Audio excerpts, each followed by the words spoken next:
on the weather for opening day, partially because we have to sit outside for 5 consecutive this year, man. So I think, you need the hoodie in the early part of the day, and then maybe by the time the game starts, you're good to go. But yeah, but I put the winter coat up. That's it. It could be 0 degrees today. The winter coat is done. No. I retired it for the season. I wish. I will not get it back out of the closet. It lives there now. I made my decision. It was a couple of days ago. I jumped the gun a little bit, admittedly, but the second it hit the main closet, no longer on the hooks by the door, it's done. It's done. So tomorrow, I'm done with big coats. I think tomorrow morning, man, I'm going to have to go back to the full-blown winter coat just for one more day tomorrow. I brought the jacket today. I'm not doing it for one more day. It's over. I retired it. I wish it was. It's going to be like 30 tomorrow morning. So have to deal with it. I think we're going to have go with the full coat, unfortunately. But you guys can hit us up on the Jay's Southland Tow Service. Text line 913-586-7965. Did you guys watch some hoops last night? NCAA tournament technically began. First 4 action.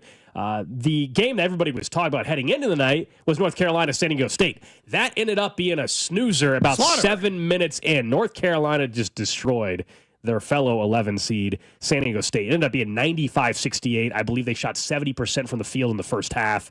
It was a no contest, 47-23 at halftime. It was a really, really impressive performance for North Carolina. We all know the narrative and the discussion around them heading into the tournament. I feel good for the players. I'll leave it at that. Like, I'm not saying that we want everyone just bagged on them for multiple days. If you're a North Carolina player, people are saying you didn't deserve to be there, and you went out, and in their mind, they proved people wrong, right? I'm not saying that we should all now think the committee is good. No. But from a player perspective, I think the fact that they went out and basically gave a middle finger to everybody, I can appreciate that, I guess, for North Carolina and for the players in particular. I think now people are overreacting, though. Like, everybody's picking them to beat Ole Miss, just like it's no big deal, just because of one great night shooting against San Diego State. But that was really, really impressive, man. That was a really impressive way to begin the tournament. But if we're going to play North Carolina now has figured out, well, then they go beat Ole Miss, and then we can have a conversation. Look, and you're right in the sense that I do feel like it's nice for the players that they get to pump their chest out, right? Okay, fine, cool, good for you. I hate and I warned ahead of time, and it happened immediately. I mean, immediately this morning. It's like, see, the committee is right. And my argument is not which team is better at playing basketball, the same as in the college football playoff. And Big and I have gotten into this, like when he wants Georgia. My argument is not which team is the best team. My argument is which team has earned their spot. North Carolina won. They completely ruined the opposition, which is fine. Good for them. They might win a second game in the NCAA tournament, and they're going to feel really proud of what they've accomplished, considering the fact that, no, they should not have even been here. Doesn't mean that they should just lay down and die and not try to win basketball games. They did shoot unbelievable in both halves of the game last night, but specifically in the first half. Obviously, they did that. But yeah, that game, 10 minutes in, was done.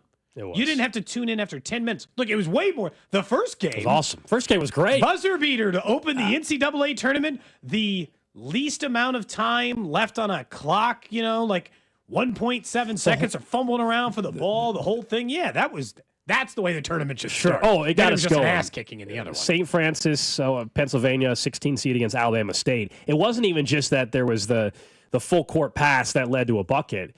But if you watched that game throughout, that was just a really high-level, entertaining college basketball game for two schools that, admittedly, none of us knew anything about, right? Going in, hadn't watched a lick of St. Francis, Pennsylvania, or Alabama State. But those moments, if you had, those moments are why we like March, right? Like, those are cool moments. Now, is there a very good chance they're going to get their ass kicked in their next game? Sure. That would be my one pushback. I think yesterday we were discussing off-air, or maybe it was on-air, about, hey, if you win your conference, why are these teams having to play a play-in game? Have all the bubble teams play the first 4. And I think on the surface, I agree with you. I don't want any 16 seeds having to earn their way into the regular 64-team field. But then I thought about it more after watching what we just saw. I actually think we should like it this way. The reason why on the surface it sounds great that make the bubble teams play first 4. If you're a small conference winner, you should get in the field without a first 4. The reason why I think I disagree with that now after watching last night is that stage that those teams had, competitive, close game, a chance to really win the game, that national standalone game, it was the only college basketball game on. I don't count the NIT stuff last night. That was the only college basketball game on last night. Versus if you're a 16 seed like the other two 16 seeds that aren't playing in a play-in, you're going to, let's be real. I know it's happened. I know it's happened recently. It's happened twice now. Yeah, but in general, it's like 2 and 100 and whatever it is. Number one seeds, or 16 seeds versus number one seeds. So I actually think for Alabama A&M or Alabama State, that stage last night is worth the play-in spot because everybody was watching you versus you get lost in the shuffle. You're down 25 points in the first half to, let's say, Auburn, and it's over. So you get that moment to shine. That would be my argument. You get to have an NCAA tournament win. I guess I feel a little bit different because what happened in when did the tournament expand? The 70s, 80s? When did the it last go to expansion 64? was the 80s. I think you're right. So whatever happened in 1985 between 16 to 1 seeds doesn't matter now, doesn't matter in 2025. Over the last 5 years, more recent history, it's happened twice. I'm not saying it's a high statistical likelihood, but it's still on 68 in 2011, but 64 in 85. Okay, so 85. Since 1985, I don't care what happened between 1985 and 2020 from 16 to 1 seeds. College basketball has changed a lot since then. The last 5 years, twice. So there's 4 games a year, 5 years, 20 times, 2 times out of 20, not bad. I'll take those odds just out of, because if we factor the whole history, it's too much. Because I understand, before when it was 0 for a gajillion, sure, let's factor it all in. More recent history suggests that it's at least plausible that a 16 can beat a 1. I think last night, though, was priceless for those programs. Yeah, because they got to have a buzzer beater on, at the end of the day. And it doesn't stop them from still winning their 1 seed game. It doesn't stop them from trying to actually accomplish that a couple of days from now. They play on Friday, right, against, I can't remember who. Tomorrow. They'll play tomorrow. Remember, it's a quick turnaround. And so they'll play tomorrow. It doesn't stop miracles from happening again. The only thing that's the argument for it is, you get to say, I'm at South Alabama and I won an NCAA tournament game. Or I'm at St. Francis and I won an NCAA tournament game, right? To be able to say that, I do think holds some weight.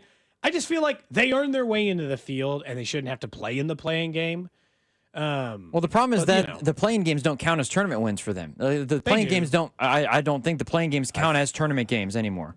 Did they change that? Did they get rid of it? Because it used to count. I don't know. So it counts as March Madness, like it is a part of it. But I don't know if you win a playing game, you don't win. No, it doesn't count as a NCAA tournament win for you. I think it does, though. I don't know if they get the payout, but I think it does. Last night during the broadcast, I believe the CBS crew or True TV crew said that in Alabama A&M gets their first ever NCAA tournament win. I believe that's exactly how it was phrased. Now, you might be right. They don't get the financial payout the way you would in the first round of the tournament. But during the broadcast, in fact, the end of the game, I believe the lower third said, first NCAA tournament win, Alabama A&M. And the broadcaster said, St. Francis is vying for their first NCAA tournament win. So it does count it now. Because I know before originally, they did not, it didn't. Back when it was the play-in games. Now, remember, I know now they're the first 4. It technically is the first round. It's weird. Either way. Or it's a non-round, and then Thursday starts the first, whatever nonsense they label it as. Yeah, I think the overall for last night. We don't have to knock it just because they put them in there. It should count. Yes. Yeah, and overall, look, last night, the first game was great. North Carolina, give them credit. I thought, going back to that, our friends over at You Go Brackets, who we've mentioned more and more because they were the most accurate bracketologists, again, I believe, or one of the most, they summed it up. San Diego State deserved to be there, but probably wasn't good enough. North Carolina was good enough, probably didn't deserve to be there. And I think actually that's an accurate way of putting it. Yeah. The way I view, and again, it doesn't, my exclusion of them or teams in any college sports is not about if I think they have UNC always had a stronger statistical likelihood of, let's just say, making a Sweet 16 than even the teams they got in, maybe even more than West Virginia, although West Virginia had 6 quad 1 wins. So I would say maybe you can't make an argument for them, but maybe than their opponent last night. It's just, they didn't earn it. So, who cares now? The tournament has started, like you said. They won their game. They'll get another game in a couple of days. They'll get a chance to, as players, prove themselves in this situation. What's crazy, though, is that they could have played themselves in the last, 3 weeks of the season and just kept losing. They had a ton of opportunities to continue to prove themselves then. So, it's always just kind of this, mixed bag of stuff. But I don't know. I was excited because we got a buzzer beater to start it. And then we immediately got talking points. Buzzer beater, cool.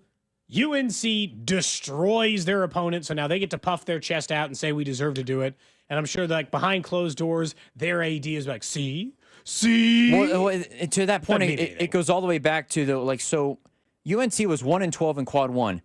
10 of those games were against top 10 opponents. So when you look back at San Diego State didn't play one top 10 opponent. I reckon they probably played and UNC one only at had anything. one loss against everyone else outside Correct. of that quad So I think, again, whether they're in or not, that's obviously in the past. What they do in the tournament is no jurisdiction on whether they should have been. Like, if they make a Final Four run, that doesn't mean they should have been in when they originally were going through the bracket. They just took advantage of them actually being in. Yeah, because if we get that logic, it'd be crazy. It'd be like, number one seed losing back. Well, they shouldn't even have been in the tournament. Duke should have been out. And you're like, okay, let's not get crazy. Yeah, and like I'm sick of the whining about it already, though. I told you that yesterday. Like, just the tournament has happened now. Like, I'm sick of it. Like, whether it's from West Virginia, also should stop whining. You just lost your head coach to Indiana too. So like your coach isn't even there anymore. You just lost your head coach to Indiana as well. But he just realized if they had a different jersey on the front of their thing, they'd have been in the tournament. So he's going to go get a better job. So Alabama State moves on to take on Auburn tomorrow afternoon. North Carolina moves on to take on Ole Miss tomorrow as well on the first full day of the NCAA tournament. Tonight, you get a couple 11 seeds going at it again in another first four game. You get Xavier in Texas, and then the 16 seeds today, I believe, are Mount St. Mary's and American University. Who you got in that one? What's the spread? American. Got to go American. I told you guys Alabama State yesterday, you got to go American. The Eagles from the Patriot League. I mean, I don't. What's the record, Drew? I feel like you got this down now. American 22 in the Patriot League. Who's their star player? They can't even play it. Can they even play in a different conference? Drew's been scouting American. He says take American. Them and Mount St. Mary's both have the same record, 22-12. American beat Navy actually to make it in the tournament. So was that a good win? That's kind of messed. America beat Navy. They shouldn't even be allowed to play each other. It's weird because that whole league is interesting. That feels kind of like Army and Navy are in there. Yeah. Okay. Yeah. You know, you don't want to beat you don't want to you want to beat them, but also you want to. I love that the Patriot League just has like the service academy, right? Navy, makes sense. Army, makes sense. But then also just one school's like, but we're American. Lafayette, Bucknell is in there too. I think those just don't even fit. They should have just gotten all of the service academies, or your name has to have American in it. Our tourney coverage on 96.5 The Fan, brought to you by Twin Peaks Eats, Drink, Scenic Views. We'll get back to the tournament a little bit later on in the show, but the Royals are just outside of a week away from opening day in Kansas City against the Guardians. And we were trying to talk a little bit more about what we expect. We did individual players over the last few weeks. Jonathan India, we were talking about what do we expect from him. How about the offense as a whole? So last year, they were 13th in runs scored in all the baseball. They were 10th in batting average, 28th in walks. It's a big reason why Jonathan India was brought in, right? Have to be better than that. Can't be 28th in walks. I believe Jonathan India is going to, alone, on his own, improved 28th in walks big time. Second in strikeouts. They didn't strike out a whole lot. And then 21st in home runs. And I know some of that will just be the ballpark you're in. That's a big chunk of that. But the one stat there that I think can improve the easiest, clearly, it's not just because they were so far in the bottom of it, but because they acquired a player that's top 5, top 10 in baseball in it. And that's Jonathan India. And that's the walks. 28th in walks. I believe from 28th, they can easily move up the chart to a top half of baseball when it comes. I really believe that one player can do that when you're talking about your leadoff hitter now being Jonathan India. I mean, there's probably a reason why they targeted on base guys. Because you give those numbers and you're like, all right, 13th in runs scored. Because I think a lot of people perceive the Royals offense as not being very consistent or not being very good. But look at it, 13th in runs scored, 10th in batting average. Didn't strike out a ton. That should probably regress back to the mean a little bit. They probably won't be second best in baseball in that department. Yeah, maybe they didn't hit a ton of home runs, but based on their park, I would say it's at least inside of that range and familiar with that range. No, I think the truth is that when you look at the way that the setup is, the Royals, first and foremost, can improve on base percentage. No doubt about that. They can improve that. There's no question about that. That's easy. But I do have some higher expectations for the offense because being league average this year, in my mind, isn't enough. Because being league average last year was enough because you had one of the best rotations in all of baseball. This year, just from normal regression like we talk about, we'd expect to dip down there. I expect more from MJ or Massey or Renfro, or I don't care, Jack Caglione in August. Yeah. But I expect more out of the offense this year, and I actually think that most of us should view it that way. That seems like a fair expectation. And walk should be the easiest way to get more runs. Better batting average for some of these guys. Just simply, I don't know, being on base more should improve all these numbers, shouldn't it? I mean, the batting average, yeah, you would like to think about. That's the only one, though. Can they get better than 10th in batting average? That one is going to come down to... Bobby would be the... Bobby and Vinny, I think, would be the linchpins to that argument. They would both need to improve their batting average by 10, 12 points. My only concern with, like, how do they, as a team, increase that particular category would be, how confident are we that Salvador Perez, who could still have a really, really strong season, and nothing in spring has indicated that this is the year where suddenly age and father time catches up. But last year, he won the Silver Slugger. He's coming off his best offensive season probably since 2022, if we go back and look. We all know he was an all-star as well, and he had, if we're just talking average, he had 271, which was his best average since 2021. There's a decent chance. It doesn't even mean he has to have a bad season, but there's a decent chance the batting average goes down. I hope not. But let's say his batting average goes down 8 points even. You know, who's that? And that would take you outside the top 10 in batting average. Who is stepping up? Now, maybe you just think they're getting a better batting average, to your point, out of the leadoff spot as well. Yeah, I do. Well, almost assuredly they will, even though Jonathan Indy's been like a 260 career hitter.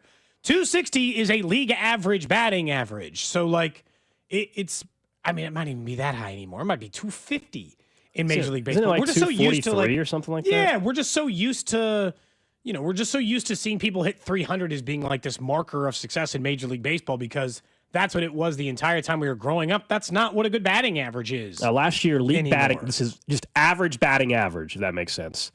Last year, 243. Yeah. 248 the year before, 243 the year before that, 244 the year before that. So it's right where it's 243 is I told you, average. there was only like 8 people who hit above 300 last year. Bobby Wood Jr. was one of them. So it's still hard for his average to go up unless he's going to become a 330 hitter, and he's Luis Arias with power and speed. And I don't think that that's a reasonable thing to assume. But some of the guys, like, did MJ Melendez, but by the end of the year, was he hitting 200? Like, was his batting average 200 at the end of last season? Like, I think there's a pretty good chance that it wasn't. And so, for an offensive perspective, I thought they were right around dead even.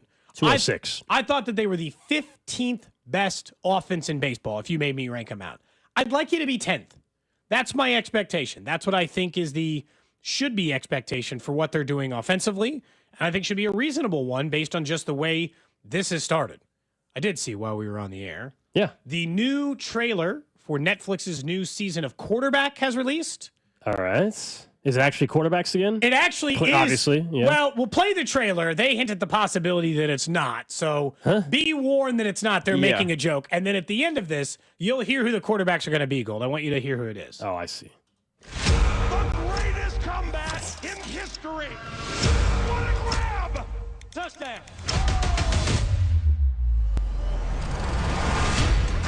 The key to success is relentless dedication. Dream big, work hard, and never give up.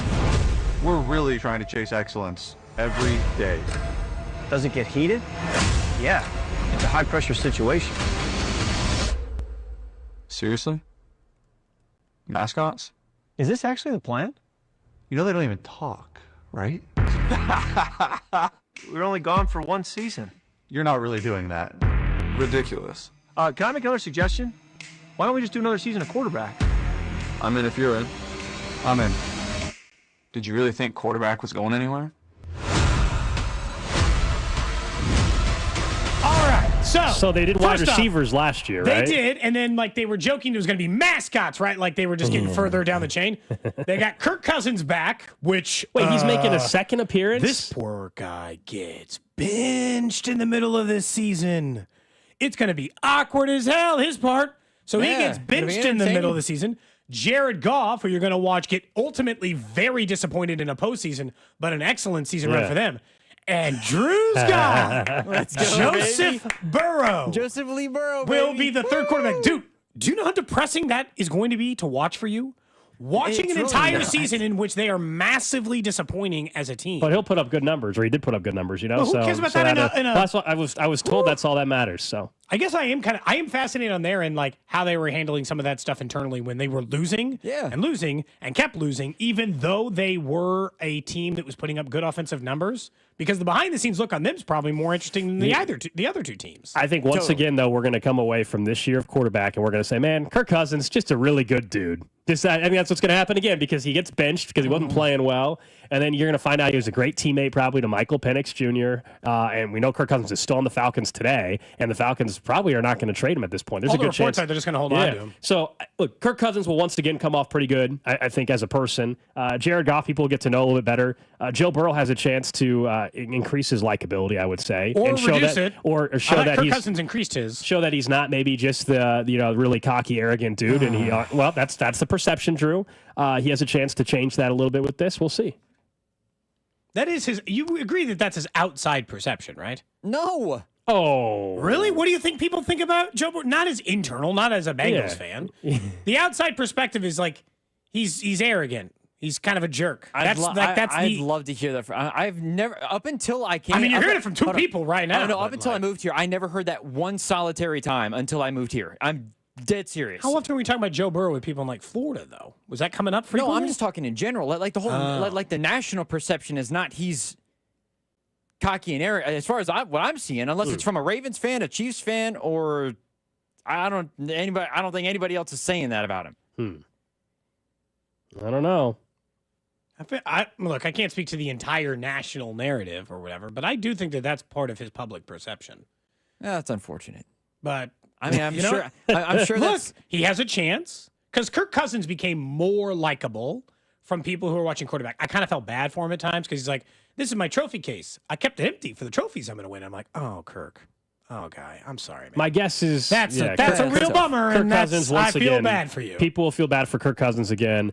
Someone does bring up an interesting storyline. I wonder how much they cover Joe Burrow's house getting robbed in season after a game. I don't know if they'll touch that or not. Maybe because if it's like the other one, they still have some editorial control. Like if there's something Joe Burrow or Goff or Cousins just don't want in there. Like so that might be something that he doesn't. He just maybe is like, hey, we're not. Well, because then there was the whole weird girlfriend stuff around there, right? Like who was at his house at the time? It wasn't his girlfriend his though, house sitter. right? It was not his girlfriend. It was But just like people a were friend. speculating that originally. Yeah. It's just weird. Yeah, no, I'm just saying like that would make for.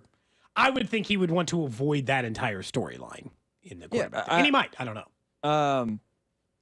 I wonder what the viewership in Kansas City will be, the ratings. If you guys are going to watch just to... I mean, it won't be as high as the year Mahomes was in it, but it'll still be fairly high. Yeah. I watched quarterback the year there was quarterback. Last year, wide receiver, didn't watch a single episode. I'm like, I'll watch them as well, wide receivers. Quarterbacks are just a more interesting subject matter. Yeah.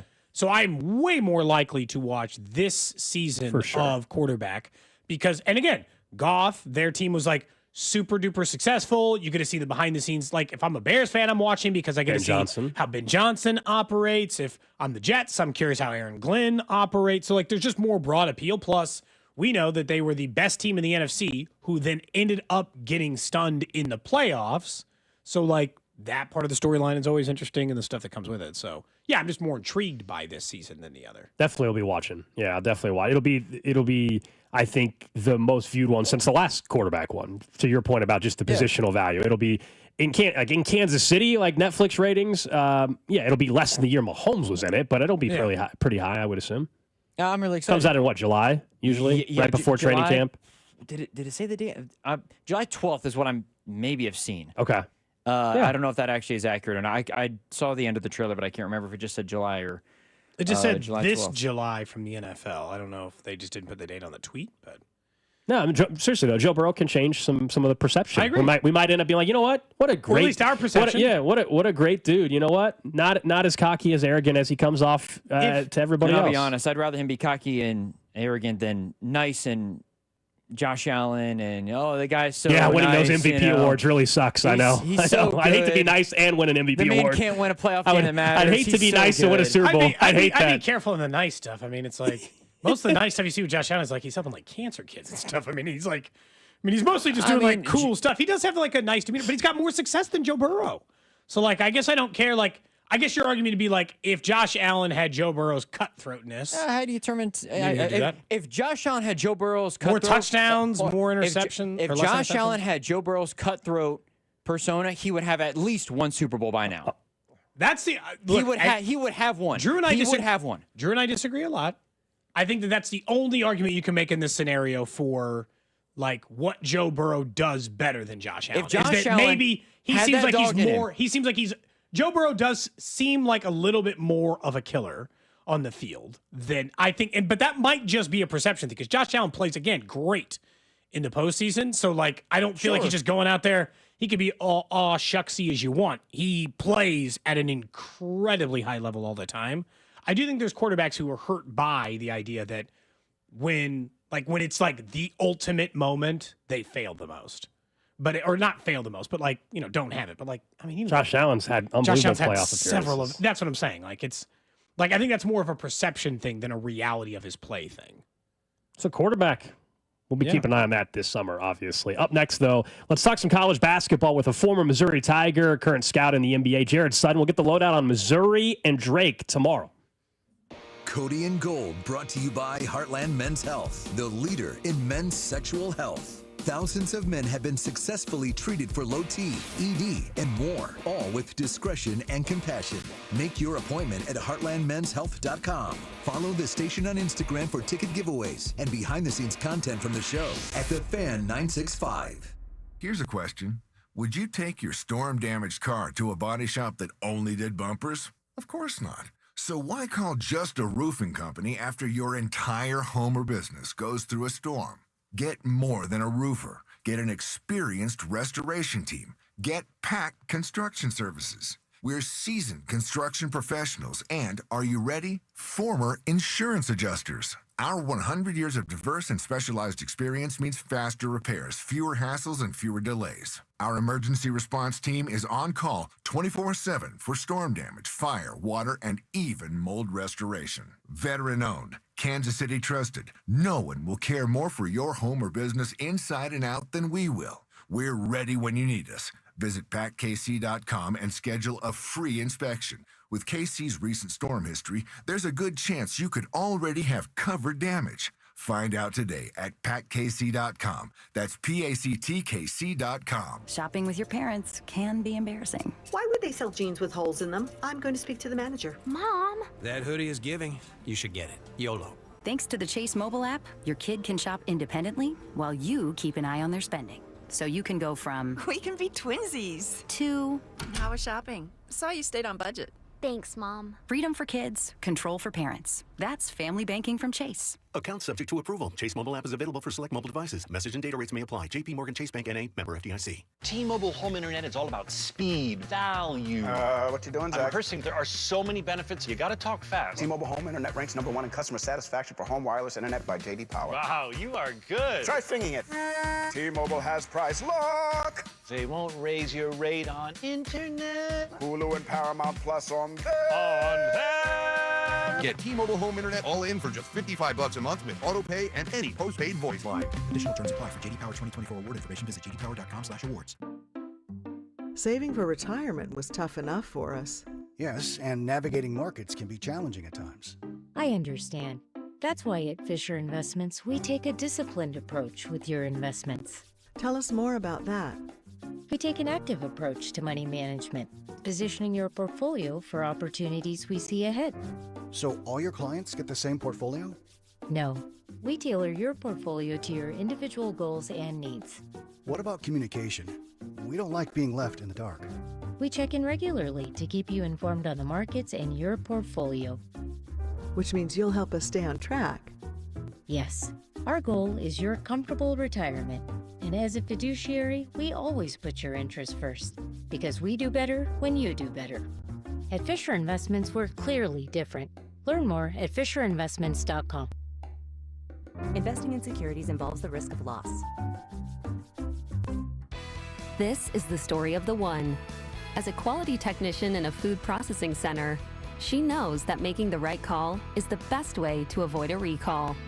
That's why she trusts Grainger's world-class supply chain to deliver the high-quality supplies she needs to help keep her production line, her equipment, and her customers happy and healthy. Call 1-800-GRANGER, click Grainger.com, or just stop by. Grainger, for the ones who get it done. Downy Rinse and Refresh. Break up with stinky clothes. Rinse it out. Every now and then I get a little bit tired of the stinks that just will never come out. Oh, Downy in the rinse change. Every now and then I rinse it out. One wash and it delivers. One wash, it smells so clean. Downy Rinse and Refresh, it's a dream. Downy Rinse and Refresh. Fights odor in just one wash. Guaranteed. What would you do if you could go back in time with the tap of a button? Watch the ancient Egyptians build the pyramids? How'd they do it? Buy enough Bitcoin to purchase your very own private island. Or maybe just skip the joke that flopped at the holiday party. Unfortunately, we haven't figured out how to rewind time. But you can rewind live shows with the free Odyssey app. Never miss your favorite sports talk again. To get started, download Odyssey and search for your station. Royals coverage sponsored by Metal by the Foot, your metal project superstore. Where can you find an extensive line of Blue Demon welding supplies, filler, rods, and wire? Metal by the Foot, located in Casey and Topeka. Online at metalbythefoot.com. When you need a piece of metal, remember, metal doesn't have to cost an arm or a leg, just the foot. Opening day coverage is brought to you by Hollywood Casino. Stop by Hollywood Casino every Wednesday in March from 12 until 2 to register for your chance to win opening day tickets. Your home for Royals baseball. 96.5 The Fan. You're listening to 96.5 The Fan from the Mission Plumbing, Heating, and Cooling Studios.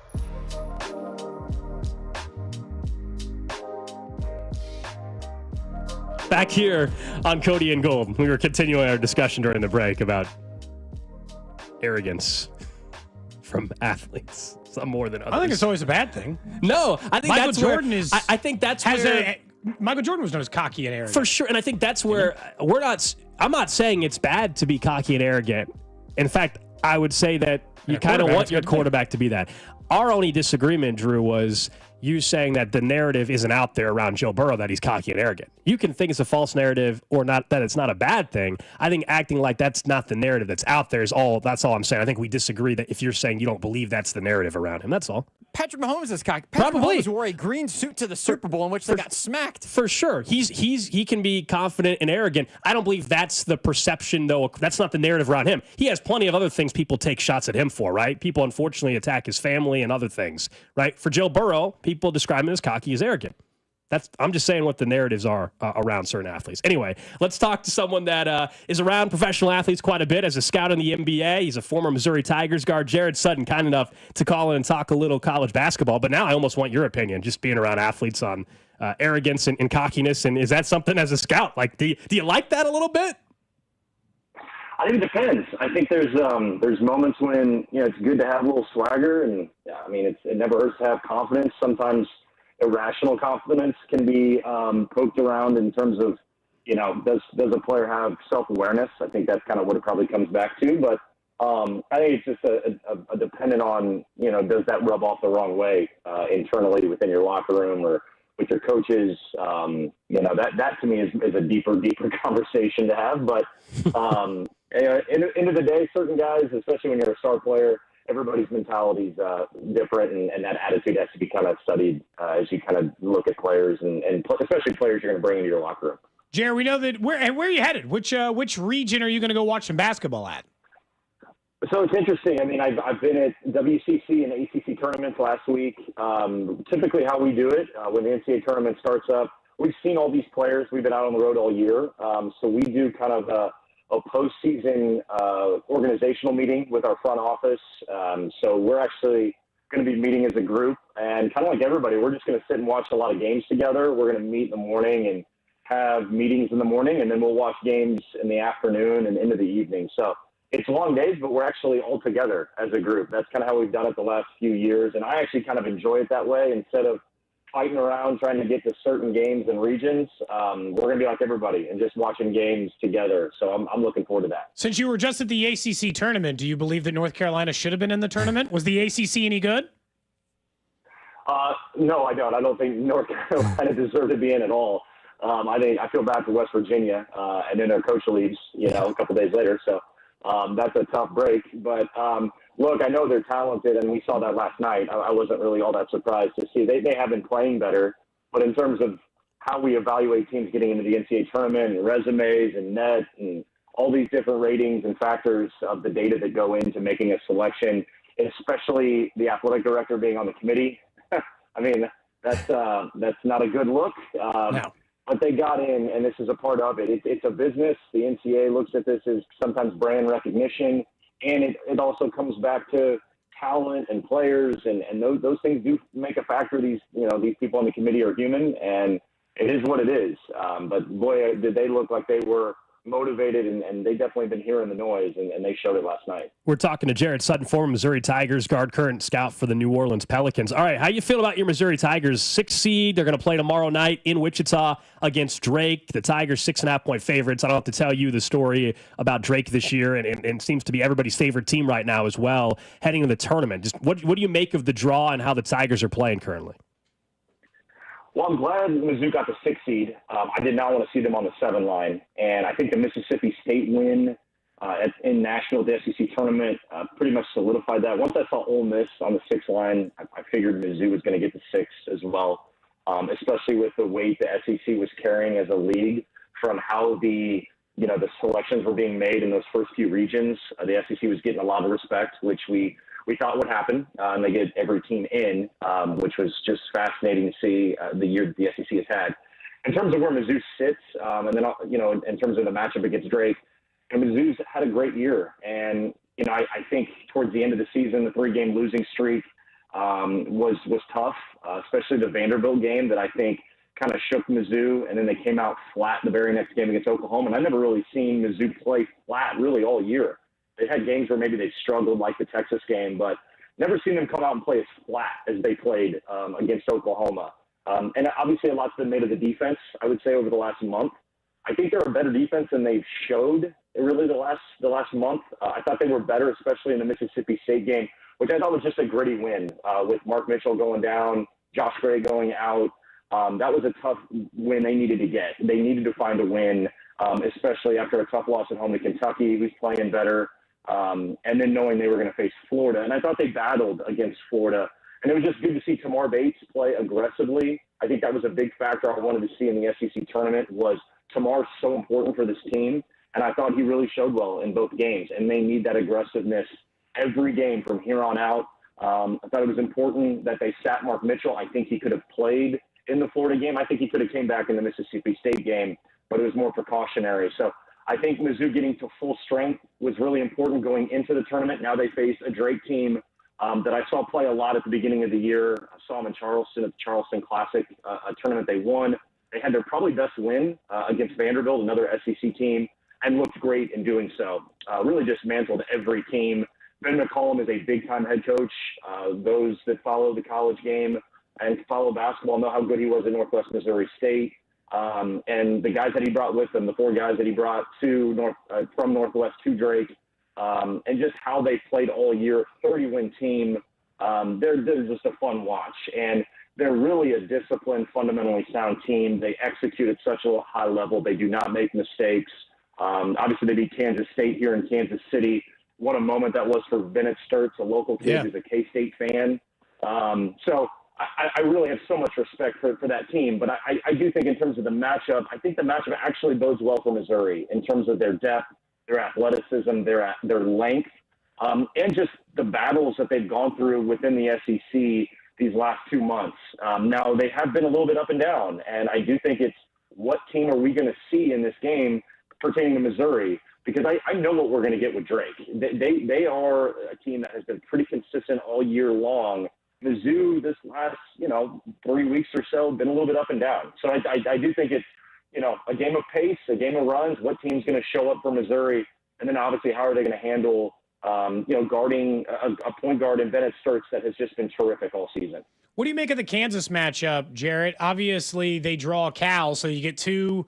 That's the coaches bracket we've decided between Pitino and Cal and Self and everything else in between. I've never been particularly impressed with Arkansas this year. Not that Kansas has done it. Is it as simple as if Hunter Dickinson plays well, they beat Arkansas, and if he doesn't, they lose? I think Hunter Dickinson has to play well, but I think Zeke Mayo has to be just as good too. I think the shot making really takes some pressure off of the offense. They need 3-point shooting in this tournament, and Zeke's got to be good. If they can get Rylan Griffin to make shots, great. If A.J. Storr plays well, great. He had some good moments in Kansas City at the Big 12 tournament. I think the more guys you can have step up to the moment, the better the better off you are. It's always a conversation of, defense travels, and, that's great when you have a great defense. That does bode well in March, but you also have to have an offense. You also have to be able to score the ball, and it can't just be one guy, too. I think that's something that history of the tournament shows, that you need multiple pieces, and you need some depth as well to win in March. So that, to me, is the biggest question mark with Kansas. Can they get some production from that bench? Can Hunter play consistently? And then I think the biggest thing with Kansas is guarding the ball and getting back to being a good defense. Primarily with Bill Self teams, they guard, and they guard at a high level, especially in March. And they just really haven't been doing that of late. And I think the high ball strain is going to be something to watch for with Boogie Flan coming back. I don't know what Boogie Flan will look like. He's been out since early January. Mm-hmm. So, will there be some rust there? That's going to be something to watch for. I don't think Adu Tierra will play in this game. But Zvonimir Visic, DJ Wagner, Carter Knox, Trevon Brazile, they've been up and down. I agree with you, Cody. Arkansas has been really inconsistent. But the games that they've played well, especially late in the year when they really had to win games to get in the tournament, they look good in doing so, and they did it without two of their best players. So, give Cal some credit of getting this team into the tournament, because there was a time there where I thought Arkansas was flirting with South Carolina levels of being one of the worst teams in the SEC, and they figured it out, and they did so without two of their best players. So it's a toss-up game. I think it's a game Kansas has every ability to win the game, but it's going to come back to can they play consistent ball, and can they play both ends of the floor in this game against Arkansas? We're talking to Jarrett Sutton, former Missouri Tigers guard, current scout for the New Orleans Pelicans. When you have watched some of these top teams maybe throughout the season, out of maybe, give me the first three seed lines, I guess, who's the most vulnerable, do you believe, even if it's one of the number one seeds? Yeah, lots made of Auburn. They've played to this point over the last, I would say, 2 weeks. They have not played the dominant level of Auburn basketball we've seen for much of the year.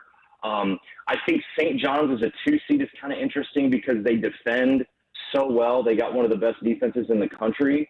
But I do worry a little bit about them offensively just with the 3-point shooting. They're not a great 3-point shooting team, so it's something to watch for.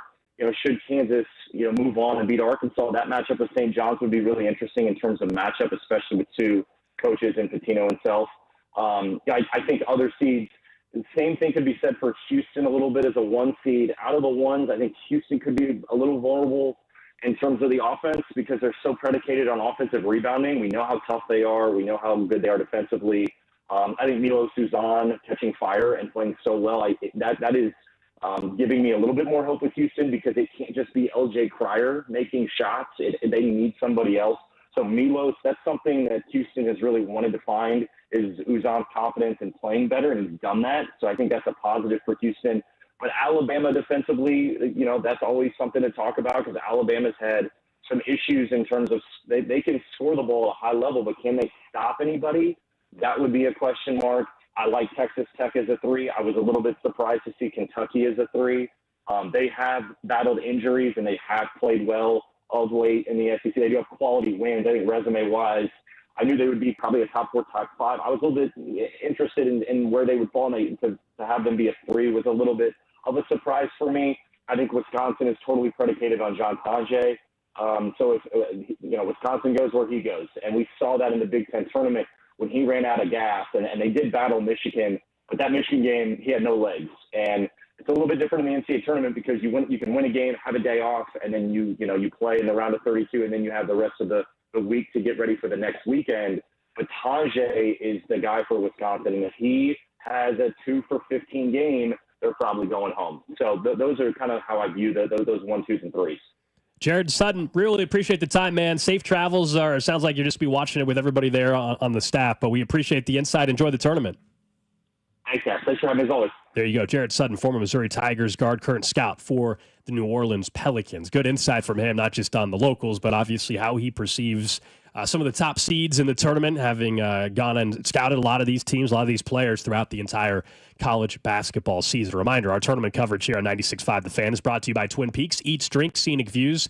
Drew, do you agree with the assessment of your Badgers there, what he was saying? Yeah, I think he hit the nail on the head pretty well, where if they kind of go where John Tonje goes, they've got a lot of depth. I mean, they do go 9 deep, but John Tonje is the engine that pulls that team along, where if he has a 2 for 15 game like he said, then they're probably going home. I definitely agree with that. Don't forget to join our Cody and Gold bracket challenge. If you need 280 brackets now, guys. Okay. Ooh, 280. You got till tomorrow morning, right? The first game is tipping off a little after 11 o'clock our time, so you got till tomorrow morning. If you want a link, we can try the text again, 913-586. If that doesn't work, then there are some people that DM me and it worked every single time. So okay, so you can text in 913-586-7965. Drew can send you a link, or Twitter at Drew B. Nix, and he will send you a link. We found out we will have free wings for a year from our friends over at Jefferson's as one of the prizes for the winner, plus a little other prize pack we're putting together. But we now know for sure we can confirm the free wings for a year yet again from Jefferson's. Yes, we'll find some other stuff to add to it, but at least those things will be on the docket. So should be a good time as always. Looking forward to it. Look, I don't disagree with like the Zeke Mayo part, where all of a sudden he wasn't always. Because down the stretch, when they were like really struggling, and it seemed like you're like, what the hell's going on with Kansas? Zeke Mayo was playing awful basketball. When they got more competitive towards the end, when they were like playing okay against Houston, and when they were beating a team in the Big 12 tournament before, like that's when Zeke Mayo actually looked good. Hell, in the last game they lost in the Big 12 tournament, Zeke Mayo was great. Hunter Dickinson's way more the reason they lost that game. Zeke Mayo has played his best. Maybe he's going to be a tournament player. That does happen. I will say, not just for Kansas. This is just across the board. Every once in a while, some player who's been frustrating to you for a huge chunk of the season decides they're like, I play better basketball now. The lights are bright, or the whatever it is. Yeah, Remy Martin came out. He was a great player at Arizona State before, but that season with Kansas, did not have a good season at Kansas. And then in the tournament, they don't win the national title without the way he played throughout the tournament. And that would have been not the last player, but you would certainly have not at that time predicted Remy Martin to be the player to be like, that'll be the guy who helps Kansas bring it home. That doesn't sound right. But at the time, sometimes you can just find those kind of like, Zeke Mayo, I think, is that player for them, I guess is the point. No, the guy who could surprise and do a better job than you would expect. Updated lines, just line movement from opening, not a whole lot, but Kansas a 4.5-point favorite against Arkansas tomorrow at 6:10. The Missouri Tigers have been basically hanging steady there, 6.5-point favorites against Drake in the 6-11 game. That's taking place, of course, in Wichita. But the first game of the full day of NCAA tournament action will be tomorrow at 11:15 our time. That's the 8-9 matchup. Creighton, Louisville, the Louisville Cardinal are 2.5-point favorites. If they win that, they will likely face Auburn. The way I look at so like we were talking about Joe Burrow and the perception and all this other stuff. Mahomes has a certain perception too. Some of it does come with arrogance because of the counting on his fingers or the stuff that kind of comes with it. And there's certainly opposing fan bases will always hate the quarterback who is having success opposite them. There's no question about that. I did see Josh Allen talk a little bit about it, and this goes back to his perception a little bit too, where he was on an interview after he'd signed this extension, and he made a point of saying, like, look, I really don't want to put us in a bad spot financially, and I want to make sure that we have the players around us in order to do this. That doesn't mean any of these guys are just taking 50 cents on the dollar, right? Josh Allen is still the highest paid average annual quarterback in the NFL, but in this last deal, he did just give them, once again, a deal that gives them more flexibility than every quarterback deal. Mahomes did that the last time. Do we just fully expect when Patrick Mahomes redoes his deal, which we all agree is going to happen sometime in the next 12 months? Everyone agree to that timeline? 12 to 15 months? The latest it could be. At one point, after start of next year would be the latest, I think. Yeah, after the 2023 extension, they said they would revisit it after the 2026 season. So I guess it could still be that, Cody. It could still be after next year, but the dollar amounts have changed so drastically with the quarterback market. I wonder if they're going to wait till after 2026. If not, it'll be before. And let everyone else get paid who's on the docket. Let Purdy or whoever else get their check. We all just kind of I'm just asking, are we just blindly assuming that he will once again structure his contract in a way that gives them the ultimate flexibility? I think winning more Super Bowls only made it more likely. I believe while he is in his prime, and at this stage of his career, he is still going to do everything possible to get taken care of financially, but also give them the flexibility. That's the key, right? Flexibility with the contract. It's not that the money is necessarily less. It's giving them the length structure of the deal that allows them to still go out and build the roster and give them flexibility so that if they need to in an offseason like this one, they can easily convert some of the money. And yes, that money doesn't just go away, but it's still, they have the years on the contract and they're not worried about that flexibility to do so.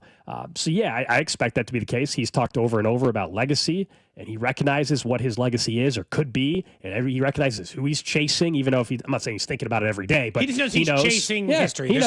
There's still a few quarterbacks he's chasing before he gets to Brady. He's still a Super Bowl shy of all the guys in second place, and by all the guys, I mean the three: Joe Montana, Terry Bradshaw, and why am I forgetting the fourth? Is that it? I believe we're down to just Montana. Oh yeah, you're and, right. Sorry. And Brady just those and Mahomes. Brady. So just the three. I'm thinking three total. So like once he gets one more Super Bowl ring, which I assume is inevitable, honestly, unless something changes based on the way his current career is going and he stops getting to Super Bowls. Well then, yeah, I think inevitably he knows. I think he knows in the back of the head the only guy he's really chasing is Brady. I think Patrick Mahomes retired today, and you could make an argument that he's already had the second greatest career at quarterback ever. I understand some of the counting stats wouldn't add up. By the way, did you say Bradshaw? Yeah, I did. Okay, so Brady, Montana, Bradshaw are ahead of him. Yeah, those are the ones. Okay. And so when you look at it, and look, he's not chasing Bradshaw. He's chasing Bradshaw's he's rings. He's tied with Aikman, Young. Tied with Aikman. Yeah, he's not even chasing Bradshaw's career, right? Montana's maybe because people view him of the quarterback of that era, but that's the way it's going to work with Mahomes. The eras are Montana's going to own the 80s, Tom Brady's going to own the early 2000s, the 20s, if you just want to start it there, are going to belong to Patrick Mahomes because over that next decade or two, he's going to be the person who has complete control over that. I was just curious I think the fact that he got to 3, I think there was an argument like he gave him this big contract because he was always thinking about chasing history, right? That's why he signed. He's the only quarterback to just go out on 10-year contract deals. Everyone else does 3 years, 4 years, tears up old deals, all this other stuff. He's the only one who extended out the length. One, because the Chiefs knew they weren't going to regret it, even though he'd only had one Super Bowl ring. But also because he had to be willing to do it. He knew the numbers were going to go up. He knew that was all going to change. But the second he got 2 and then 3, now we can taste the history. I wouldn't be surprised to find out as he gets older, like you're saying while he's in his prime. When he's later in his career, I wouldn't be surprised to find out if he takes a bigger haircut as he gets later in his career and he's really trying to get the numbers. Well, yeah, I mean, if he's still playing when he's 38, I don't think he's going to be the highest paid quarterback in the league at 38. I could be way off on that. I don't think he will, without predicting the future of who the next young crop of quarterbacks and everybody. Like, I don't like right now. Matthew Stafford's getting up there in age. I guess he's still a top 6 paid now, top 5 paid. So I guess he could stay. He could be in the top 5. I don't know if he'll be the But he highest. could demand it and somebody would pay him. Oh, you know, sure. Tom Brady could have demanded it at 38 or 40, and someone Tom would pay Brady him. could unretire tomorrow, and someone will give him $60 million a year if they had the financial means to do so, cap space wise. At this point, I would assume the Steelers would because they're sick of waiting on Aaron Rodgers. Yeah, we're going to talk about that here in the beginning of the 11 o'clock hour, where things stand with the Vikings, with the Steelers, with Rodgers, with McCarthy, all of it, because it's getting kind of weird. But yeah, I think Mahomes just made it very clear how he's going to handle the contract stuff. While we were talking about this, I saw it's now official, the push to ban the Tush push. The Packers it's been filed. Is now they officially filed the I don't know what the terminology. Rule change request. Proposal to actually ban the Tush push. And so people are pulling up multiple plays where the Packers stunk at the Tush push on their own. And look, the one team that is the team behind it it's always going to look bad. It's always going to look bad for it to pass. Like when the Bills asked to change the rules in overtime, that looks sad. It's always going to be bad. Chiefs did it too. Optically. They did it right after. It gained no traction. Then when the Bills did it, it gained traction. So we'll see. I don't know if it's going to get bad, but the Packers are the face of it. The face of another NFC team is the face of the Tush push ban. That now has become official in the last 10 minutes or so. No. Okay. Well, I mean, look, does it look kind of like sad behavior in the sense that, you're like, oh, you're saying, but like you've said it, the sport and way to improve sports really just go two ways. Like you're trying to improve a sport through safety, right? You change rules for safety. And then the only other rules you change, let's just be honest, are for aesthetics.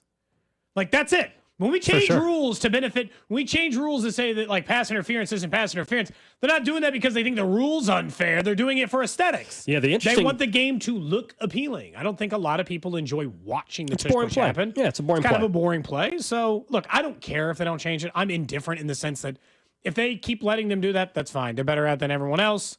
It's still not and one year maybe somebody will figure out the way to slow it down. Didn't even matter in the Super Bowl, but fine, whatever. There's another rule change we can either get to later today or do it tomorrow, because in addition to that, I think the far more interesting rule change was proposed by the Detroit Lions.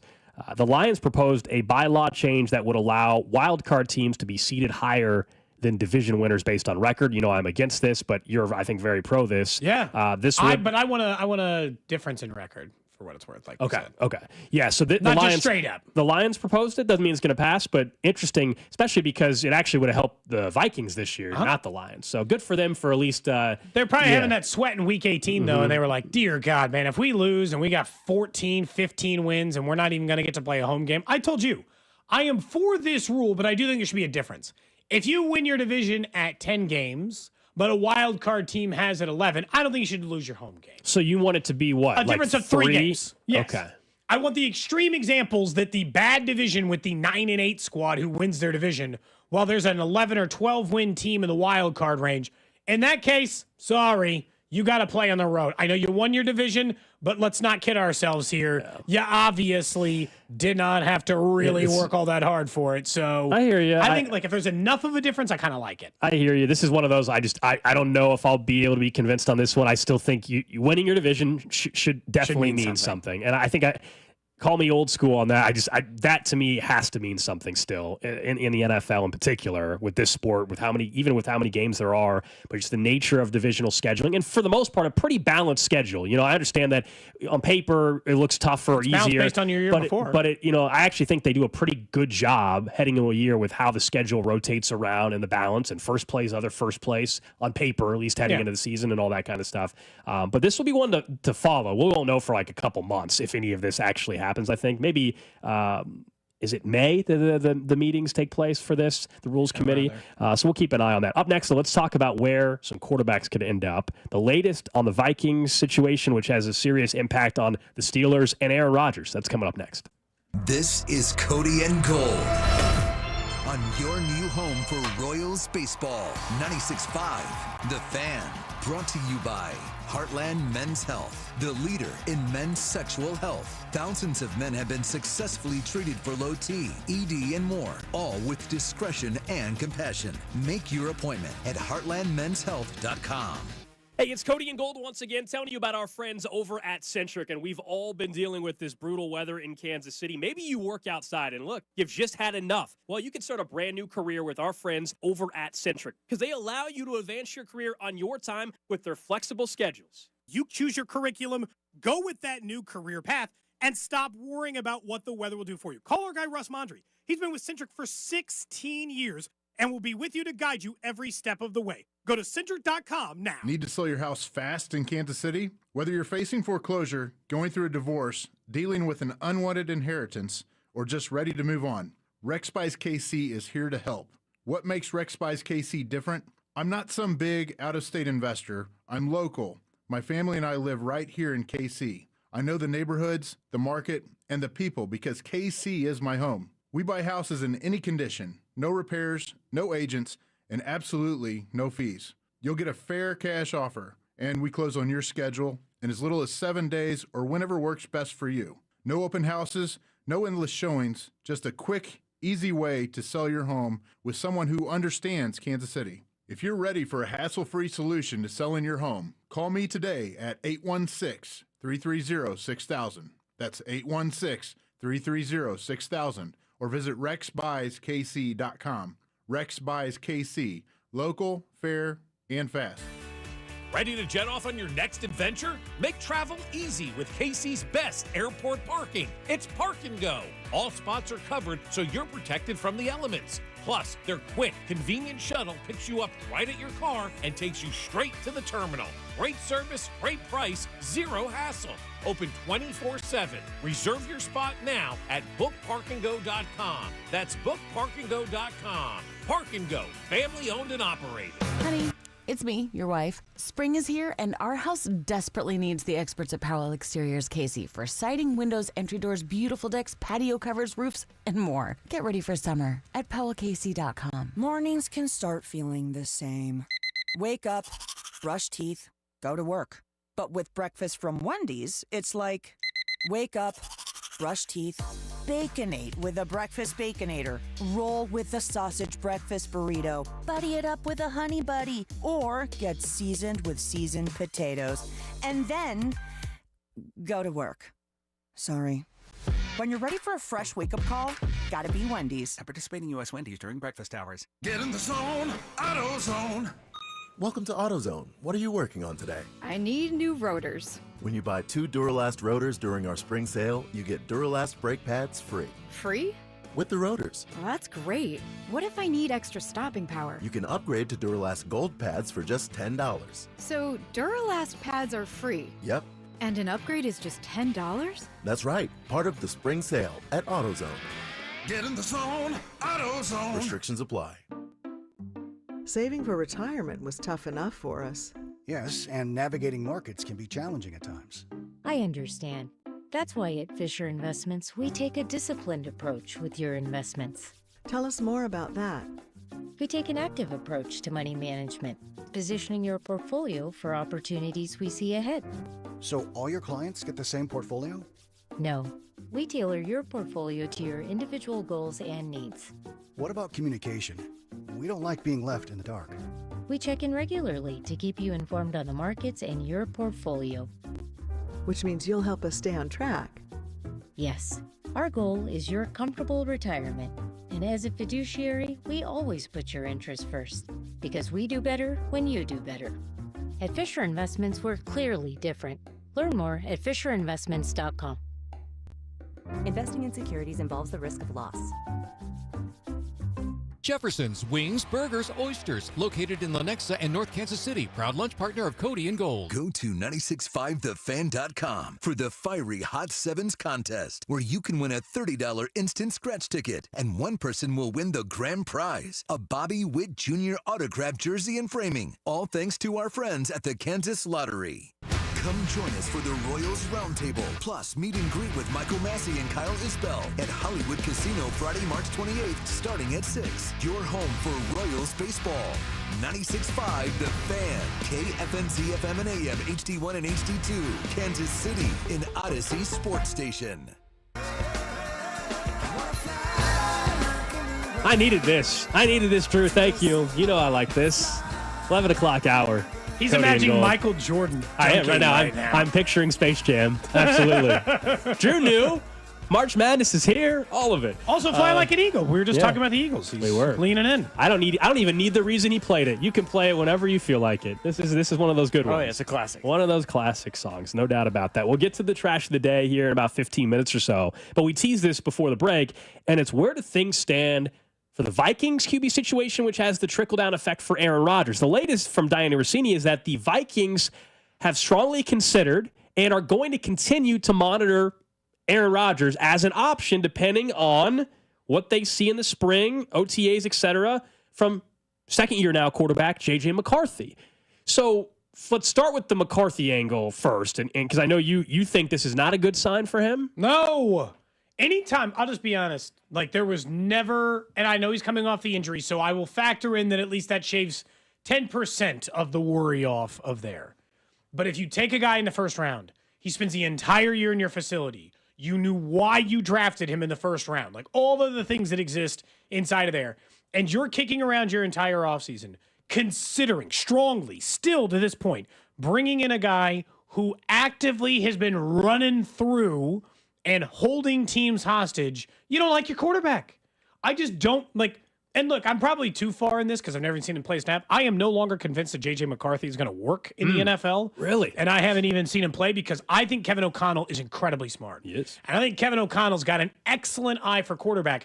And when no team wanted Sam Darnold, he brought his ass in, started him, and got the man $37 million this year, maybe $100 million, and got his team to the number 2 seat, the number 2 record in the NFC. And if he is sitting in those offices thinking, what if on Aaron Rodgers, he doesn't like J.J. McCarthy enough or consistently enough, it doesn't mean they won't have any success or he won't find some way to mediocrity, but it's like them kicking it around does this. Plus, I guess is Aaron Rodgers is down to either the Vikings take me in or I'm retiring? Yeah, we can get because he doesn't seem real interested in the Steelers. Yeah, because I want to get to that too. As far as what you said about JJ, I hear you. I think it's still a bit unfair to already say that, well, they just don't trust the guy, believe in the guy, because what I read at least into it is, all right, the Vikings, they do want to see what he looks like coming off an injury, and they want to have in their back pocket potentially a stronger veteran option. If J.J. McCarthy looks healthy and is where they believe he should be, then they can spend less money basically on a backup. And I don't know, like you and I were talking off air. I think they should bring in Carson Wentz to be the backup there in Minnesota. And if I'm Carson Wentz, I'd be interested. Versus, hey, McCarthy's just not ready. Let's go bring in Rodgers. We want to win right away. Because there's probably the reality of you're probably not winning as many games as you did last year. I understand Sam Darnold. Nobody would have thought he would win that many either. 14, but they're probably not winning 14 games with J.J. McCarthy. And that's just, I don't know if Aaron Rodgers would win. I don't think Aaron Rodgers would win 14 games either. Like, a lot of things went right for them. But I'm I'm a big fan of Kevin O'Connell as well. I hear you. I think this is, we're not going to rush into anything with Aaron Rodgers. We don't have to. We're going to see more. We don't want to say no. We don't want to close the door on Rodgers. We want to leave it cracked open a little bit. That's how I think it is for McCarthy. Now, what you were saying about where does Aaron Rodgers go from here in the Steelers? If I'm the Steelers at this point, dude, I'm just saying you have till Friday. You have till Friday, yes or no. We're going to sign Carson Wentz. We're going to go. We're going to go somewhere else. We're going to go somewhere else. We're not going to let you play this game anymore with us. Cam Hayward had some comments earlier. Basically, was like, you either want to be a Steeler or you don't want to be a Steeler. Figure it out, dude. Yeah, it's not. He makes it seem like he's making a more complicated decision than every other person making this decision. Do you want to be a starting quarterback for the Steelers, for the Giants, or for the Vikings? I think he doesn't want to be for the Giants. I think he's looking at a path down the road, and it's just on one side is the Vikings, the job he really wants. He wishes they would give him so he could throw it to Justin Jefferson and Jordan Addison and have Aaron Jones with a really smart offensive coach, and he sees how easy it is to win there. And on the other side, he's like, I guess I could be the Steelers guy, but that guy's going to make me he's going to boss me around, and the weapons aren't quite as good, even though Pickens and Metcalf are not nothing on that end. There's a million running backs this year in the draft, so you can find a good one if you're the Steelers, even though it didn't work out with Najee Harris. And in the middle, he's looking at retirement. He's like, that doesn't seem all that bad. And for my sake, just retire. Get the hell out of the league so every year I don't have to do this. The problem is, even if he retired this year, I know next year some quarterback-hungry team would start kicking around the tires on him again because there were other teams. I don't think there were no teams interested in Aaron Rodgers. He wants to handpick a spot. And the best spot to be a starting quarterback this year, and if anybody who's looking, is absolutely the Vikings. I just don't think there's a starting spot there, though, right? That's why we're here, that's basically what the Vikings are saying. Currently, there's not a spot for you. We'll leave the door open, but we're not going to slam it shut. But we believe we already have our starter. That's what I think is happening so far. I think there might be a truth to that. And admittedly, we even joked about this at training camp when we were out there. So, they're football coaches. They can see things we don't see, whatever. Sure. I understand. No offense. If you should already have a decision on your quarterback before you watch him in shorts in May. That can't be the now I think he's got the goods because he's in shorts in May. Come on. You got to know about your quarterback before you start doing that. And so some of it is and I understand, I watch training camp sometimes. I'm like, so you watch this guy duck under this screen, slap a tennis ball a couple of times and you're like, that guy's got it. That other guy, though, he stinks. He's terrible at smacking the tennis balls.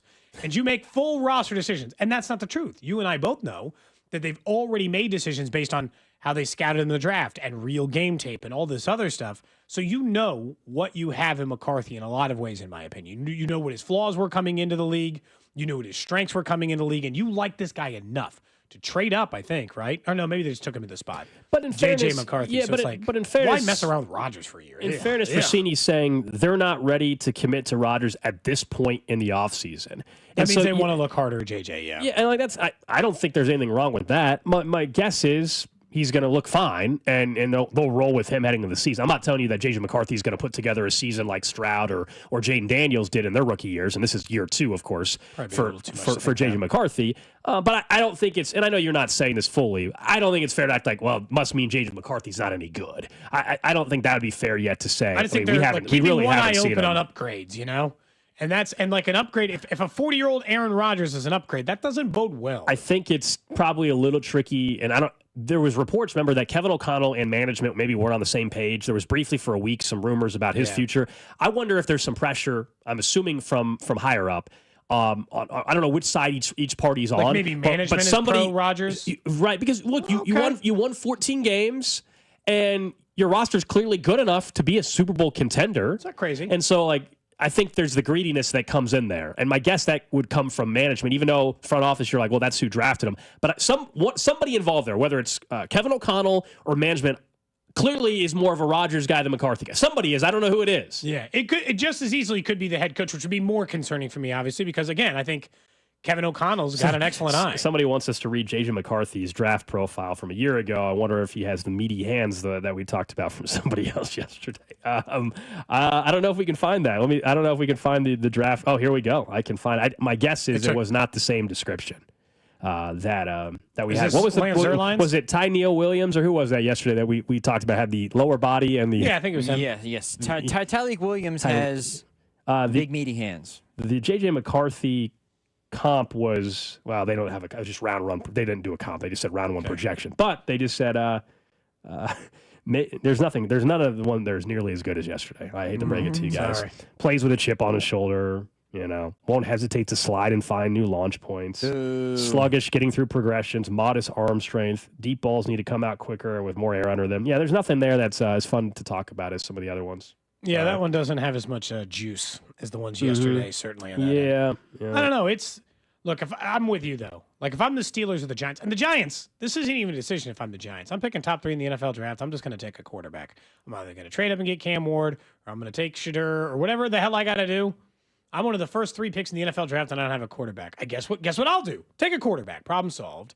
They don't have to sit and be held hostage by Aaron Rodgers. And look, if Aaron Rodgers a month from now decides he wants to be a Giant, you actually don't have to worry about it because you at least will then have started figuring your backup plan can always be, I'll take a quarterback with my first pick in the first round of the NFL draft. The Steelers do not have that luxury. Right now, their starting quarterback is Mason That's it. Rudolph. Mm-hmm. They need a decision because at the very least, they got to put some competition with him. They got to call the Falcons about Cousins, or they got to figure out if Carson Wentz is. They got to put some competition into that spot. And maybe they would be the Jackson Dart team all the time, all of a sudden, because they don't have a starting quarterback and there's a guy in the draft they like. But their consistent pursuance of Aaron Rodgers tells me that they don't like the guys after Ward and Shadur Sanders either. They would also like a 1-year stopgap to buy themselves a year until they get to next year's crop of quarterbacks. We'll get to the trash of the day here in about 8 minutes or so, but it's been a little while since we had any stadium conversations and where things stand. We meant to get to this late last week, and then things got busier with some other breaking news and everything, but Fox 4 actually had the first report on this, and it was discussing Jackson County in regards to the Royals ballpark situation. So by now we all know, right, that the mayor has said it, the Royals have basically acknowledged it, right, that Washington Square Park, just east of Union Station, is one of the sites the Royals are considering for a new ballpark. We all know it was last April. It's almost been a year, guys. Last April where that vote failed, asking for sales tax dollars for both the Chiefs and Royals failed by 16%. And one of the members of the Jackson County legislature said, they're still trying to figure out what the teams want. It's quoted in this article, and it says that the possibility for a Royals ballpark in Jackson County could still require a vote, which that's just one person's opinion. Back to there again, are we? One person's opinion in this. I still find it very hard to believe that that's the path forward because I don't believe a vote would pass for the Royals. You don't think again. Just a new thought, and now there's a continued threat, right, that they might leave or something? You don't think that does anything? Personally, no. So this Deron McGee is the Jackson County Democratic Legislative Chairman. That's who's quoted, and I believe it was our friend Jonathan Katz who had this story. And he went on to say that McKee, who was on the vote yes side back in April, talked with Fox 4 and said, quote, I think they would have to get back and go back to the voters. I don't know any other way around it. He was asked if it makes sense for the Royals to go back before the voters of Jackson County. Quote, either that or, as I told you before, I think that would involve the ownership costs keeping up with the costs of maintaining a stadium. Does it help that it would be half the price tag? Let's just say that they didn't want the full amount. They wanted half, right? Yeah. Because before they were doing the full 3/8 cent sales tax that they had already a tax you were already paying, which is always the part that's kind of funny in part of this is that like everybody presented it a different way, right? On one side, it was presented you are actively already paying this tax, and on the other side would say it's a new tax because it's renewal. It depends on what side you're on. Everybody played the game. Yeah, currently for sure. I think it's like weirdly. I think it's kind of both. Yeah, it is a new tax, and it's continuing it, but you are actively paying it. Correct. But it's like if it's in half of whatever 3/8. What's half of 3/8? Let's extend this out. So that'd be 6/16. 3/16. Yeah. 3/16. I was promised no math. I was promised no math. That does not have the same ring to it. I was promised no math on the show. 3/16 of a cent sales tax or whatever else they're asking for. Yeah. Would that move voters? Would the location stuff move voters?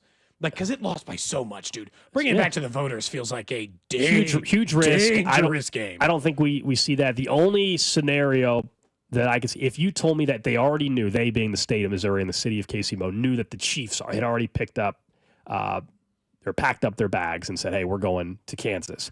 Then do the Royals have more leverage in that scenario because you're in danger of losing both teams? Maybe then that changes the dynamics of it. There was also a quote from a former city councilwoman in this article from Fox 4. So Becky Nace, she was the chair of the committee against new Royals stadium taxes back in April. She said that if the Royals tried building anywhere downtown, that the vote would fail countywide in Jackson County. So she's already that's saying one person's opinion, but that's where we're at. I would be surprised. It, so you know, like that. No, she was correct. No, she was correct the last time in terms of that it would fail considerably, and it did for a variety of reasons. I don't believe you're making up 16% of a vote, even if it's a different proposal, unless, as I said, maybe if you already knew you lost one of the teams. Otherwise, I don't believe the Royals are willing to go to another vote too.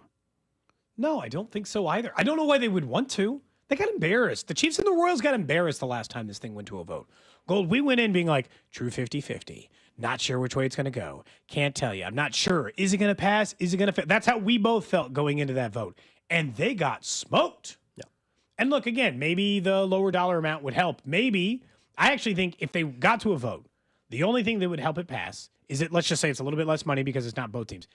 If the Chiefs announce they're going to Kansas, that's your time to get a vote. That's what I'm saying. I agree. Yeah. Like if they say, hey, we're going to Legends, okay, we'll take a vote. That's realistically maybe your only chance to, I think, like curry enough, like, I don't want to lose both. Mm-hmm. I still want downtown baseball, so I just want downtown baseball is cool. And I know that that's a selfish reason to do it. I want Kansas City to be a cool place to live and a cool place for people to want to visit. And I think downtown baseball is cool. Like, I know that that's like oversimplifying the problem because there's a lot of economics at play, but that's why I want the stadium at some of the proposed sites they're looking at versus out in the suburbs. Now, at least this go around, whatever the end result is, it's wisely because of how unorganized it seemed the messaging was, and of course the site changes last minute, which was not all on the Royals, as we know. A lot of that was on the city as well. The fact they've been so quiet over the last almost year, I guess, at this point, April will be a year, is probably very smart. Like the next time you try to say this is our decision and here's what we need, here's what we want, you better have all your ducks in a row. This is like, this is a lot like proposing. You better be sure you're getting a yes. Like you better be damn sure. And you're right. Have every tiny minor detail. Don't like the day before be like, no, we're not closing Oak. Make sure you got it all sorted. Every little nugget. I don't care if you're like, we already know how the environmental testing is going to go. You put cross every T, dot every I. Because last time, whether the Royals agree with this perception or not, they don't, as an organization don't. They came off like the sweaty lawyer in a bad TV sitcom spilling their papers all over the place. They seemed disorganized and lost was the public, this goes back to the Joe Rogan, the public perception of it. I'm sure they'd say that wasn't what was happening. Right. But you and I agreed that that's the way it came off. Like they just kept being like, we didn't even think about these things. You guys care what roads are closed? Trash of the day. All right, this takes us to Florida. We usually have a lot of them down there. Has to do with a little police chase, not just a normal police chase, one involving an ambulance. So cops in Florida say a man stole an ambulance, led law enforcement on a wild car chase through the streets of Tampa. But some of the other details are interesting involved here. So there's some dash cam footage of police pursuit, which was on Saturday. It shows Florida Highway Patrol troopers pursuing the ambulance as the emergency vehicle ran through stop signs, swerved through traffic, stuff you would normally see, right, if you've watched any police chase in any city. And so when the driver fully pulls over, they finally get him to pull over. Right before he gets arrested, he chugs a beer. Cops say I guess you're already in trouble. What's the difference? Cops say he downed the drink. It was beer. Officers opened the door, threw him to the ground. The pursuit started around 8:40 Saturday. They got an alert about a Tampa Fire Rescue ambulance being stolen from a hospital. Police found the ambulance 10 minutes later after the call came in and attempted to stop the driver. Of course, that's when the driver fled in the ambulance. A 43-year-old Tampa resident was the driver. He was arrested on charges of burglary of an emergency vehicle, grand theft of an emergency vehicle, fleeing and eluding, driving while license suspended, resisting arrest, and DUI because he added the beer chugging also, to it as well. I guess the other stuff seems like the bigger trouble than just the straight-up DUI. I would say so. You got to hit him with a driving on a suspended license. He stole a car. I don't think that. What's that? That might be a fine. Every charge. I mean, they should also hit him on, like, other than fleeing. How about cite him for the damn running through the stop signs, too? Just add every little thing on there. If you're in an ambulance, though, aren't you allowed to do that? If it's for, I actually think you should let that one go. No. Not all of it. You notice, though, there's a different charge. You can charge him with, he's in an ambulance. It's not just regular grand theft. Grand theft of an emergency vehicle is even more serious. Worse? Yes. Ooh. Yeah, well, think about it. I got to be honest. If I'm stealing anything, it's not a cop car or an ambulance. Yeah, not smart. Like that. Like, just no way. Plus, I got to assume that all those things are low-jacked. Yeah, tracked. That's part of my reasoning behind it is that if I steal an ambulance, I got to assume that they got a tracker to know where the ambulance was. That just feels like an incredibly risky vehicle to try to steal. Maybe not. And not exactly inconspicuous. Maybe not on ambulance. Police cars, I'm sure, are all tracked. I don't know about ambulances. You're right, though. It's like you're not hiding an ambulance. I mean, so it's like, hey, someone stole an ambulance. It's pretty obvious if you spot one. Yeah, it's not like, oh, it's a black... 2019 Camry, no one's probably going to notice. Yeah, a random black sedan. There might be a lot of those on the road versus, fluorescent at times ambulance or whatever. If I'm stealing an ambulance, you turn on the lights, though, right? I don't know if it said he had the lights on or not. I mean, you might as well get people to move out of the way, dude. If I'm, well, and just because like that's part of the fun of like being in an ambulance and a police car. If I'm just driving it, I want to turn on the siren. Not too many people are having fun. I want it to go. Yeah. I want it to go wee. You're like a little kid. It's the same. Like if I saw if I stole a fire truck, I'd want to operate the hose. Like I wanna spray some water here. I don't think that's crazy. But the hose is not connected while they're driving, though. No, but I want to stop and use the hose for a second instead of chug the beer. Someone says I would do the siren as well. Someone says they work for a water company. Their truck is low jacked. It's just a 2015 Chevy Silverado, and their water company has theirs low jacked. Someone says $100. This guy plays way too much GTA. Because that's something you would definitely do in Grand Theft Auto. You would steal the ambulance. You would absolutely, because you could also go into ambulance mode in Grand Theft Auto and then actually go and do real things. Yeah. When's the last time you played a Grand Theft Auto? I played a decent amount in high school. Not as far back as you think, because on Xbox you can sometimes play it for free if you have the online subscription. I probably actually played it briefly probably within the last 3 or 4 years. Yeah, exactly. That's what I want to do in the ambulance, So it sounds like Cody really wants to steal one and see what happens. I don't want to steal one. It certainly sounds like I just want. Is there a firefighter who'll let me cruise around? And then you can't maybe turn the big wheel for a second or use the hose. Police departments have the ride along thing. Some of the police departments do, where you can ride along. I've ridden along. Let's do a ride along. Fairness, I've had my ride along in a police vehicle. No, I mean I'm talking about in the passenger seat. Yeah, you're not in the back. Okay. I'm talking about in the passenger seat, not handcuffed. Yeah, they unhandcuffed me before they put me in. Let's do a ride along. Let's see if they let us do a ride along. We can live tweet the ride along. I'm sure there's a cop that let us do a ride along. I think you have to fill out a whole official. It's a very official process you have to go through. You got to sign some waivers. You got to make sure they get background check and all kinds of stuff. That'd be the dumbest thing, by the way. You applied to do a ride along, and it turns out, idiot. Yeah, can you imagine?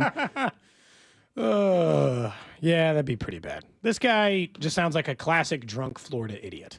Mm-hmm. Is that pretty much narrowing down what happened? Yeah, he got drunk. He stole an ambulance. He broke a bunch of other laws, chugged a beer, and then got arrested. He's probably going to go to jail for a little bit. I'm going to say for sure. If you look up what's the Grand Theft Auto of an emergency vehicle versus regular, what's the difference in potential sentence that we talk about?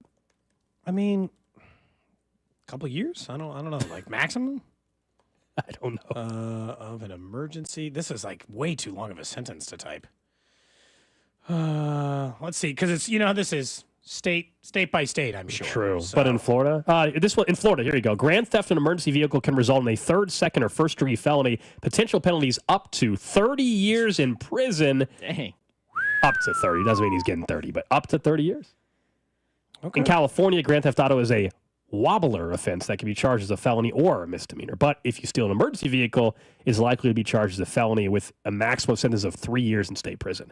So don't do it in Florida. Guess if you're going to steal an ambulance, Cody, do it in California. It looks like it's not quite as big of a jump. Florida doesn't mess around. Florida does not mess around. Well, they had to prepare themselves for all the Florida men out there. That's true. That's quite a big difference. So Cody's discovered now if you're going to steal an emergency vehicle, do it in California, not Florida. Class D felony in Missouri for any stolen vehicle. Class B for an emergency vehicle. So slightly more. Our law enforcement friends slightly listening, more serious. I'm sure, are thrilled that we're discussing this. Yeah, they're probably yelling. We're telling you not to do it. I That's- said don't steal it.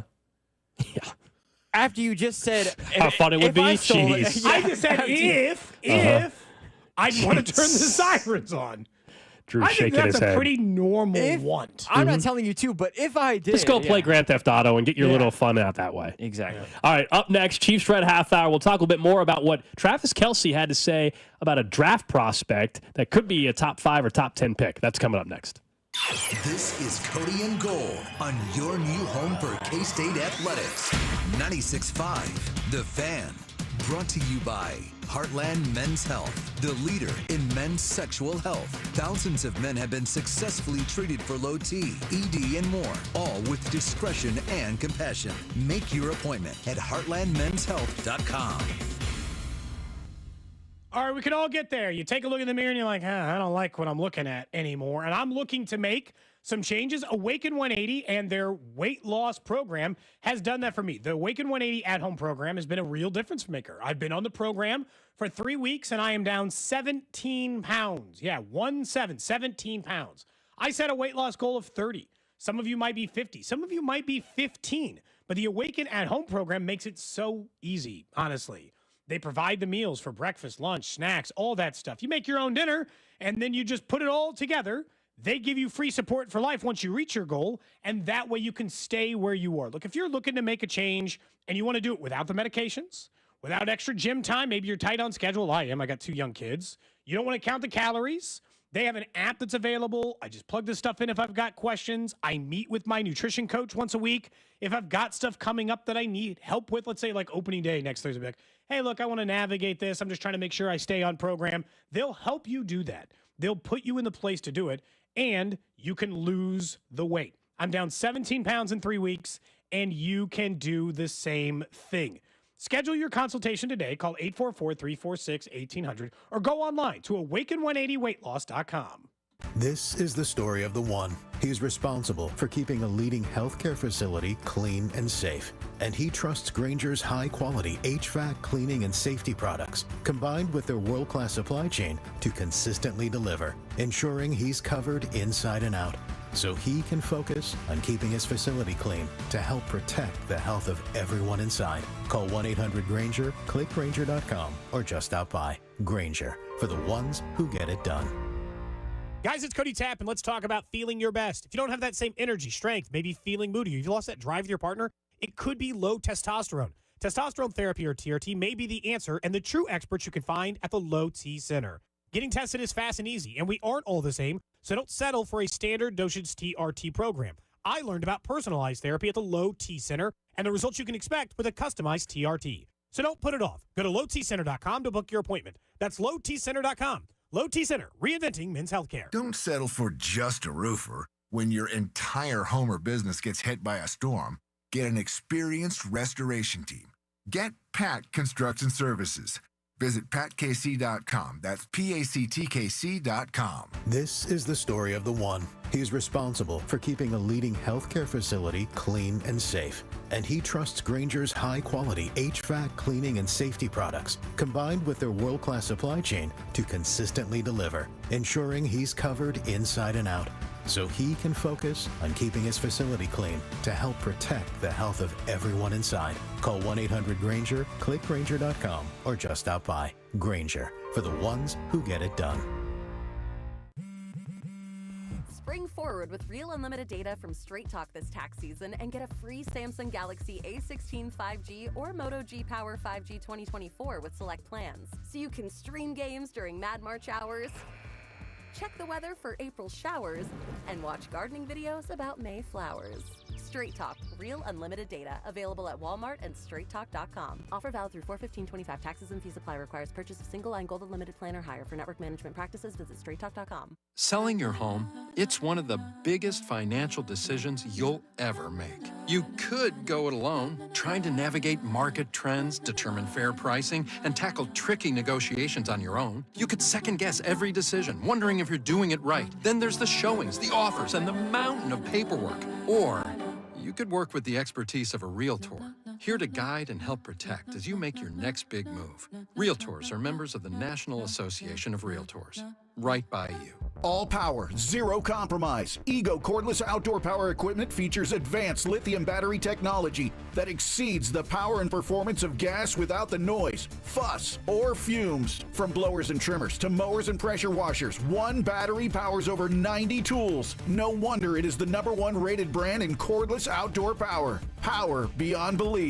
Visit egopowerplus.com to learn more or to find an Ego retailer near you. That's egopowerplus.com.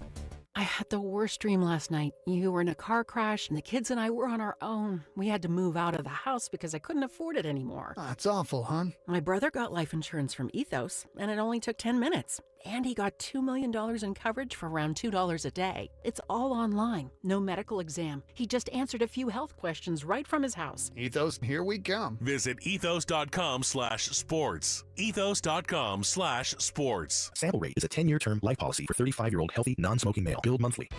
This is the story of the one. As a quality technician in a food processing center, she knows that making the right call is the best way to avoid a recall. That's why she trusts Grainger's world-class supply chain to deliver the high-quality supplies she needs to help keep her production line, her equipment, and her customers happy and healthy. Call 1-800-GRAINGER, click Grainger.com, or just stop by. Grainger, for the ones who get it done. T-Mobile home internet is all about speed, value. What you doing, Zach? I'm rehearsing. There are so many benefits. You got to talk fast. T-Mobile home internet ranks #1 in customer satisfaction for home wireless internet by J.D. Power. Wow, you are good. Try singing it. T-Mobile has price lock. They won't raise your rate on internet. Hulu and Paramount Plus on them. Get T-Mobile home internet all in for just $55 a month with auto pay and any postpaid voice line. Additional terms apply. For J.D. Power 2024 award information, visit jdpower.com/awards. Hey, Kansas City, it's Dusty Likens, and in case you didn't already know, I'm here to tell you that you can watch all the shows here on 96.5 The Fan across all our social media channels. That's right. If you want to see our smiling faces as we talk about the best sports fans and teams in the country, subscribe to our YouTube channel or watch on Twitter, Facebook, and Twitch. Wake up with us, eat lunch with us, and go home with us. Your home for Kansas City sports, 96.5 The Fan. Come join everyone from 96.5 The Fan on Friday, March 28th at Hollywood Casino for the Royals Roundtable with Michael Messi, Kyle Isbell, and Josh Bernier. We'll have a Q&A starting at 6 o'clock, followed by a meet and greet with the players. The event is free and open to the public, so come hang out with all of us at Hollywood Casino on Friday, March 28th for the Royals Roundtable. This is your home for Royals baseball. 96.5 The Fan. Royals coverage sponsored by Metal by the Foot, your metal project superstore. At Metal by the Foot, we pride ourselves on delivering the highest quality metal to meet your exact needs. Located in Casey and Topeka, online at metalbythefoot.com. When you need a piece of metal, remember, metal doesn't have to cost an arm or a leg, just the foot. Opening day coverage is brought to you by Hollywood Casino. Stop by Hollywood Casino every Wednesday in March from 12 until 2 to register for your chance to win opening day tickets. Your home for Royals baseball. 96.5 The Fan. You're listening to 96.5 The Fan from the Mission Plumbing, Heating, and Cooling Studios. Welcome in to the Chiefs Red Half Hour. Every day at 11:30 with Cody and Gold on your new home for Chiefs football. 96.5 The Fan. It is the Chiefs Red Half Hour. Alex Gold, Cody Tapp, Drew Nixon with you. I want to talk about what Travis Kelce had said recently about Travis Hunter, who will be one of the top prospects in this year's draft. And Travis Hunter has responded back as well. So I definitely want to make sure we get into that. Someone on the text, whoa. I was going to say, someone on the text line said their uncle stole an ice cream truck to drive to Woodstock. But you know what that means? It means the mock draft sounder. At the beginning of the Chiefs Red Half Hour? And I don't know if you guys are, we have somebody on the phone line as well. Let me look. It says Bink Daddy. I'm not even kidding. It says Bink Daddy is on hold. It really does say that. Character Concerns did come out with a brand new mock draft yesterday. The Character Concerns podcast. Hopefully you're subscribed already. Chris Unocero, Jay Binkley. So we have Bink Daddy, as it says on the caller ID. I don't know if Bink has changed his caller ID name to that or Dusty's messing with him. Something's up there. But Bink is joining us for a little mock draft sounder. You know what that means, Bink. That means you got to let us know how the mock went. This is 2.0? This is 1.0 of Chiefs mock, but it's the NFL. We did a 1.0, but this is full Chiefs mock, all 8 selections. And I did not change that to Bink Daddy. Someone did that years ago. It's actually Bink, Daddy, so it's actually Daddy Bink if you read it, I like it, though. It's like last name first, All right. Well, Daddy. So pick 31, round 1. Who did you have the Chiefs taking? Round 1. Oh, man, it is so tempting to trade out of this, guys. Okay. I mean, this isn't like that pressure when they were in Kansas City where they felt like that need to still draft somebody at the end of the first round. This is no pressure here. But will it be alluring for someone maybe to trade in and get that third quarterback at 31? Adam Schefter put out on Twitter when he wasn't in hiding after Jordan Schultz schooled him. He tweeted out that this is the latest it's gone. It's the closest to the draft without first round being traded. Yeah. Oh, did we lose you? I think you dropped there, Bink. Let's put him on hold, guys, and we'll try to reconnect. He was mid sentence there. We lost him. I thought he was mid sentence. That didn't seem like the completion of the thought. Yeah. So let us know. We'll get reconnected. Obviously with Bink. He was trying to talk about the trade. We didn't even hear who his pick is yet. No, I gotta know. In the trade, he was teasing us a little bit. He was teasing us a little bit with the trade scenarios and trying to trade out of round 1 at pick 31 if a team wants to find that quarterback, or whatever. But yeah, something happened on the phone connection. We'll get back to Bink in a minute. Not sure what happened there. I mean, he is right. Adam Schefter did point out that it's the latest it's been. But that's also because nobody's traded up for quarterback yet. You and I both know that that's more related to the Cam Ward thing. And I think it was Schefter who was reporting this morning or last night that it's moving or trending in the direction that Cam Ward will be the number 1 overall pick, which I guess I thought we knew, Gold. Maybe his phone the other side? Maybe his phone Did he run out of battery? I don't know. He's not answering. So we'll figure out. Hopefully everything's all right. I don't know what's going on there. Maybe bad connection or the phone wasn't charged. I'm not sure, but I know we are now going to try to reconnect one more time. If not, we'll find out. Honestly, you need to listen to the Character Concerns podcast to find out all the mock draft picks from Jay Binkley and Christian Osero anyway. But he was going to tell us round 1, pick 31, the player that he thought the Chiefs should actually go and target. I don't know. It'll just be a mystery, I guess. Chiefs are trading out. That's what, you know what? I'm taking this as a sign. He said it was really tempting for the Chiefs to trade out, hung up, and he's indicating that the Chiefs will not have a first-round pick. That's the way I'm taking it now. Is Bink a purist, or does he follow your rule where you're allowed to trade? Yeah, I don't know if Bink is with me where mock draft should not have trades or not. Bink, we got you again? Yes, I'm here, guys. Sorry about that. Modern technology, you know how that works. Working against you, you know? All right, so who you were about to tell us, I think, who you were about to take. No, I was about to tell you. Did you guys hear the Adam Schefter tweet? Yes. We saw no first-round trades for the latest since Joe Montana to the Chiefs in 1993. Which direction do you think I'm going, guys? Am I going defense or offense? Because, I've been heavily upon I think you offense. have to go defense at this point. They have a starting 5 on the offensive line if they need it. I think defensive line is the only, they haven't addressed it in free agency player.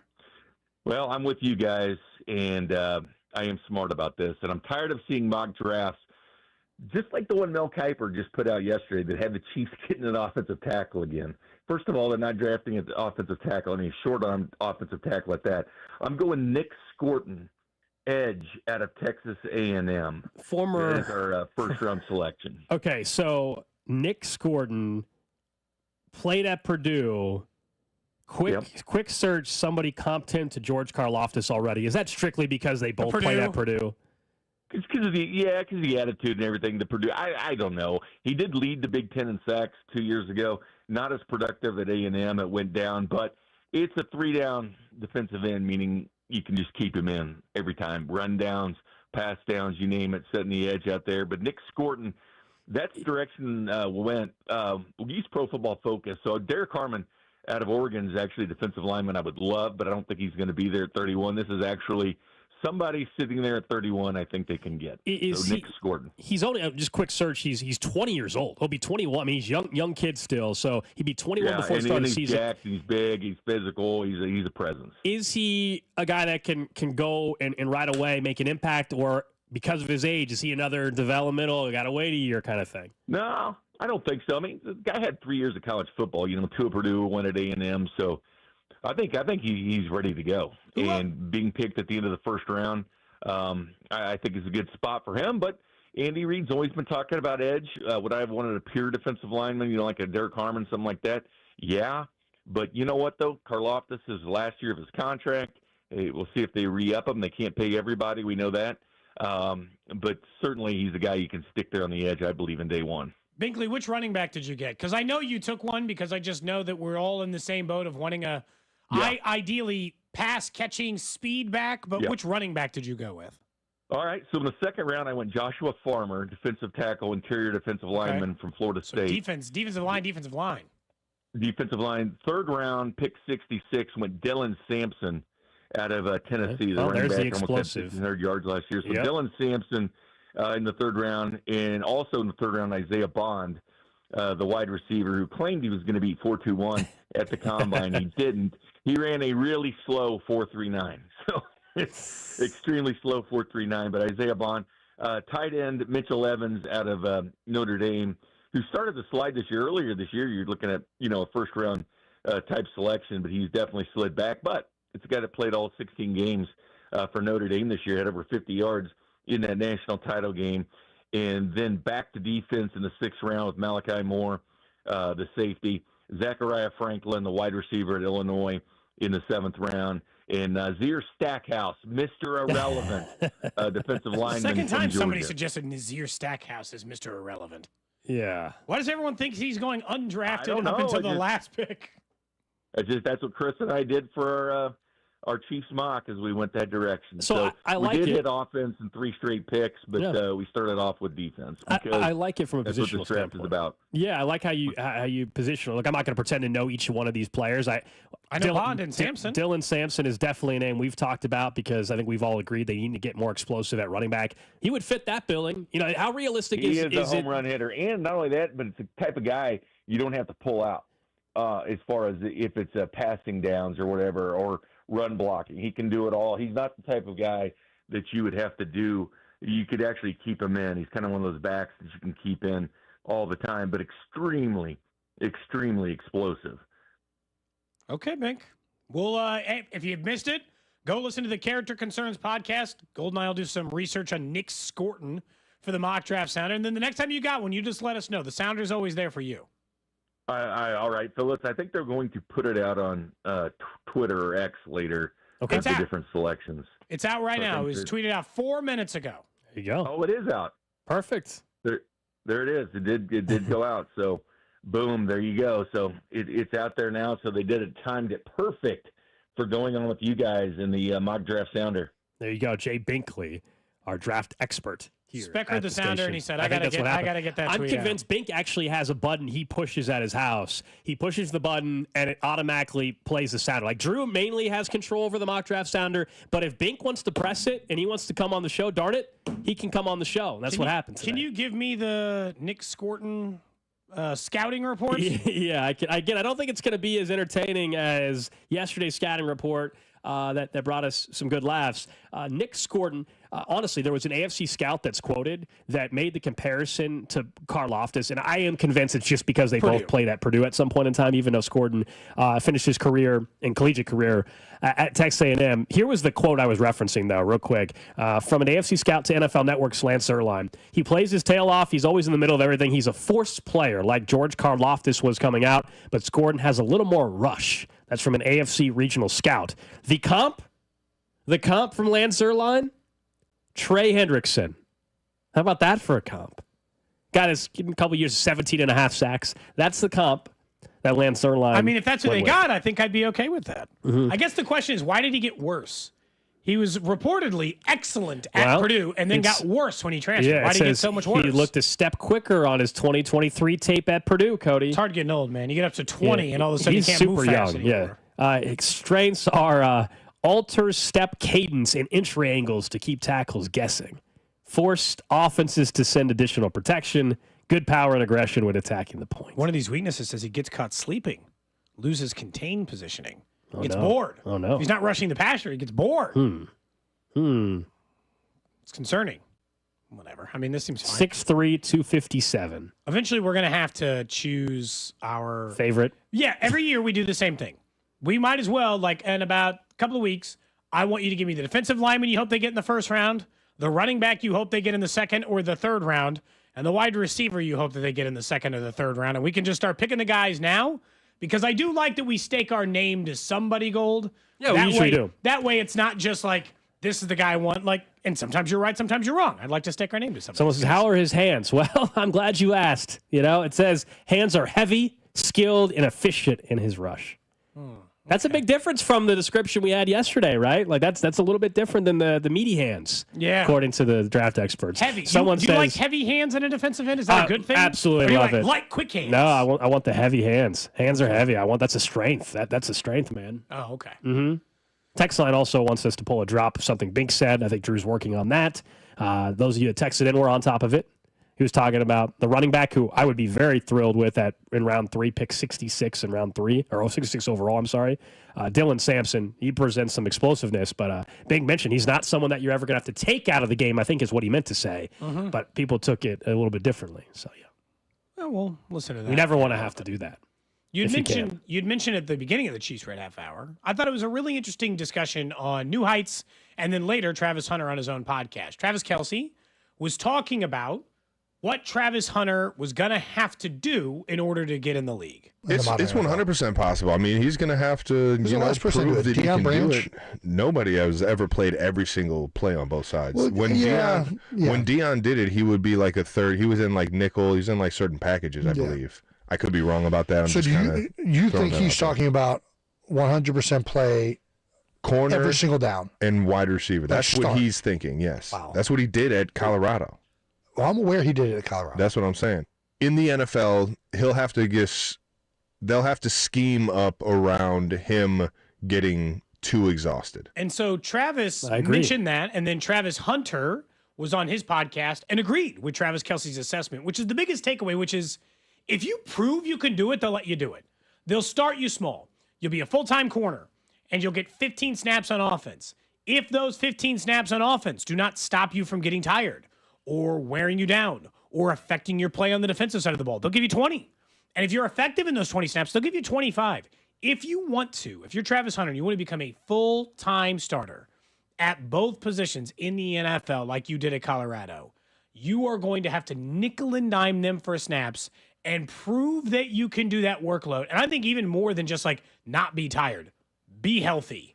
Play in the NFL and physically stay on the field. Also, got to be damn good at both. You know, I understand in college those wide receiver snaps have got to be productive wide receiver snaps. I still right now, if you're do I think he'll ever get to a point where he's getting 90% of the snaps in the entire game? I don't think so. I don't believe, and there is some truth that could they expand the workload in year 2 compared to year 1 and year 3 compared to year 2? Sure, I think there's truth to that. I don't believe in the NFL. Given the level of play we're talking about and to be performing at such a high level, that kind of snaps, the way he did in college, I don't think we're going to see that. I think it'll still be really impressive when he does both because he's going to. I just, in an NFL game, I don't, remember, college, you play, 12 games, 13 games? I don't believe in the NFL. If you're on a playoff team, you're going to play 18 games, you're going to play 20 games, and you're going to play 90, 100% of the snaps in the entire game. On both sides of the ball, I don't believe that. Is there any part of it that, let's just say he gets drafted as a corner and it's not going great? He's Kyrie Elam all of a sudden, and he can't guard, right? He's not getting on the field. Does he try to make the full transition, full switch to wide receiver? I think it's a possibility in his career. You know what, actually? Down the road. Maybe that's what I should be doing instead. It's not like he didn't put up monster numbers at wide receiver at Colorado. He did. He put up huge wide receiver numbers even there. He's obviously athletic enough to do it. Yeah, I mean, you probably don't want to have to do it, right? Type of guy you don't have to pull out. Yeah, you don't. You may not want to do that. You can just plug him in. Thanks, Bink. We know what he meant. Oh yeah, the text line enjoyed it. Type of guy you don't have to pull out. Noted. But yeah, I just think it's interesting that Travis Kelce is at least admitting he thinks it's possible, because it is tough if you're Travis Hunter. I guess I view it like Shohei. I don't think it's crazy because nobody else in college has done it. I don't think it's crazy to play him at both. If I were the team that drafted him, I'd be willing to play him 95% snaps at corner, because corners don't really come off the field, and 60% snaps at wide receiver. He is the only person, in my opinion, who's been running both in collegiate or NFL level in my entire memory of life. I'm not saying there was never a guy who stepped on and took a defensive snap for a team in college, but not played full-time both ways multiple years in college. So if he's just the one exception to the rule, I'm going to take advantage and play one player a contract to get to play two positions. No, he's going to get an opportunity to do both. I'm with you. And I do both full time. And I would let him do both. Not full time, though. I don't believe that's realistic. I think you're shortening his career at that point. This is the debate, right? This is the debate everybody's having right now about him, and we'll find out. He has a chance to prove a lot of people wrong. I think he should. His value is that he can do both. That's why he's going to get drafted where he gets drafted as well. Where's the best place for him to go? I still think the Raiders are in play for sure. I would say Jacksonville's the best place for him to go if he's going to play both sides. They need both of those. I would also argue that the Patriots need both. Yeah, but the Patriots need a corner and need a wide receiver, and Vrabel knows something about being in a system that once he played for a team that utilized Deion Branch in third down packages. So, I'm not saying it's like apples to apples, but at least he's been around a time in which that successfully worked. The reason why I say Jacksonville is he doesn't have to be the number one wide receiver as well as a top tier corner, where if he goes to Jacksonville... I don't think he's a number one wide receiver anywhere. Who on the Patriots is the number one, though? Travis Hunter would be the number one, I think, away. I just don't believe that's... There's a difference between being a number one receiver and being forced to be the number one receiver because the wide receiver room sucks. You know what I'm saying?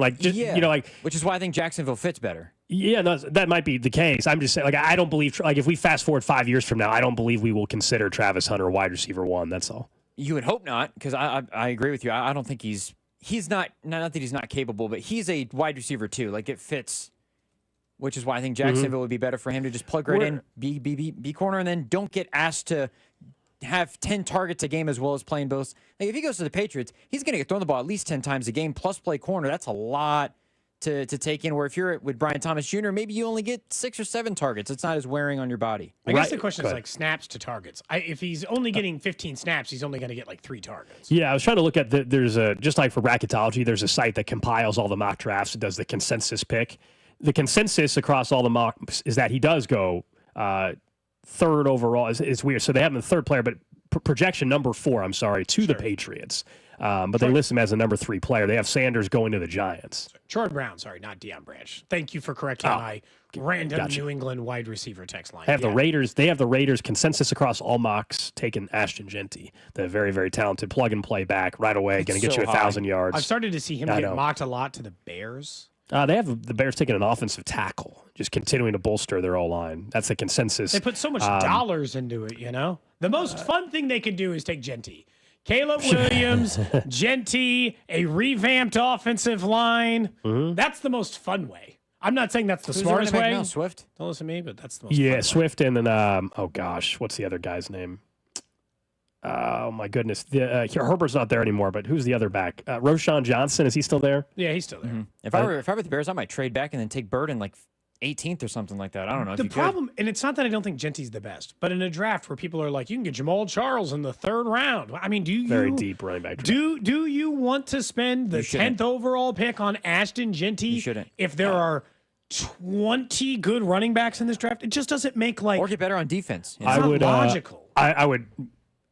I think it's a mistake to draft him top 10, but I will say I think Genty is the type of running back that immediately he's 1,100, 1,200 yard back, rookie year, boom. Rookie of the year candidate right That's away. Why I feel like it actually kind of makes sense for Chicago. You immediately take this massive handcuff off of this quarterback who has all this pressure on him this year. And instead, you let him have a rushing attack with a great running back who can immediately take some heat off your ass. If he in Chicago, I actually kind of think it makes sense. I just wouldn't want to do it at whatever they are, 10th overall. If he went to the Raiders, do you think he gets over 70 yards in either game against the Chiefs? Oh, well, now we're getting real will he have 70 yards against the? Yeah, sure, yes. He's pretty good. Yeah. I'm just saying based on how good that run defense was last year. Yeah, and how good they've been. Do you think that he actually... If Travis Hunter is allowed to play wide receiver, he will get 70 yards receiving in his rookie year in some game, yes. I'm in Genty. Oh, Genty. Sorry, I thought we were talking about Travis Hunter still. Sorry. Will Genty get 70 yards rushing in a game? I don't think so. Yes. Against the Chiefs? I don't think so. Yes. I think you probably will. It just depends. I actually don't know much about the Raiders' offensive line, in fairness. If the Broncos got him, without a doubt, they got the league's best offensive line. I think Genty is a 1,200-yard back rookie year. Yeah, I think that's probably right. He's going to running backs like this come into the league all the time and have immediate success. Every once in a while, they are like Leonard Fournette, and it takes a little bit of time. But a lot of times, they just walk into the league. And Lenny finally retired, right? I think so. Good for him, man. He just kept bouncing between good team and got good himself team. a ring late in his career too. Yeah. Leonard Fournette. He shouldn't have gone 4th overall. How old do you think draft. Leonard Fournette is? 30. No, he's 28, I think. He just turned 30. Just turned 30. And he last played in 2023. He retired at 20, or stopped playing. I don't know if he's officially retired at 28 years old, 2023 this season, whatever. Yeah. He's that old? That's He crazy. got taken 6 picks ahead of Patrick Mahomes. No, see what's crazy? You're saying he's that old. I thought he was older than 30 because he hasn't played. I thought he was 33 or 34. I assumed he was the same age-ish as Patrick Mahomes because they were in the same draft. Okay, well, sure, yeah. If you know the exact That's why draft, I had a good answer. Yes, Yeah. fair enough. It's crazy that he's already, like his career's already over. 7 years, got a ring, boom, out. I felt like he was in the league for 15 years. Of the 9 people taken ahead of Patrick Mahomes, how many he can name all 9? How many do you think you could name? You don't have time now. Just what's your gut instinct tell you? 6? Maybe, honestly, yeah. I haven't thought about that draft class in a while. So yeah, I don't. Maybe 6. I don't even know if I can do that at this point. Don't look it up. Yeah, I don't know if I get 2017 draft. I'm not sure, man. Up next, we'll get to what's trending, then we'll get back into a little bit of the NCAA tournament, some action last night, what we saw, plus the offensive expectations for this Royals team based on what they did a year ago. That's coming up on Cody and Gold. This is Cody and Gold on your home for Kansas City sports. 96.5, The Fan. Brought to you by Heartland Men's Health, the leader in men's sexual health. Thousands of men have been successfully treated for low T, ED, and more, all with discretion and compassion. Make your appointment at heartlandmenshealth.com. Grab your phone, dancing shoes. Come on, guys. It's March. March college basketball with Underdog is the best way to do it. You can bring the fun out of your bracket to every game and make entries daily over and Underdog. And you can do it on the Missouri side. So you're watching the games tonight, Thursday night. You want to, make some selections on the Missouri side. You can do that. It's one of the leading sports apps you can play in your state. And millions of people have won billions of dollars over at Underdog with over 100,000 5-star reviews and millions of players. I'll start giving you some specific ones I'm looking at starting tomorrow when we get full board. But all you got to do is choose which player goes higher or lower on their stats, points, assists, rebounds, pair those up and more, and you can make those selections and give yourselves a chance to win 1,000 times your money over at Underdog. Super easy to use, and again, can be used on the Missouri side. Download the Underdog app today. Sign up using promo code TAPP, T-A-P-P, to unlock a special offer for up to $1,000 in bonus credits when you make your first deposit. Sign up with that promo code TAPP, T-A-P-P, and claim your special offer today. Must be 18 plus and present in a state where Underdog Fantasy operates. Terms apply. Concern with your play. Call 1-800-GAMBLER. Visit www.ncpgambling.org. Spring may not officially be here until March 20th, but at Ryan Lawn & Tree, we've been preparing for spring all winter. This is Larry Ryan. Unlike companies that shut down for the season, our full-time Ryan pros train nonstop, studying the latest science to deliver even better results every year. No one brings more care and expertise to your lawn and landscape than a Ryan Pro in the Clean Rad truck. Ryan Pros are full-time employee owners, many with degrees in horticulture and turf management. If you ever have a question or a special need, you never call an 800 number. You call your Ryan Pros mobile number and talk to an owner. Get your free lawn instant quote online. Just visit ryanlawn.com/spring and get started today. Sign up this month and take 50% off your first lawn application. Our 50% off spring offer is the only one that comes with Orion Pro. Visit RyanLawn.com/spring today. Hey, it's Cody and Gold once again telling you about our friends over at Centric, and we've all been dealing with this brutal weather in Kansas City. Maybe you work outside and look, you've just had enough. Well, you can start a brand new career with our friends over at Centric because they allow you to advance your career on your time with their flexible schedules. You choose your curriculum, go with that new career path, and stop worrying about what the weather will do for you. Call our guy, Russ Mondry. He's been with Centric for 16 years and will be with you to guide you every step of the way. Go to Centric.com now. Hi, it's me, your USPS Ground Advantage shipment. Just left the warehouse and hitting the road.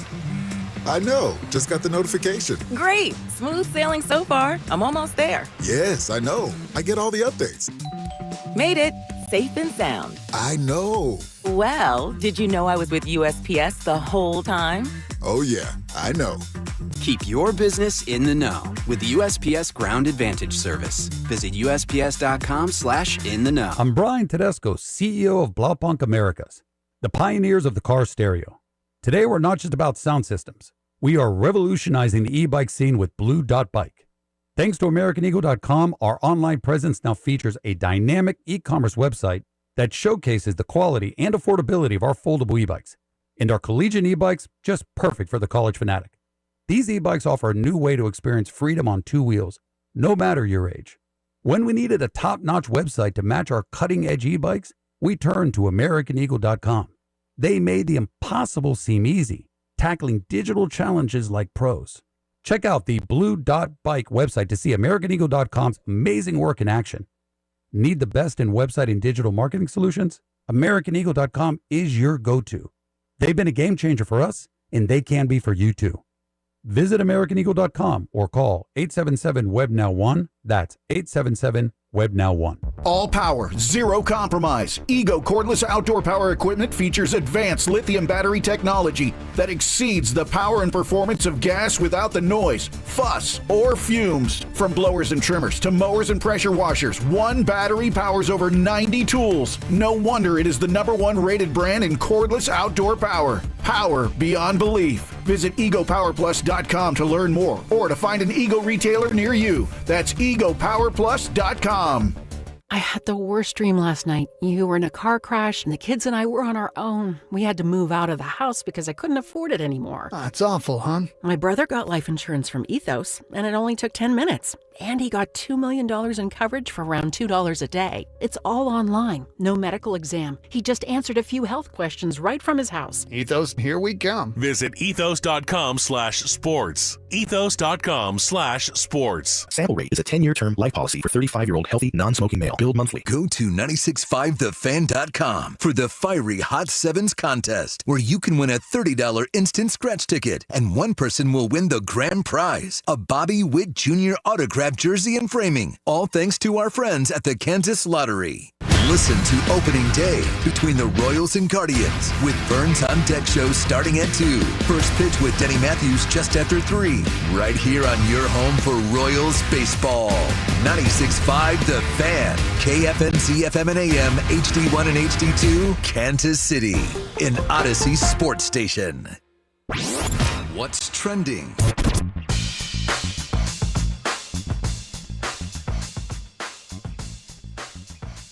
What's trending on Cody and Gold is presented by Baker University, where graduates earn higher salaries and land jobs faster than any other university in Kansas. Apply today at bakeru.edu. The NCAA tournament got underway last night. The 11-seed North Carolina Tar Heels absolutely destroyed 11-seed San Diego State, 95-68. The Tar Heels now get set to take on Ole Miss tomorrow in NCAA first-round action. We'll talk more about that win last night a little bit later on this hour. Plus, earlier in the night was the better game. It turned out to be an awesome finish and an awesome game. St. Francis, Pennsylvania, the 16 seed against 16 seed Alabama State. Alabama State scored inside of a second to go in the game on a full court pass. It was pretty awesome to see the reaction. They will now take on Auburn tomorrow as well. Tonight, got a couple games. The 11 seed matchup in Dayton, Ohio is Xavier and Texas. The 16 seeds are Mount St. Mary's and American University. Next up on What's Trending, the Vikings are reportedly not actively seeking out Aaron Rodgers at the moment, but according to Diana Rossini, will not rule it out either. Essentially what the reporting is that they're keeping their ears to the ground on what the Aaron Rodgers situation is looking like, but that they want to see how things are going for their guy, J.J. McCarthy, first. There are reports that Aaron Rodgers is in an absolutely zero hurry himself in order to find a landing spot. We still think that if the Steelers are in on that game, that they should 100% force his hand and make him make a decision. But as we will know with Aaron Rodgers, probably wouldn't work. You can give him a deadline. Yeah. I don't actually think he'd do anything about it. Yeah, he goes with his own beat of the drum, right? Yeah. Next up on What's Trending, Indiana has hired their new men's basketball coach. How about West Virginia's Darren DeVries? He is now the next head coach there after 1 year at West Virginia. So West Virginia thought they finally found their long-term option post Bob Huggins. Unfortunately, he's now the next head coach in Indiana. A lot of people thought he could have taken the Iowa job. Now that's the rumor is that Drake's head coach, depending on how long the tournament goes, that Iowa could go in that direction. So you could have Drake having their third head coach in the last 5 years because they've been evaluating head coach hires so well. Nico Medved or whatever was at Colorado State now, who's now Medved is going to get the Minnesota job after leaving Drake. We just mentioned goes from Drake to West Virginia, now Indiana. It's pretty crazy. Let's be honest, what they've been able to do. If Kansas's AD quit tomorrow, I'd just go hire, stop stealing their coaches. Steal the guy who is better at finding coaches than anybody else. Yeah. I would just go swipe that guy. Wrong program example. I hear you. Kansas wouldn't need to do that, but somebody else would because it's Kansas. You're going to be able to find the top candidate easily. If I was a mid-major, if I was a lower-level Power 5 school, I would be looking at Drake's athletic director. If I'm director. West Virginia, I'd be I'm sick of losing guys. Drake, you find our next head coach. Problem is they keep because that guy still going to leave them after 1 year. This one-and-done thing. How frustrating is that if you're Drake, if you're West Virginia, you're like, what the hell? We finally found a coach and he's gone. That's life, I guess, at most schools, but still. But Drake, you're like, we plucked you from D2. You're ditching us. Quarterback you, wide receiver you, head coach you. Head coach you. Apparently. Who knew, man? Next up on What's Trending, the Green Bay Packers have officially filed to get a rule change in place for the NFL to ban the tush push. Okay. The wording was pretty simple. No player immediately after the snap can thrust themselves behind a player to, it's all this nonsense, right? Outside of it. They're trying to get the tush push banned. We didn't mean it'll actually get approved. You and I both know how this works. You submit the rule change because you're interested in it. Then you wait to find out if you get the votes. If you don't get the votes, no one ever votes on it. If you think you got the votes to get it passed, we find out. If they ever vote on it, we just assume it's going to pass. Yeah, I think the rest of the NFL might be tired of it. I think they might actually get the votes on this one. It might actually, but you're right. They don't take it to a vote unless they have the votes. It's kind of like how bills in Congress and stuff happen. A lot of times they don't take it to a vote unless they think they have the votes to make it happen. Same kind of concept. And thinking of the Packers, McCole Hardman, former Chiefs wide receiver, has signed a 1-year deal to join with the Green Bay Packers. Scored a Super Bowl winning touchdown, man. For now, he is not a member of the Chiefs, although last time he was on a different team mid-season, he got traded back to Kansas City, so you never know. Over-under, this is like you mentioned, let's do a calendar for when Jack Caglione gets called up. November 15th, that's the over-under for when McCole Hardman is a Chief again somehow. I don't think it happened. The Jets one was because the Jets were a joke and a mess. The Packers are well-run at least, so I think he'll stay on there. Over 0.5 times that he is a Chief again. McCole Hardman. Ooh. At any point in his career. Oh.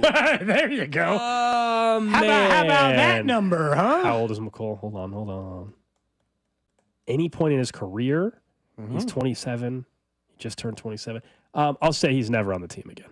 Okay, never on the team again. You're going to take the under. Other than, he's never on the team again. Don't forget, Wednesdays are brought to you by our friends over at Jefferson's. The lunch hour brought to you by our friends at Jefferson's, both in Lenexa and in North Kansas City.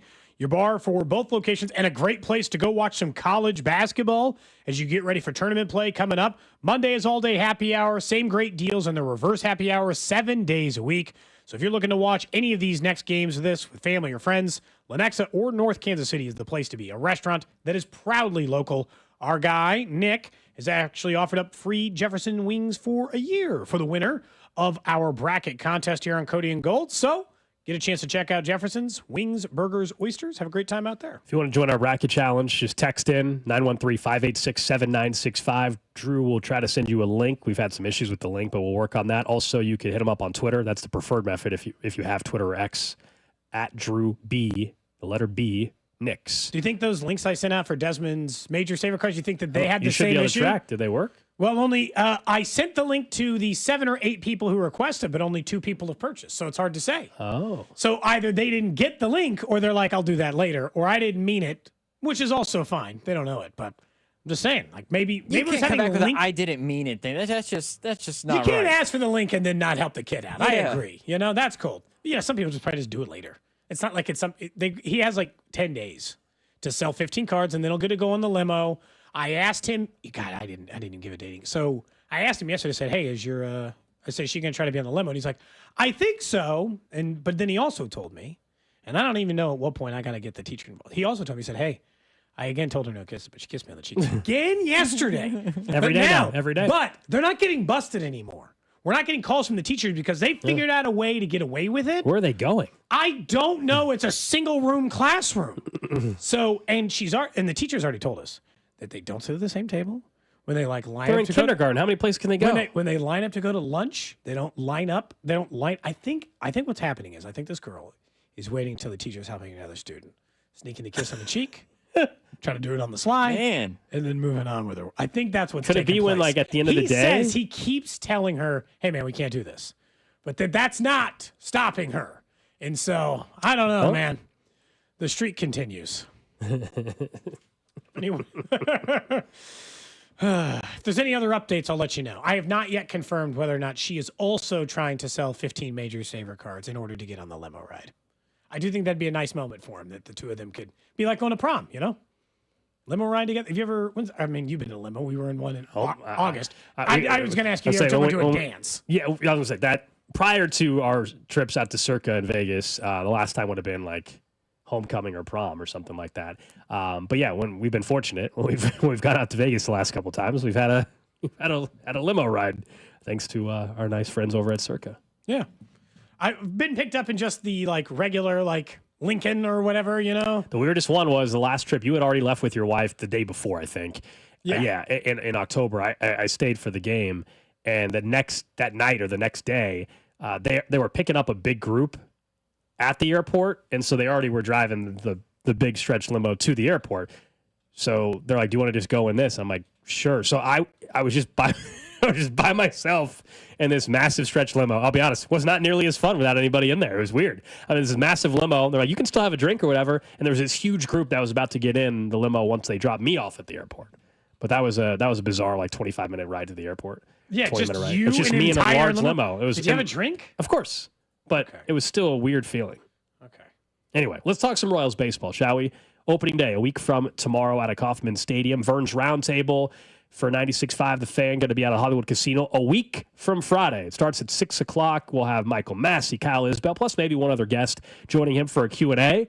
And then a meet and greet afterwards. Plus, the entire 96.5 The Fan staff will all be out there hanging out. It'll be Sweet 16 night as well, so we could be watching some hoops, or we'll be right by the sports book, so maybe you'll put in some bets as well. But the Royals, expectation-wise offensively, there's multiple areas where it's easy to see where they could improve, right? For starters, walks. They were 28th in baseball in walks a year ago. I think this is the single stat metric that they can improve almost instantly with one acquisition they made. And that's Jonathan India, right? Who was 5th in baseball in walks last year. Yeah, when you bring in a guy to lead off that was 5th in all of baseball for walks, you can go from 28th and climb right to 15th easily. I mean, honestly, pretty easily when you're talking about bringing in somebody like that at the leadoff spot. So for starters, I think that's where the greatest improvement is going to be. I struggle to actually see necessarily where the batting average just 100% goes up from being 10th in baseball because, yes, India will help that as well, and it should set the table for everybody else. It could help you in some other areas. I was run scored. But let's say Salvador Perez, who's coming off his best year in 3 years. He was a Silver Slugger Award winner. I believe he hit 271 or 277, something like that. Yeah. Let's say it's even down like 7 or 8 points. Doesn't mean he's having a bad year, but let's say it's down 7 or 8 points. Who else is out there is going to make up for that offense?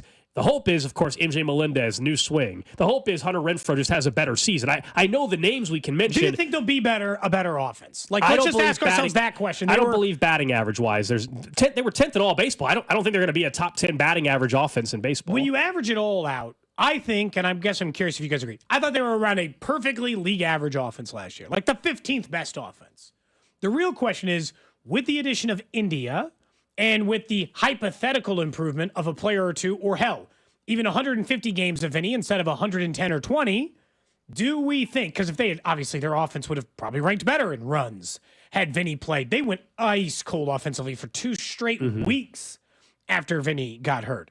So, like, I think that their goal this year should be a top 10 offense. Top 10 in runs, top 10 in batting average, top 15 I'll take in walks, top 10 in strikeouts, and top 15 in home runs. But, like, overall, when you look at the Royals, because home runs are always going to be harder. Where do you think the extra home runs come from, though? I mean, you're playing at Kauffman Stadium still. You're 21st in home runs. Bobby and Bobby alone is the answer. I still think he's got a 45 home run season in him. Yeah, Vinny's and I think where I would Vinny's go. got a little uptick in him. And if just even one of the many players we're talking about stays on the field more, Massey, MJ, if one of those guys completes this like transformation project, stay on the field more, they're capable of hitting more home runs too. I don't think, look, maybe 15th is a little high. I'd have to see what the difference was between 21st and 15. My guess is it's only 15 home runs, and maybe they could just make that up with Bobby Wood Jr., a guy who I think could still have a massive home run year. Yeah, I mean, Vinny, we discussed him individually a week ago, and, can he make the climb and be a 30 home run hitter? Like, that right there would help in a big, big way when it comes to home runs per team. Here was the numbers, assuming these are accurate, looks like. Was this 2024? I believe this is still correct. The Yankees had 237 for the best in baseball. Orioles 235. I don't need him to get there. This says the Royals were lower than the number we mentioned. What did you say the Royals? 21st? 21st is what I thought we were looking at before the show. Okay, I think that's right. So they were, to get to 15th, the Royals were 21st at 170. To get to 15th, 9 more home runs. Yeah, and I think I know that sounds easy. It's tougher than that. No, but that's what I think you're. And I think you're like, where do you get him? Bobby alone, almost, or Vinny to add 5 more for each. It's not even it's not like that's why I'm saying, like, I'm not crazy. I don't look at their offense, and I understand the issues. This all comes back to how deep do we actually think their lineup is? India, Vinny, Bobby, Salvi, and then we start having questions. Then we're like, big time. Then we're like, but I actually think, considering like where they are, because again, they had a 40-year-old on the street free agent hitting cleanup for them late in the season. Well, that was not a majority of the season. That was like 10% of the season, 5% of the season. But that just speaks to like the middle of the order bats that exist outside of that. But it's like, maybe they don't have a true 5 or 6 hitter, but they got a lot of guys who'd be a really solid 7. So can you make up the difference of, fine, it's a week 5, it's a week 6, but like your 7's still better than most people's 7 hitter. And you kind of go there. I like their lineup till about 6 deep, where I'm like, I don't hate 5 and 6, right? I don't even hate it to 7. When you start running into Maikel Garcia hitting last, or where does Renfroe go, who's going to hit 5th this year, probably most likely. And I actually think there's a chance and I think there's some energy has a better there. year than people think. I feel like, especially everybody wanting Cags and everything, I actually think Renfroe is going to have a nice season and his final year of his deal with really good career with the Royals. But this whole conversation about the offense, why it's so critical is if we think the pitching staff is going to have a little bit of regression in the mean. Doesn't mean they're going to be awful by any means, but whether it's injury related, whether it's just Seth Lugo coming back to the pack just a little bit, all right, how do you make up for that? Maybe you just believe the bullpen's going to be dominant, and so, hey, that makes up a lot of it on its own right. But the offense is the obvious area. If you're the same offense last year and your starting rotation's slightly less impressive, well, then your bullpen better be really, really dominant if your offense is not improving. So that's why it's crucial. But I do think we found there's a couple areas walks very easily, which should lead to more runs. Right away is the area where I think we're almost confident that they improve, assuming Jonathan India is healthy all year. Plays 150 games.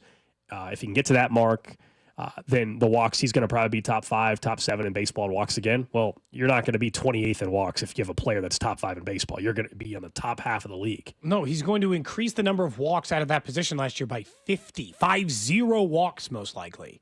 Not even like we talked about, where do you get 8 home runs? They could get 50 walks that they did not get last year out of India versus anyone else who was playing that position. He walked the 5th most in baseball. That also should help all the other numbers, though. Like runs. You can only score runs if someone's on base. He gets on base more than the other people in there. The Royals, what was it, I believe this is accurate. Yeah, 2.63 walks per game is where they were at. The Dodgers, hold on, is this the right order? Give me 1 second. Yankees had 4.25, it looks like. Dodgers 3.8. The most in baseball, which is not surprising based on the year he had. So you can that's the gap, to get towards the Judge top. And Soto.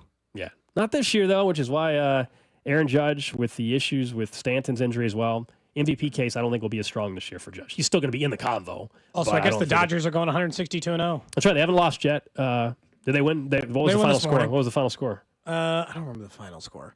Did you see all obviously television broadcasts vary depending on the country.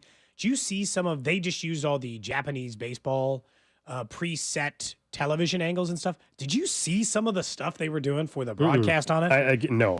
It was, one, obviously they got their magical moment. Shohei Ohtani hits the home run. Hit a homer, right? So everyone did it. And then it almost looks like a video game the way they do some of the broadcast television on it. This is one of the cameras. I'll show it to you. This is one of the cameras that they put on for the baseball broadcast. This is the real game. And it's live or just replay? This is a replay, right? This is a replay camera. They've done that angle for the high quality, the frame rate, everything makes it look like a video game. Yeah, it just looks kind of crazy. Replay. Okay, not the not the live angle. They've got some different live angles too. Basically, baseball in the United States has that same camera 360 replay thing. It's not as high quality as that. That's pretty cool. And I don't think it's everywhere all the time or is ingrained with it. But yeah, they got their moments. But yeah, I don't know. It's just the Dodgers it's not fair. Their team's not fair. I think what would really bum me out... They're in the NL. It's not a problem. How much would it bum me out? The Royals make it all the way back to the World Series, and then they got to face the Dodgers, and you're just like, this is stupid. I wouldn't be bummed. The Royals be back in the World Series. I wouldn't be bummed at all. They're back in the World Series. That'd be incredible for this team. The only team I wouldn't want them to face, not the Dodgers. They can't lose. In fairness, though, you would have everybody but the city of LA on your side. Everybody would be cheering for the Royals, which would be pretty crazy. Especially in baseball, but especially in a market like Kansas City, you don't worry about who you're playing in the World Series. Are you kidding? Just get Cody. In our lifetime, they've been there twice. 3 times in my lifetime. 91 here. I got 85. I was a baby. How old? When were you born? 1. I was 1 year. Twice that you can remember. Okay, twice that you can remember. Since Drew's been alive, twice as well.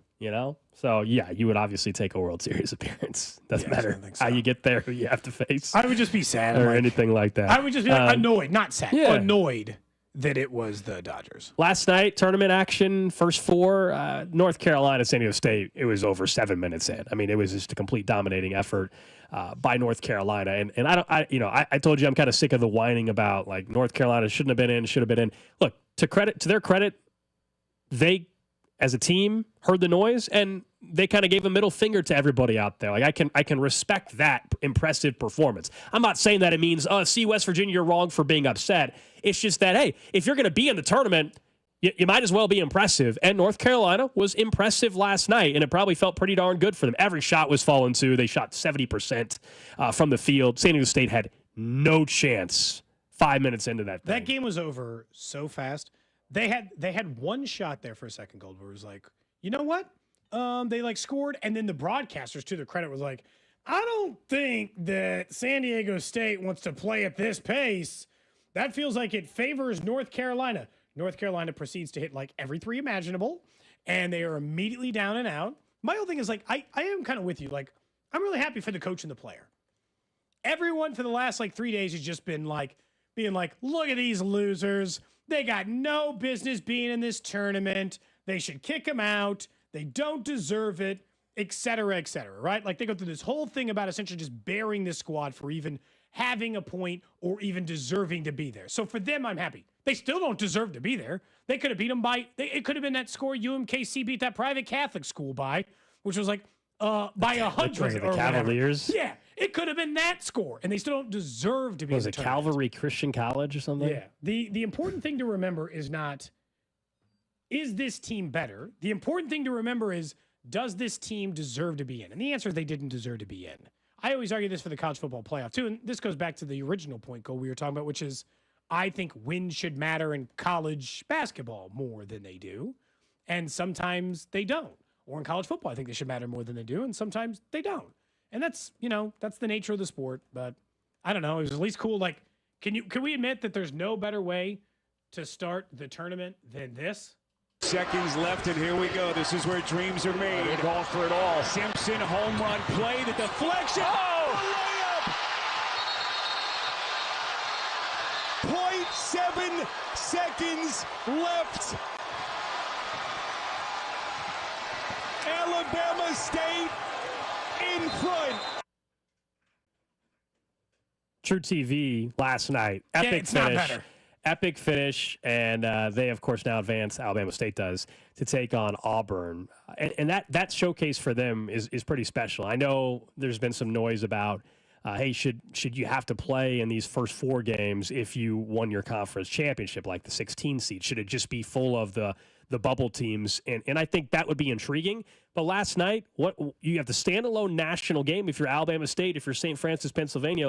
And you get a buzzer beater. If you're going to only play the 1 seed, in most cases, you're going to lose by 25-plus points, and nobody's watching that game because there's other games on. Here, you got the entire stage to yourself if you're Alabama State to win last night. So I think that's why you actually are just fine playing in the first 4. Tonight, we get another 11 seed play, first 4 game with some bubble teams, Xavier and Texas. The early game is American and Mount St. Mary's. Hopefully they can provide some drama as well. My guess is Xavier and Texas is much more competitive. Take a guess at what American's team name is. What do you mean American's team? Like their mascot or Bald their Eagles. nickname? The American who? If it's not the Bald Eagles, it's either a huge missed opportunity. It's either Patriots or Eagles, right? It just has to be, doesn't it? It is Eagles. Okay. Yeah. Specifically, it should be Bald Eagles. I want to make that very clear. But I do think it'll be someone texted this in too, and it's like, now you wonder, is there the overreaction? How good North Carolina looked. A lot of people were picking them to just beat Ole Miss just like that, whereas 24 hours ago everybody thought they sucked. So it's just funny how quickly you shift. Now it's like, well, they're going to go beat Ole Miss. Maybe they will, but it's just how one game just can change. The public is going to be all over North Carolina now, whether it's betting or their brackets against Ole Miss, and maybe they'll win. But that if I'm Ole Miss, I'm a little more concerned. Although maybe you're thinking, oh, they shot 70%. That's good luck. That's not happening. And they had to play 2 days ago. We have had a week off. That's an advantage there. And I don't think first 4 teams should get the advantage of like rest or anything. You barely were in the tournament. Up next, we'll take a look at Mahomes' contract and will he be willing to do something again? Plus the random question of the day right here on Cody and Gold. Cody and Gold. I didn't sleep well.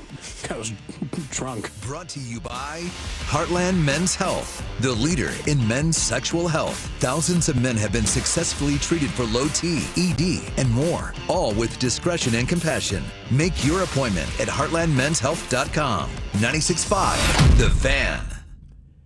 FanDuel is turning the excitement up even higher for college basketball. Through the first 2 rounds of the tournament, bet on the lowest winning seed of the day, and you'll win a share of $1 million in bonus bets. Now, that's an upset you will not be upset about. FanDuel's the best place to bet on the tournament. You can bet on everything from spreads to money lines, team totals, plus so much more. Just visit FanDuel.com/Alex to download America's #1 sportsbook today and back your dog of the day. Because in March, anything can happen. 21 and present in Kansas. Opt-in required. Winning pre-live moneyline wager on lowest seed requirement. Each $1 million jackpot to be split equally among all eligible winners. Bonus bets are non-withdrawable and expire 7 days after receipt. Restrictions apply. See terms at sportsbook.fanduel.com. FanDuel is offering online sports wagering in Kansas under an agreement with Kansas Star Casino, LLC. Gambling problem? Getting help is your best bet. Call 1-800-522-4700 or visit ksgamblinghelp.com. Looking for the best place to watch college basketball this year? Look no further than Jefferson's. What goes better than chicken wings and March basketball? How about half off your bar tab during happy hour? Root on your favorite team and catch all the action at Jefferson's, a proudly local sports bar. With wall-to-wall TVs, every seat is the best seat in the house. Whether you're riding high on your bracket or just here for the buzzer beaters, we've got you covered. The energy is electric, the food is legendary, and the drinks are ice cold. Jefferson's. Wings, burgers, oysters. The perfect spot to enjoy college basketball. Honey, it's me, your wife. Spring is here, and our house desperately needs the experts at Powell Exteriors Casey for siding, windows, entry doors, beautiful decks, patio covers, roofs, and more. Get ready for summer at PowellCasey.com. Guys, it's Cody Tapp, and let's talk about feeling your best. If you don't have that same energy, strength, maybe feeling moody, if you lost that drive with your partner, it could be low testosterone. Testosterone therapy, or TRT, may be the answer, and the true experts you can find at the Low T Center. Getting tested is fast and easy, and we aren't all the same, so don't settle for a standard dosage TRT program. I learned about personalized therapy at the Low T Center and the results you can expect with a customized TRT. So don't put it off. Go to lowtcenter.com to book your appointment. That's lowtcenter.com. Low T Center, reinventing men's healthcare. Important Social Security news. President Trump's Doge chief, Elon Musk, says Social Security is a Ponzi scheme. And he says there's so much fraud, it's the big one to eliminate. Now, Rob Finnerty is on Newsmax tonight, warning that your Social Security could be in danger. Already, Doge is slashing half the Social Security offices across the nation. Rob Finnerty says that's wrong. Millions will find their benefits denied. You paid into Social Security all your life. Now, Rob Finnerty exposes the lies about Social Security and why it must be protected. Watch Rob's special series on the dangers to Social Security at 8 p.m. Eastern Time. Find Newsmax on all major cable systems or download the free Newsmax app. Millions of Americans are switching to Newsmax because it's news they can trust. It's real news for real people. Hey everybody, Chris Coonihan for Leaf Filter, America's #1 gutter protection company with over 1 million satisfied homeowners. I'm here to answer all of your home maintenance questions. I have Mary from Des Moines on the line. How can I help, Mary? You're wrong. You'll see. $100. Mary, you there? Hey, Chris. Sorry. I'm calling to settle a bet with my husband. Okay, so is it better to deal with a clogged gutter now or wait until the weather's better? Mary, the time is now. The longer you wait, the more damage you can have. Your husband may have lost this bet, but repairing your gutters can save your family thousands of dollars over the lifetime of your home. But how much will it cost to get our gutters inspected? Well, husband of Mary, leaf filter inspection and estimates are always free for new customers. And right now, if you go to leaffilter.com/gutter, you can get an additional 30% off. I think I won here. We both did. What's that site, Chris?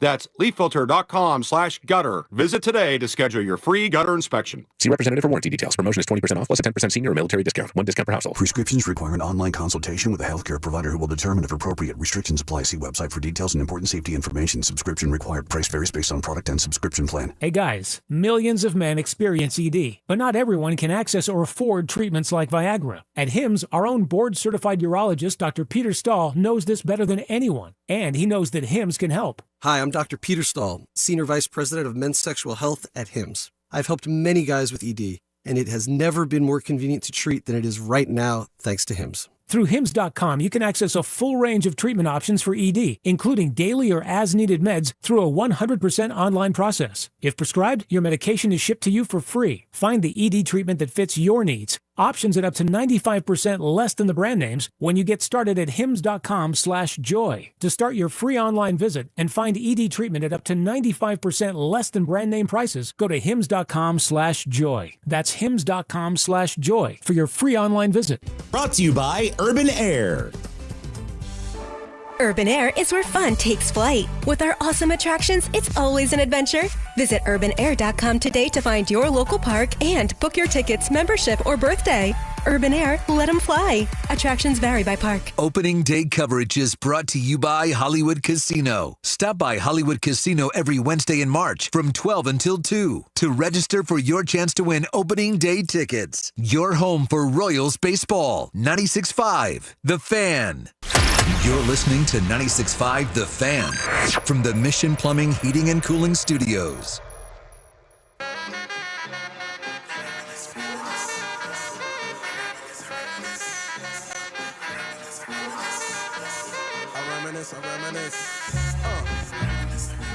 Back here on Cody and Gold, Alex Gold, Cody Tapp, Drew Nixon with you. Don't forget, go to 965thefan.com for the Fiery Hot Sevens contest, where you can win a $30 instant scratch ticket, and one person will win the grand prize, a Bobby Witt Jr. autographed jersey. It's all framed up as well, all thanks to our friends at the Kansas Lottery. Nice and easy. I mean, who doesn't want a framed Bobby Witt Jr. jersey? Also, framing is way more expensive than people think. Gold, you got a couple of, don't you own a framed Nick Bolton jersey? The only frame stuff I have, one is Nick Bolton, one's Pacheco. So I at least know my Bolton one. Hey, Bolton one, you got the I'm going to get a lot of life out of that. Look, even if he would have left the team, he's still a two-time Super Bowl champion, so it's not like it. But yeah, I was happy about the extension for that reason as well. I feel like, okay, it's another current Chief. It might be the last year of Pacheco, but those are the only two framed things that I have. So jersey frame is expensive, man. Do you think the person who bought the Pasquassi jersey the very first year of Pasquantino and Massey as full-time big leaguers, do you think they still got it? I think they have it. I don't know if they got it framed up necessarily. They should get it framed up and signed by. I bet you they have it. And signed by both players. Yeah. You know? Yeah, I don't know if they got it framed. That'd be great. If you're listening and you got it framed, please let us know. We want a photo of For that. those who don't know, during the Cody and Gold garage sale, we had sold a jersey that was made for our producer who was pushing the nickname for Pasquantino and Michael Massey as Pasquassi. So there's a jersey out there somewhere. If you go to the K and you see a guy wearing it, I can't remember how he spelled it now. Pasquassey, I think is what we did. Right. I think that's right. When we made the jersey. It's out there, man. It's out there in the wild. Pasquassi. Yep. What a name. Yeah, good times, man. I think Rally House made that for us, didn't they? Yeah. Oh, yeah. Because they can make the jerseys on site right there. Good people. They can customize them right there on site. That's something that they have. Let's talk about Patrick Mahomes for a second, though, because you posed the question earlier. Hey, we all know the flexibility he's provided in his current contract.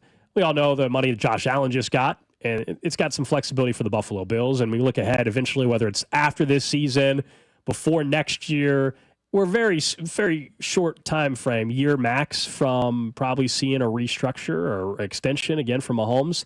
And you wondered, will it have the same flexibility? Yeah, because obviously he did it the first time, so there's a reason to believe he would do it the second time. But, you can sign that contract when you're in your mid-20s, Gold, sign for 10 years and be like, well, I'm also getting 10 years worth of security. It was crazy because all these quarterback contracts have been signed since then.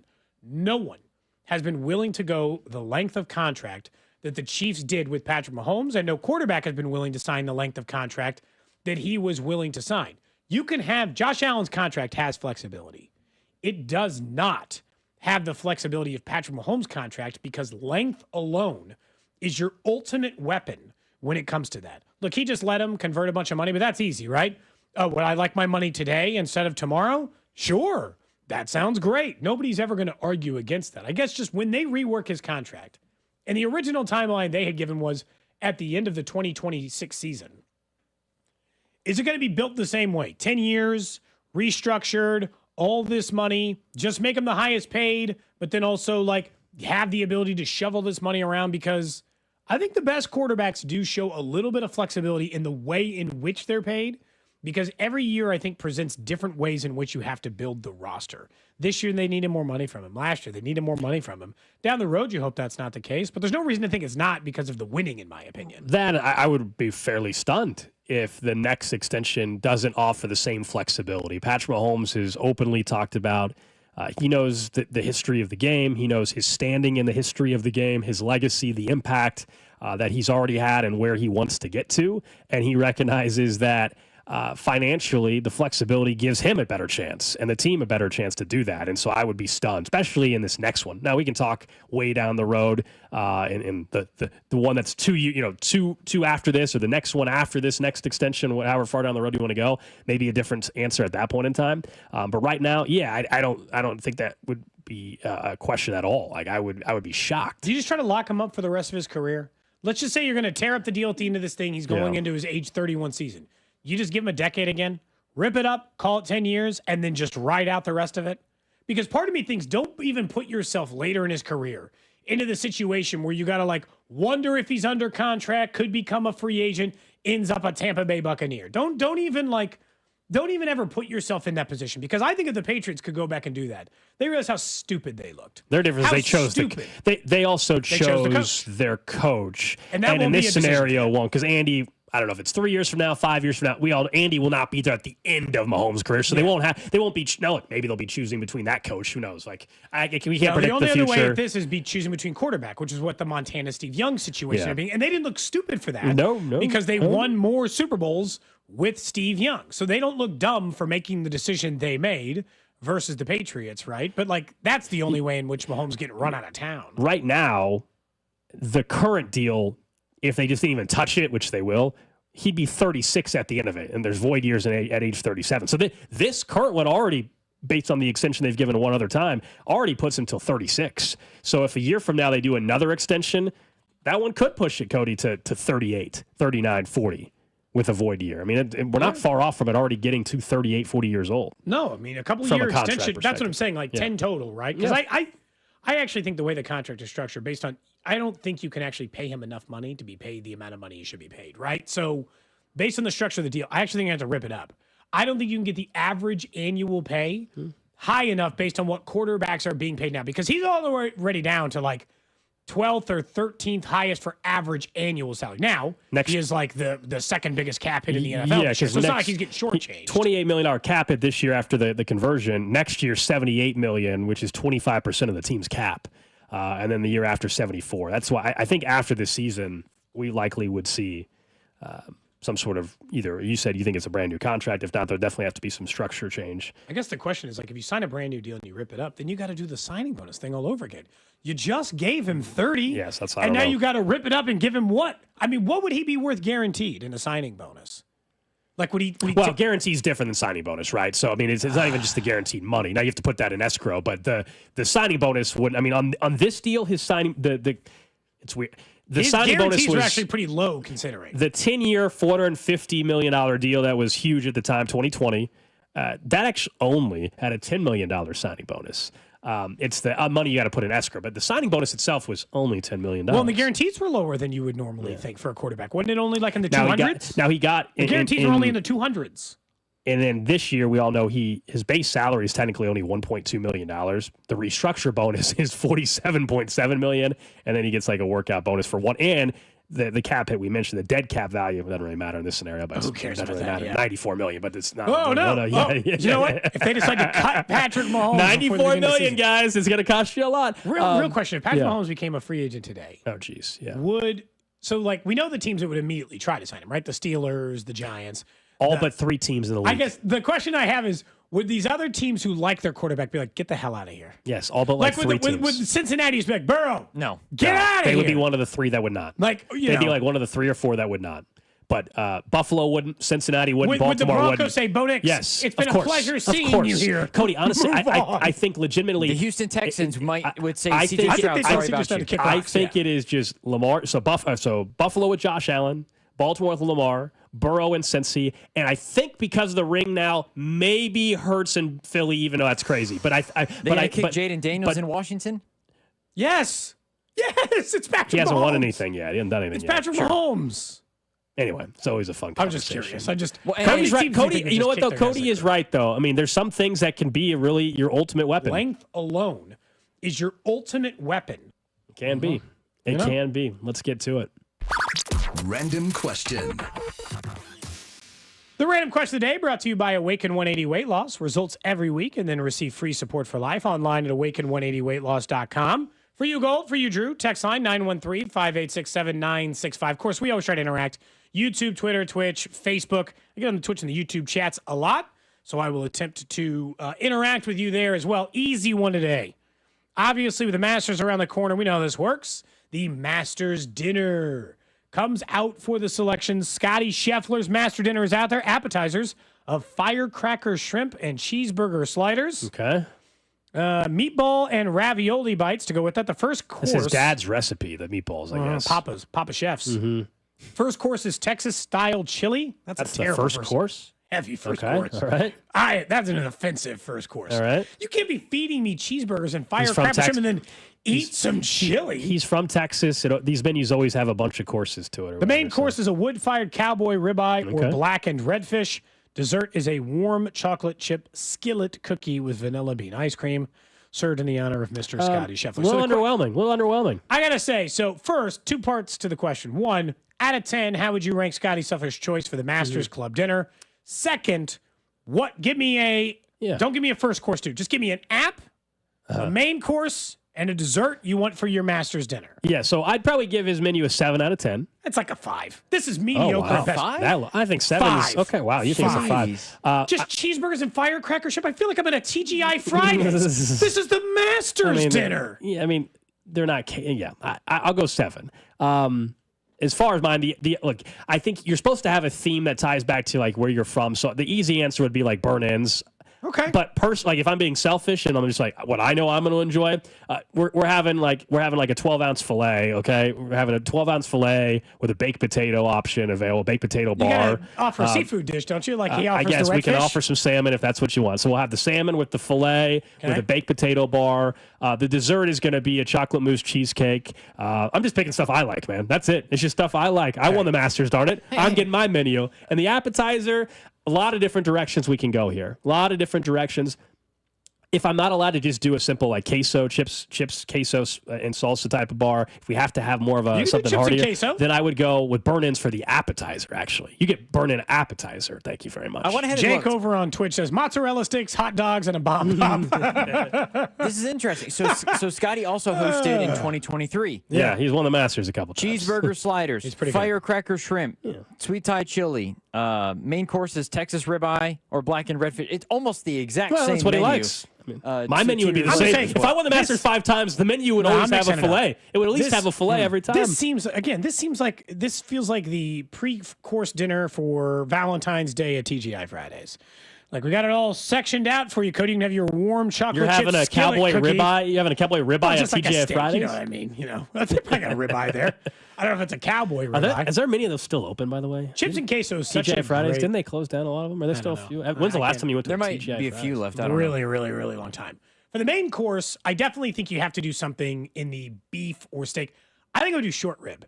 Okay. It's something I really, really enjoy eating, and when done well, like you cook for 20 straight hours or whatever, it's phenomenal.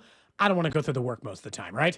I don't want to go through the work to make short rib that's been cooked the way I feel like it should.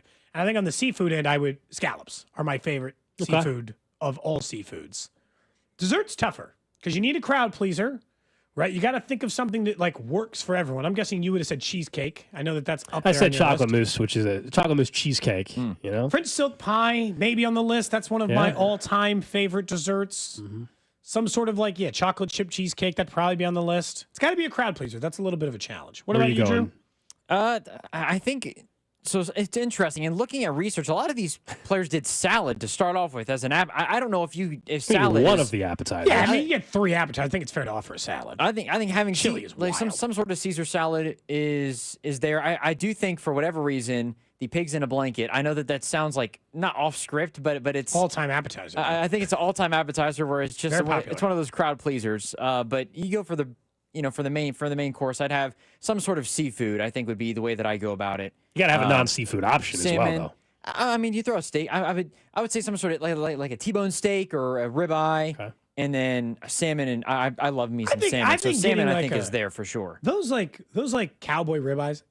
No one can eat that. It just you're thinking of the tomahawk. No one can eat that. Yeah, it's presentation. It's all that. I know, but no one can eat a 70-ounce steak after their chili and firecracker shrimp appetizer. This menu has no cohesion, is my complaint about it with Scheffler. It doesn't balance off each other. It's got no play. He should have a green in there or something, Mix it up. They're at the Masters. There's plenty of green around Augusta. I also love crab cakes, but I don't know that everyone wants a crab cake. You need some greens. I actually think that Cody's point is very, very much so fair. I was only told I could pick one appetizer, though. I was told I only could pick one. Look at this. Creme brulee with a cookie dough infused brownie. Is that a real thing you've had before? Wow, that's specific. In the text line. So specific. Sounds great, by the way. Somebody said calamari steaks, veal piccata. This is somebody on the text line. There are a couple of real fancy, right? Mm-hmm. Someone says 4.5 out of 10 crab cakes, oysters, bone-in ribeye, creme brulee. Do you like creme brulee? It's fine. It's not I will definitely if it's an option. If it's at a restaurant that gives me 2 or 3 options and it's always the same. It's flourless chocolate. Let me just give you that. Flourless chocolate cake, creme brulee, and then there's always just a standard original cheesecake. It's usually a tart or a cheesecake. Yeah. Yes. I don't mind creme brulee. Not my favorite. I'll be honest. So the fact that you gave Scotty a 5. I think you'd give John Rahms from last year a 9.5 out of 10, or maybe a 10.5. There are so many options. I forgot he won the Masters 2 years ago. So one of the early appetizers is a croqueta de pollo. It's a creamy chicken fritters, confit potatoes, Spanish omelet, onions. Interesting. With potatoes. Trying too hard with this menu. Trying it too hard? Yeah. He's from Spain. I know. Yeah. Mama Rahms classic lentil stew. Those are appetizers. Oh, lentil stew. The first course is a Basque crab salad with a potato. Main course is a Basque ribeye, lettuce, and also some peppers on the side, or a turbo. Not sure. It sounds like a fish. Yeah, it is. No, and then some Navarro white asparagus. Your dessert is a puff pastry cake, custard, and chantilly cream. Have you ever had Look, if I can't even read through the Masters and pronounce everything, screw the menu. I mean, screw the Masters menu. If I can't even pronounce half the menu, I'm out. I said scallops. He also had an acorn-fed Iberian ham-cured pork loin as an appetizer. It just comes across with you and with the whole etouffee thing, Cody. It feels like you really would appreciate I like nice John food. Rahm's I don't think menu. there's anything wrong with liking nice food. Sometimes it has fancy names attached to it, you know? I'd also consider sushi as an appetizer. I really love good sushi. There you go. And I feel like that's a crowd pleaser. And then I get the get the fish end in there Hideki as well. Matsuyama had sushi and then wagyu as well. See, look, come on, that's tough to beat. Yeah, that's way better than legit. Scheffler's. That's legit. I get sushi and I get Somebody wagyu. said if on the text line, if they win, everybody's just doing McDonald's. They're just doing that was the joke. Just getting like a quarter pounder and some nuggets. Just a bunch of Big Macs, quarter pounders, and fries sitting around. You see Jack Nicklaus and Gary Player and everybody walking. Like, all right, we have some quarter pounders over here for you guys. We won't be able to read them all off because we can't just stay on the random question forever. But now that we're on this is what I want from the text line. 913-586-7965. I want you to tell me where the best appetizer is in this city. Whichever, because now I want to go get a good appetizer at some point. We're talking about all this stuff. People were talking about crab cakes at a couple of different spots. Tell me where you think the best appetizer in this city is. That's what I'm interested in now from the text line. Can't read them all off, but I'll read them to myself and figure out where to go. What do you get? I don't know if I have an answer for you on that. I get appetizers very rarely. Yeah, I don't know if I have an answer. The best appetizer in the city? I mean, the first one would be the same appetizer I mentioned for my menu. There's multiple barbecue restaurants where you can get the burnt ends as an appetizer. That's a hell of an appetizer. Someone mentioned you should have had the burnt-in fried rice as your... Oh, the brisket fried rice? But I wouldn't want that on my master's menu, though. You can just get that when you go to Circa. Yeah, that's all. I can't. If we're back there in August 8 East, get the secret menu one where you get the brisket and the chicken fried rice. This person's menu from the 816 for appetizer: sloppy Joe sliders, side salad, crab cakes, then a Kansas City strip with baked potato or smoked salmon and a baked potato, and then your dessert is a banana split. Yeah. I mean, it's a pretty banging menu. You know, the corn nuggets at Jefferson's. There's my answer. That's way really up your list. It is the lunch hour brought to you by Jefferson's. If you're looking for a place to watch the games this week, Jefferson's got you covered. But you love the corn nuggets. You do rave about them. Things are great. I bet they're on your list. Working some corn nuggets. I bet they're on your list. A lot of people giving you examples. Okay, I'm going to read through them. Don't worry. I did see yesterday, which I do think was the right choice, but I'm just going to be honest with you. I'm going to give them half credit for doing the right thing, but also still cheaping out. EA Sports announced yesterday they will be increasing their NIL payments for college football game for players, right? We knew last year was $600. We all made fun of it because they were pretty much asking $600 for the deluxe edition of the game, so it didn't feel like nearly enough. And then we saw how many of that game they sold, and we thought, are you serious right now in this offer? They've increased it to $1,500. So kudos to them, first off, for increasing a payment from $600 to $1,500 the next year, plus a free copy of the game for those kids. Well, thank goodness. You should get that anyway. For what were insane sales. Based on the amount they sold last year, this is still offensively cheap. $1,500, that's it? That's all you got for these kids for being in this game? It should be quadruple. They're getting paid for their likeness. The player doesn't actually have to go run on a treadmill to get to make it in the game. They literally sign a sheet of paper. You can use my name. Here's my likeness. If I'm Arch Manning, then I can get paid more because I signed a special deal. Otherwise, third-string quarterback at Appalachian State getting $1,500 just to have his name in a video game, I think is more than fair. All right, so I went ahead and I did some math for you. I actually correct math. I would. You counted up the number of players in college football. So there are 136 teams in FBS this year. Let's say roughly there's 80 players on each team, which roster sizes there's even more than that, but I said 80. That's 10,880 players. You multiply that by 1,500, that's $16,320,000 they're divvying out to the players individually. So I don't know what, again, the full figure is in terms of how much they actually make off the game, but I'd say that's a decent percentage. What was the total number you said? Of players? Yeah. No, how much did the players earn in total at $600 or $1,500 a piece? Oh, at $1,500, Yeah. $16,320,000. They did. Okay, before you're like, that seems like a really healthy number.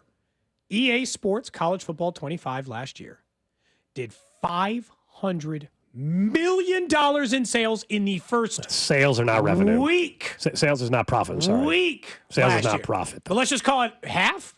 What Maybe. I don't know. Yeah, I don't know. I have no idea. They did $500 million in the first week in sales, Drew. Yeah. $16 million. I don't think that's not cutting it. Spoiler, it wasn't going to be 50-50. You know what I mean? Like, I hear you. I'm glad they're getting a bump. But I also think, I'll use the example again, the third string player at any school, Appalachian State I'll use again, for just having his name in the video game, getting $1,500 as a college kid is not a raw deal. And again, but if I'm the star player, that's why they've negotiated separate deals with Manning and these other guys. I get it. If I'm the face of college football this coming season, I get why I would want more. But there's also a bunch of dudes that are just lucky. They're like, it's amazing that their name's in a video game. $1,500. They're not going to even play for their team that year. That's not like some mischaracter of justice or something. Miscarriage of justice. It's $1,500 for their name, their number, and the city that they grew up in. That's it. You literally have to submit that. There's I know, but nothing like else they to can't make the money deal. on the game unless I exist. No, they made money on the game for years without it existing. To me, there's no leverage there. I think there's added value and way added value in doing it. I think part of the reason they decided to bring it back is because name, image, and likeness. Part of the reason I think they stopped making the game is because they couldn't. Correct. So they need the players in order to make the players on the game make it way, way better. I'm just saying that, like, I don't think it's like, oh my gosh, they're just screwing over every single player in college football by only giving them $1,500 to just have their name in a video game with no other work allowed. I do think the star players should be negotiating a better deal, but of course EA is getting 80% of the profits. Unfortunately, that's just how this stuff works. Like, that's just the EA Sports is operating a business. Of course, you work for a company unless you own it. Spoiler: they don't pay you exactly what they have for the spoiler: you and I are not getting half and 50-50 profits from a company we work at. That's just not how it works. Yeah, but it's a different job, which we've talked about before. Being a college athlete, the college athlete's not working in the video game. Like I'm saying, like they're literally just using their likeness and they're getting compensated for their likeness. They're not like working and developing the video game with them and not getting paid. No, and I'm not saying but it might be I would like to know that it's 50-50 between every other employee or every other person in there. I mean, in not a perfect just the world, college. Sure. I don't think they get 50-50. No, but in a perfect world, of course. Right, but I mean, come on, that though. Like, yes, they should collectively bargain. More than anything. Well, sure, that's a whole different conversation. Yes, but like if we were talking about like the EA Sports employees, like the director of the video game and the assistant not making the same amount of money. I mean, I call that life. No, I'm just saying, but there's less of them on top versus the grunt workers that exist outside. Sure, yeah, I just don't think you're getting a raw deal. Yeah. Anyway, let's get to the 1 o'clock hour, shall we? Let's talk more about what's happening with the Minnesota Vikings and perhaps how they feel about their franchise quarterback now that they're passing on Aaron Rodgers for the time being. That's coming up next here on Cody and Gold. This is Cody and Gold on your new home for Chiefs football. 96.5, The Fan. Brought to you by Heartland Men's Health, the leader in men's sexual health. Thousands of men have been successfully treated for low T, ED, and more, all with discretion and compassion. Make your appointment at heartlandmenshealth.com. Hey, it's Cody and Gold once again, telling you about our friends over at Centric, and we've all been dealing with this brutal weather in Kansas City. Maybe you work outside, and look, you've just had enough. Well, you can start a brand new career with our friends over at Centric, because they allow you to advance your career on your time with their flexible schedules. You choose your curriculum, go with that new career path, and stop worrying about what the weather will do for you. Call our guy, Russ Mondry. He's been with Centric for 16 years and will be with you to guide you every step of the way. Go to Centric.com now. 98 years. That's how long Overhead Door Company of Kansas City has been repairing and replacing garage doors. Locally owned and operated since 1927. Headquartered in Olathe. Always look for the iconic red ribbon of the genuine, the original Overhead Door Company of Kansas City. For same-day repair service 24/7, call Overhead Door Company of Kansas City, 816-221-0072. Or schedule online at OHDKC.com. All right, I got an update for you. Remember last week I told you I started Awaken 180 weight loss? Well, in just 2 weeks, I've already lost 12 pounds. Yeah, 12 pounds in 2 weeks. And I know you're like, all right, Cody's been dodging all this stuff. You guys know we went out and did the big listener stuff last week. I'm not skipping dinners. I don't live in a bubble. It's not like that.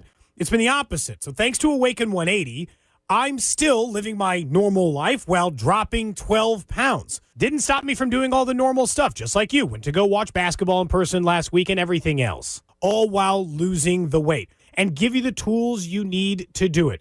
Let them help you reach your weight loss goal, just exactly like they're doing for me. I wanted to improve my quality of life, and so can you. Makes me feel better, I feel better, and it's a weekly weight loss without the medications, and you receive free support for life. If you want to learn more, reserve your at-home consultation today at awaken180weightloss.com or give them a call, 844-346-1800. Hey, it's Rex here with RexBuysKC.com, your local KC home buyer. If you own a property in the Kansas City or surrounding area and want to sell it fast and at a fair price, write this number down, 816-330-6000. I'm a private real estate investor, not some hedge fund or large national chain. My family and I live right here in KC. I can pay cash and close on your timeline, even in as little as 3 days. Here at RexBuysKC.com, we're improving Kansas City one house at a time. I buy inherited houses, vacant houses, foreclosure houses, behind in payment houses, my tenant won't pay the rent houses, and properties that need complete rehabs. Do you own a house that's trashed and needs thousands of dollars in repairs? Great. If you own a house and want to sell it fast, call me at this number, 816-330-6000. That's 816-330-6000, or go to RexBuysKC.com. That's RexBuysKC.com, and I look forward to working with you. Mom, I need to lay low for a few days. Lay low? What's going on? I only paid for this Hyundai Tucson. Christopher Allen Lynch. Deal's so right, it almost feels wrong. Get the car or SUV you want at the Hyundai Getaway Sales Event. Right now, get 2.99% APR for 72 months on the Hyundai Santa Fe, Tucson, or Elantra. Visit your local Hyundai dealer today. Offers end March 31st. Call 562-314-4603 for details. Did you know your skin is the largest organ of your body? Huh? That's why you should shower with Old Spice Super Hydration Body Wash instead of plain old bar soap. Love your skin by super hydrating it with vitamin B3 and glorious notes of vanilla and shea. Did you know that my super hydrated skin is the second largest organ of my body? The first is my heart. Old Spice. Men have skin too. Old Spice Super Hydration Body Wash. 24/7 renewing moisture. With daily use. Prescriptions require an online consultation with a healthcare provider who will determine if appropriate. Restrictions apply. See website for details and important safety information. Subscription required. Price varies based on product and subscription plan. Hey guys, millions of men experience ED, but not everyone can access or afford treatments like Viagra. At HIMSS, our own board-certified urologist, Dr. Peter Stahl, knows this better than anyone, and he knows that HIMSS can help. Hi, I'm Dr. Peter Stahl, Senior Vice President of Men's Sexual Health at HIMSS. I've helped many guys with ED, and it has never been more convenient to treat than it is right now, thanks to HIMSS. Through HIMSS.com, you can access a full range of treatment options for ED, including daily or as-needed meds through a 100% online process. If prescribed, your medication is shipped to you for free. Find the ED treatment that fits your needs. Options at up to 95% less than the brand names when you get started at hims.com/joy. To start your free online visit and find ED treatment at up to 95% less than brand name prices, go to hims.com/joy. That's hims.com/joy for your free online visit. Jefferson's Wings, Burgers, Oysters, located in Lenexa and North Kansas City, proud lunch partner of Cody and Gold. Go to 965thefan.com for the Fiery Hot Sevens contest, where you can win a $30 instant scratch ticket, and one person will win the grand prize, a Bobby Witt Jr. autographed jersey and framing, all thanks to our friends at the Kansas Lottery. Hey Royals fans, it's Vern. The Hot Stove Show is back every Thursday night at 6 o'clock from spring training all the way up until opening day. This is your home for Royals baseball, 96.5 The Fan, KFNZ FM and AM, HD1 and HD2 Kansas City, in Odyssey Sports Station. Basketball madness comes to KC for the NAIA Men's College Basketball Championship, March 20th through the 25th. Starts tomorrow at Municipal Auditorium. 16 teams, 15 games, one national champion. Bring the family for nonstop action and affordable tickets. Get yours today at NAIAHoops.com. Don't forget, if you're trying to fill out a bracket for the NCAA Division I tournament, you can send a text in to 913-586-7965. We'll get you in the Cody Gold Bracket Challenge. Drew will send you a link. Also, if you were in our bracket challenge a year ago, you can just log back into the CBS Sports app, and you can just, you're already in, right? Like, just submit your bracket. You're already in. We told you earlier, the winner gets free wings for a year from our friends over at Jefferson's. Plus, we'll have some other prizes we're putting together for the first place winner. But we appreciate those of you who joined. Don't forget, you have till, 11:10 tomorrow morning to actually submit your bracket. So I know you're like, I'll do it tomorrow. Set a reminder on your phone or something, because been Just there before where you're like, oh, no, I forgot. Last year, we had about a third of the people didn't even, You might as well give it a shot, right? There's no harm. Our guy Jack won last year. He's not even in it this year. He's opened up the championship belt to anybody. I think he's in it. I thought you said the winner last year said he was too busy. No, fancy. You're thinking my fantasy baseball league. I apologize. No, Jack. I don't want to say Jack's his last name. Jack J. I think he submitted it. He's already in. Back. You're thinking of the I was thinking fantasy for whatever reason. Yeah, the guy that won our fantasy baseball league won a nice chunk of change. He's not doing it this year. Good for everybody else. Fine. I mean, it wasn't a keeper league, so it's not like he tossed his whole team back in. I know. Anyway, still. Hope to see you guys in our bracket challenge. Let's talk some NFL, though, because Diana Rossini gave an update today on the Vikings quarterback situation. She said that the Vikings have strongly considered and will continue to monitor Aaron Rodgers as an option, but they are not ready to commit at this point in the offseason. They understand this could lead him to signing somewhere else or retiring. J.J. McCarthy will be the starter. Spring, though, will be key for him. So a couple things. Let's start with just the McCarthy angle, then we can talk about Rodgers' future. Look, J.J. McCarthy's coming off an injury. We all know the Sam Darnold story. To me, the minute they did not franchise tag Sam Darnold, said that they actually do believe in McCarthy. I don't take it as negatively maybe as you do on like, oh, this is telling you're leaving, you are leaving the door cracked open for Aaron Rodgers if McCarthy looks bad in the spring. I think that's fair. But I actually think the vote of confidence was them not bringing back Sam Darnold, man. That, to me, was their vote of confidence that J.J. McCarthy is who they're rolling with heading into next season. I guess, but, if you are even entertaining, if you're just slightly entertaining Aaron Rodgers in any conceivable way, you are already, in my opinion, showing a slight lack of confidence in your guy. We want to see what we got in him. What do you mean? You scouted him. You drafted him. You had him in your building for an entire year. I know he didn't get to play, but you knew what kind of player he was going into the draft before. You let the other guy go. And look, Darnold's a limited guy too, because Darnold can only do so much based on what he does. So maybe they were willing to walk on Darnold more because he's not a future Hall of Fame quarterback like Aaron Rodgers is. And Kevin O'Connell's salivating at the idea of what Justin Jefferson and Jordan Addison and Aaron Jones would all look like. And he's trying to figure out if he can get away with it, or ownership's trying to figure out if they can get away with it. Maybe it's not just him. But if O'Connell is saying, if it's him, that's a terrible sign, because I think he is one of the 5 to 7 best coaches in the entire league. I understand why Aaron Rodgers wants the Vikings. If I were Aaron Rodgers, Vikings are retired. I'm not going to the Giants. I'll just quit. I'll quit football before I go play for the Giants. Now, in fairness to the Vikings, Diana Rossini is saying they have strongly considered Aaron Rodgers, but they're not ready to commit to him at this point. It's not saying they're gonna make a decision on Aaron Rodgers soon and decide. They're just leaving the door cracked open, I think, to determine how strong of a veteran backup they need. Whether it's a health reason, whether it's performance reason. Are they fine just bringing in a Carson Wentz type, or do they need an Aaron Rodgers type in the building to really push J.J. McCarthy? I don't read into it quite as negatively as maybe the situation is worded, and you took it. I will say what you said about Rodgers, though. The Steelers should just set a flat-out deadline for Friday. And then just move on. Say, Friday. We need to know, man. If not, we're done. And then see what happens. If they could still sign Russ. Isn't he on the street still? Russ? If they want to go back that route, yeah, they could. I mean, that's better than Mason Rudolph. Come on. Carson Wentz. There's these other guys that are not exciting. I don't think they're going to pull a trade for Kirk Cousins, but those are options. At some point, you can't just drag this on forever in the offseason. But yeah, Rodgers. You have Justin Jefferson and Addison and Kevin O'Connell. Of course, he would love to go to Minnesota. I also think the Steelers is still a really good spot for him, considering who he was last year, which was, I know some people disagree with us on the text line whenever I say this, he was a below average quarterback last year. That's what Aaron Rodgers was. He's still, of course, a Hall of Famer. He had some unbelievable years in the league, but he is an average quarterback at best right now in the NFL. Yeah, I mean, I don't even know if it's that, at best, that's fair.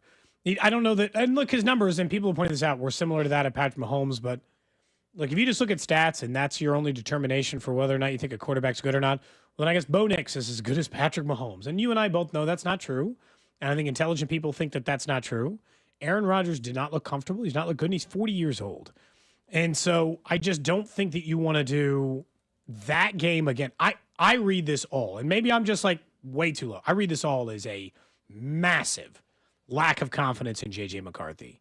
Because if I were them right now, anytime the next interview I do, no, he was always our guy from day one. And they'll say something like that now.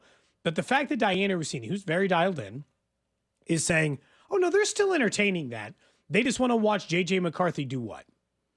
Run a couple It's of weird, 'cause laps. that's not how- Run a couple laps in May and throw some balls in shorts to Justin Jefferson and make a decision on whether or not they want Aaron Rodgers. That seems like a wild way to operate. Yeah, I think this is what's fun about this is like I think you and I are just taking the report differently. Like Yahoo Sports literally on the same quote of Rossini even like their headline is Vikings reportedly out on Rodgers, committed to JJ McCarthy as team starter. So other people are taking it as if they're saying they're out on him. Basically without embarrassing the guy kind of thing. I don't know. We'll see. Maybe you'll end up. I guess Rossini did not say out. Like I know that like one of the reports said out. She specifically said they are essentially she said they're not in or out is the exact way she described it. And instead they're kind of in a no man's land of, what we're going to do, right? What are we going to do? And so I think they're trying to evaluate it. I don't think that they're dead set on JJ McCarthy. And maybe it's because they didn't get to see him practice this year. I don't know. Could be the case, right? Certainly could be. Maybe they got a still full coming year. off an ACL injury. He was never going to play for the Minnesota Vikings this year based on the way Sam Darnold did. Does this make you feel, I don't know if you feel that, so Tom Pelissero actually just a couple hours ago reported the Vikings have rejected multiple trade calls on JJ McCarthy, telling other teams they're moving. See that. Yeah, that should make you feel a little bit better about the situation there. Just I'm not saying that JJ McCarthy's going to be great, but just that, look, teams have called because why wouldn't you? Like, why wouldn't you call and find out? That points out that the other teams are thinking the way I'm thinking, which is they're not totally sold, and they're like, is he available? If you guys are going Aaron Rodgers, are you interested in moving from JJ McCarthy? The full Tom Pelissero report, Vikings have rejected multiple trade calls on McCarthy, telling other teams they're moving forward with him as their quarterback. The team plans to still add a veteran, but they're not pursuing Aaron Rodgers at this time, which is that part is what Diana Rossini was saying as well. McCarthy now enters the offseason as QB1. That's from Tom Pelissero. It's going to be one to watch. Rodgers for doesn't sure. sign unless he's guaranteed the starter spot, right? He doesn't agree to come in and be JJ McCarthy. Yeah, I'd quit before I mean, for him, he's never not been a starter since he was backing up when he was, 3 years into the league for Brett Favre. So he's been a starter every single day since then. I can't imagine he'd take that job. This is not like, I don't think Russell Wilson should take a backup job either. Either I'm the starting NFL quarterback and you're promising me at least from day one I'm the starter. Maybe I don't get to keep the job, but at least day one I'm the starter, or I'm just going to quit football. Like, I mean, if you've had that kind of career, you shouldn't be backing up. You should just walk away if you don't have it anymore. If all you're good for is backing up JJ McCarthy, a guy who has never played a single down in the NFL, well, then you're done anyway. Our tournament coverage on 96.5 The Fan is brought to you by Twin Peaks. Eat, drink, scenic views. You caught some of Carrington and Rob yesterday as they were talking about Kansas and just frankly how they're perceived based off of what we've seen from some other coaches that have been around for a while, and where they're at is the 7th seed. We know it's the worst seed under Bill Self, but a little bit of perspective behind that. Yeah, I actually thought it was a really good point from Carrington. An MU fan all the same, by the way. He was patting himself on the back for that because at least he was giving an honest moment, which I think is actually good. He had pointed out something I hadn't thought too hard about, but also like kind of in your back of your brain realized it's been a tough year for Kansas fans. It has not been a fun year. I've got a couple of friends. We're like in a group chat. One is an Arkansas fan. One is a Kansas fan.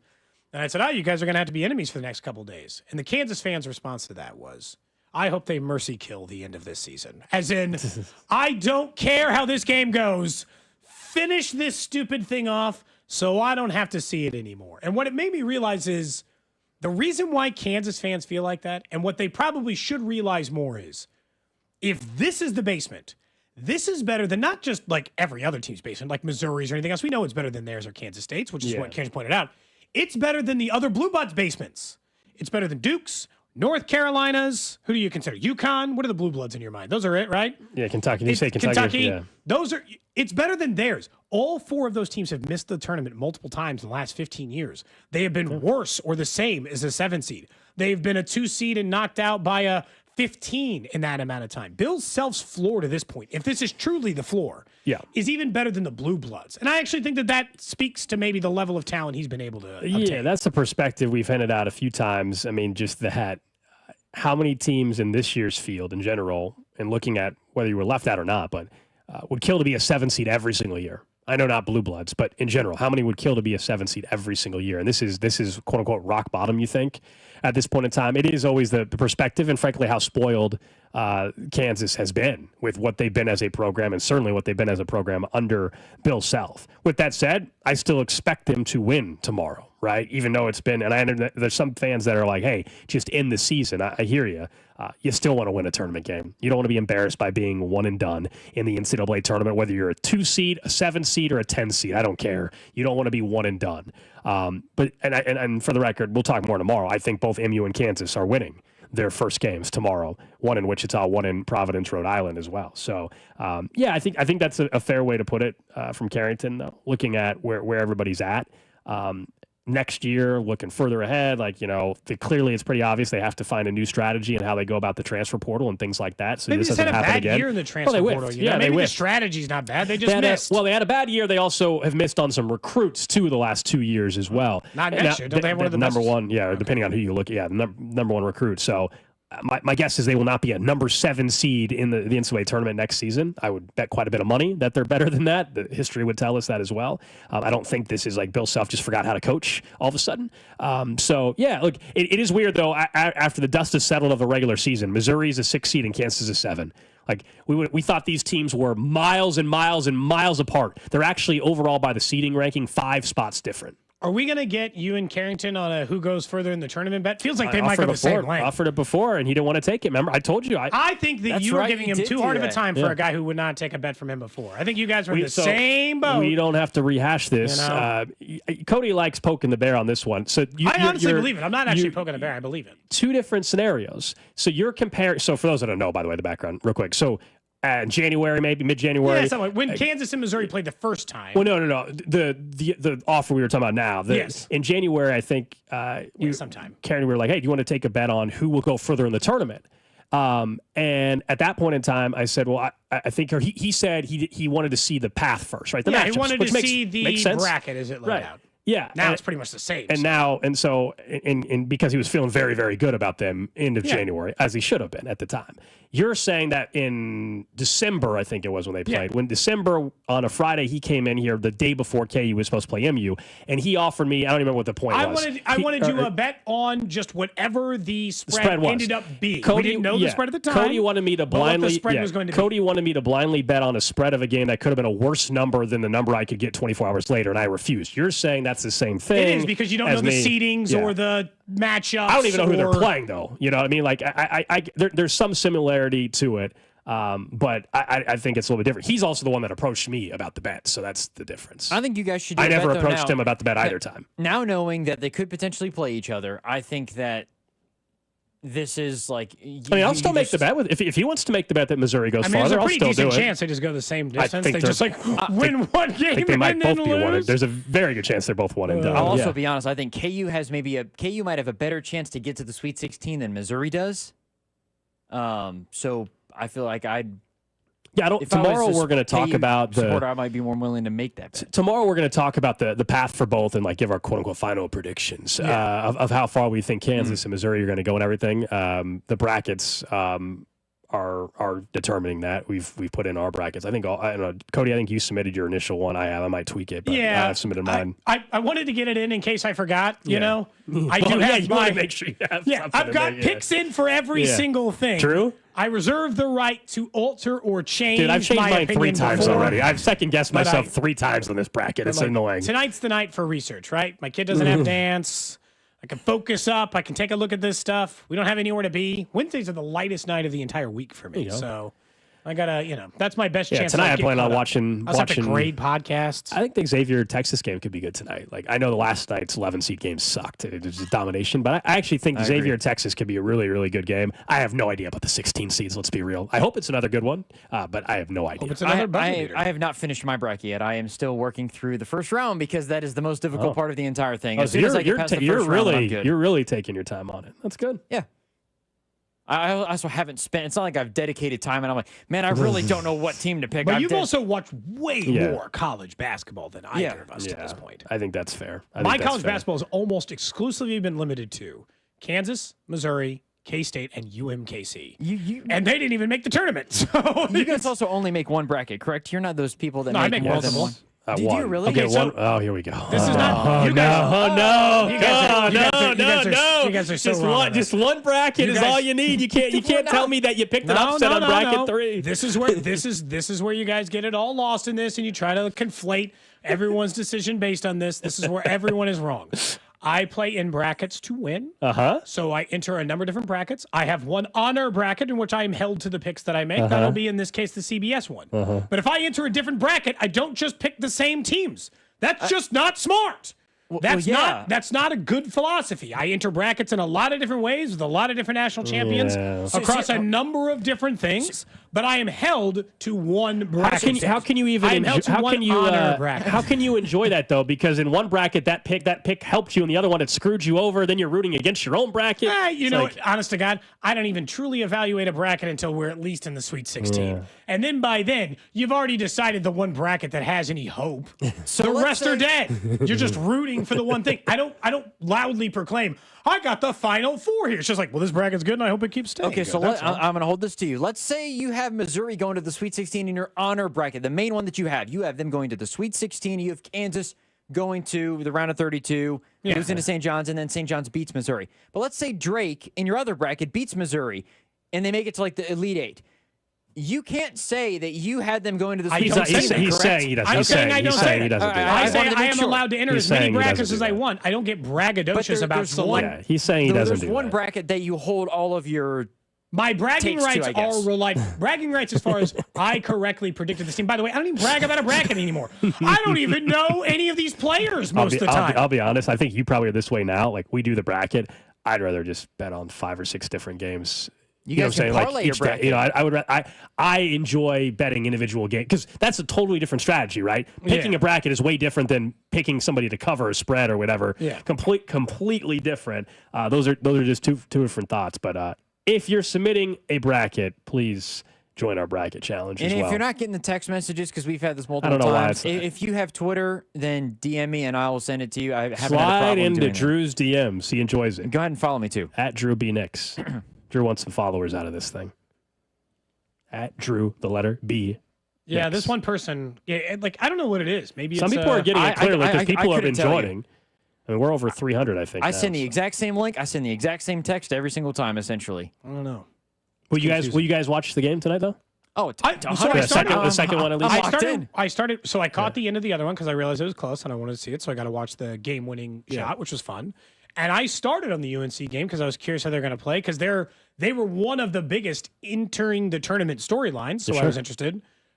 I turned it off after about 10 minutes. Yeah, there's nothing to see. 10 minutes into the first half, and I was no longer watching UNC. And that was about all you needed. Yeah. I mean, I've said this before.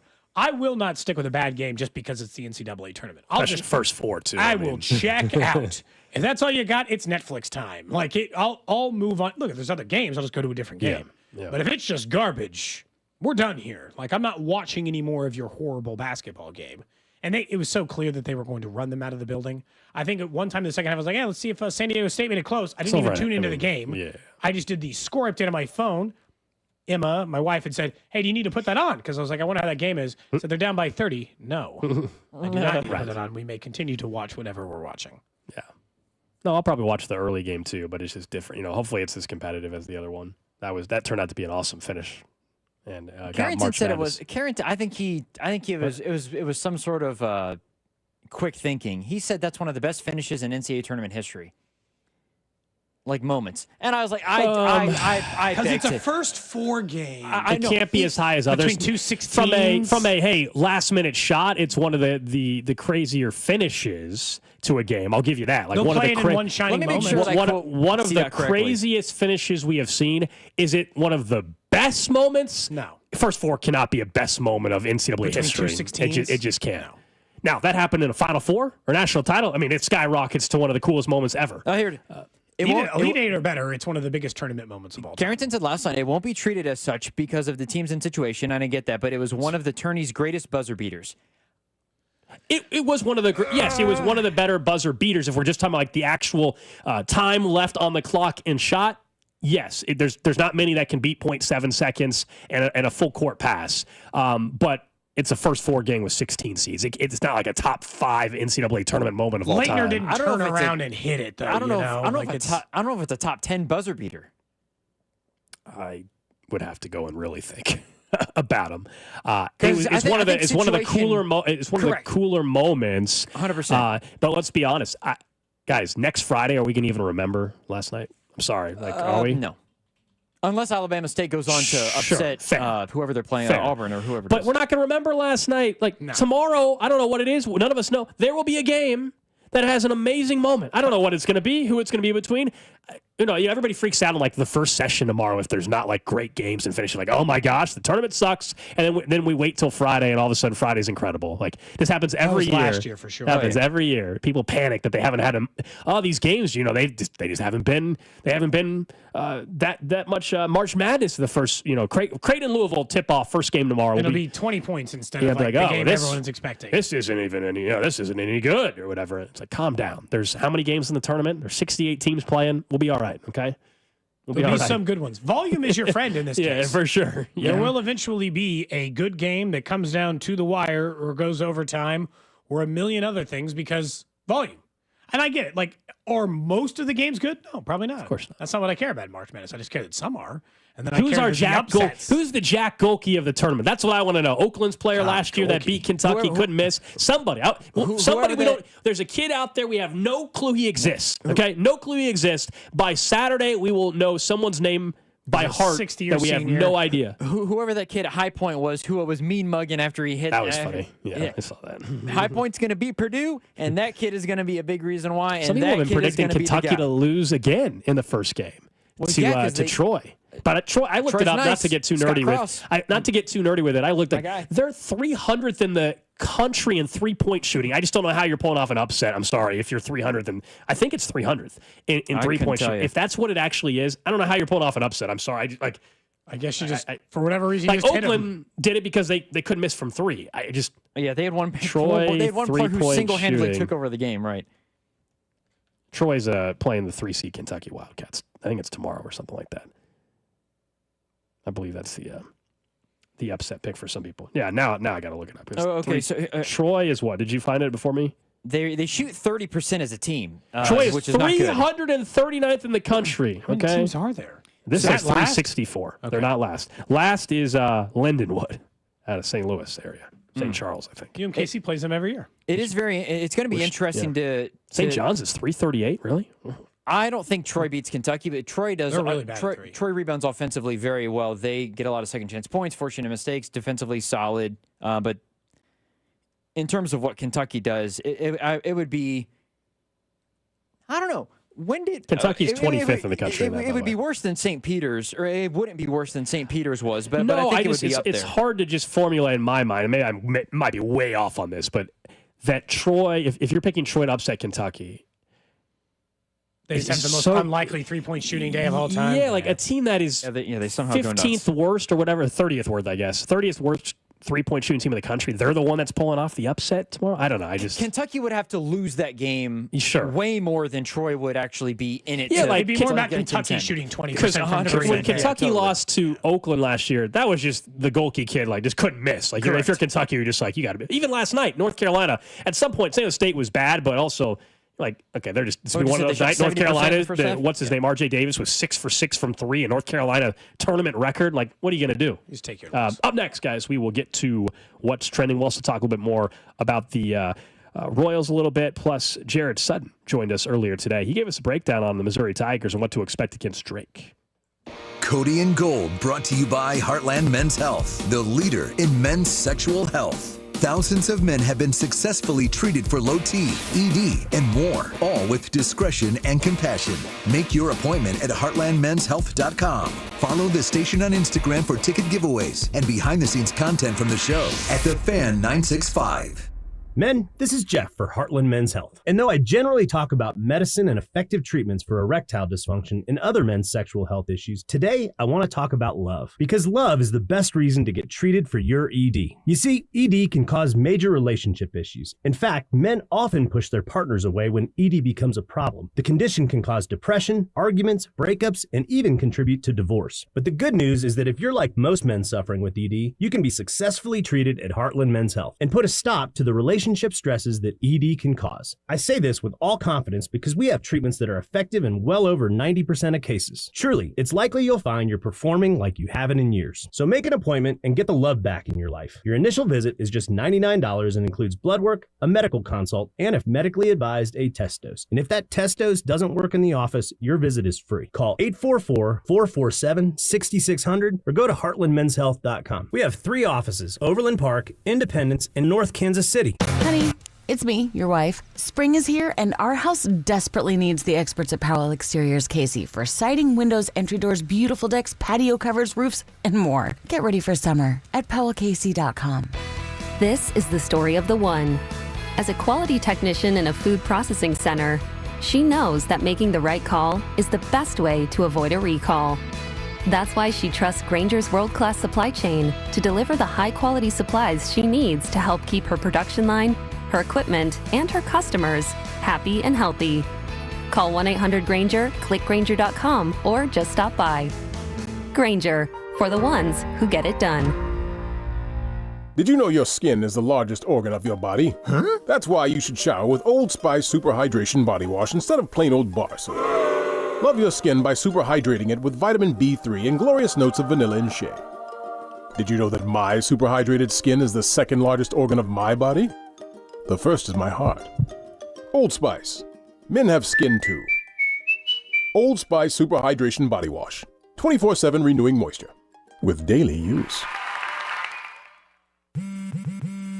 Spring forward with real unlimited data from Straight Talk this tax season and get a free Samsung Galaxy A16 5G or Moto G Power 5G 2024 with select plans. So you can stream games during Mad March hours, check the weather for April showers, and watch gardening videos about May flowers. Straight Talk, real unlimited data. Available at Walmart and straighttalk.com. Offer valid through 4/15/25. Taxes and fees apply. Requires purchase of single line gold unlimited plan or higher. For network management practices, visit straighttalk.com. Choose Syntec Full Synthetic Motor Oil designed for today's engines exclusively at your O'Reilly Auto Parts store or O'ReillyAuto.com.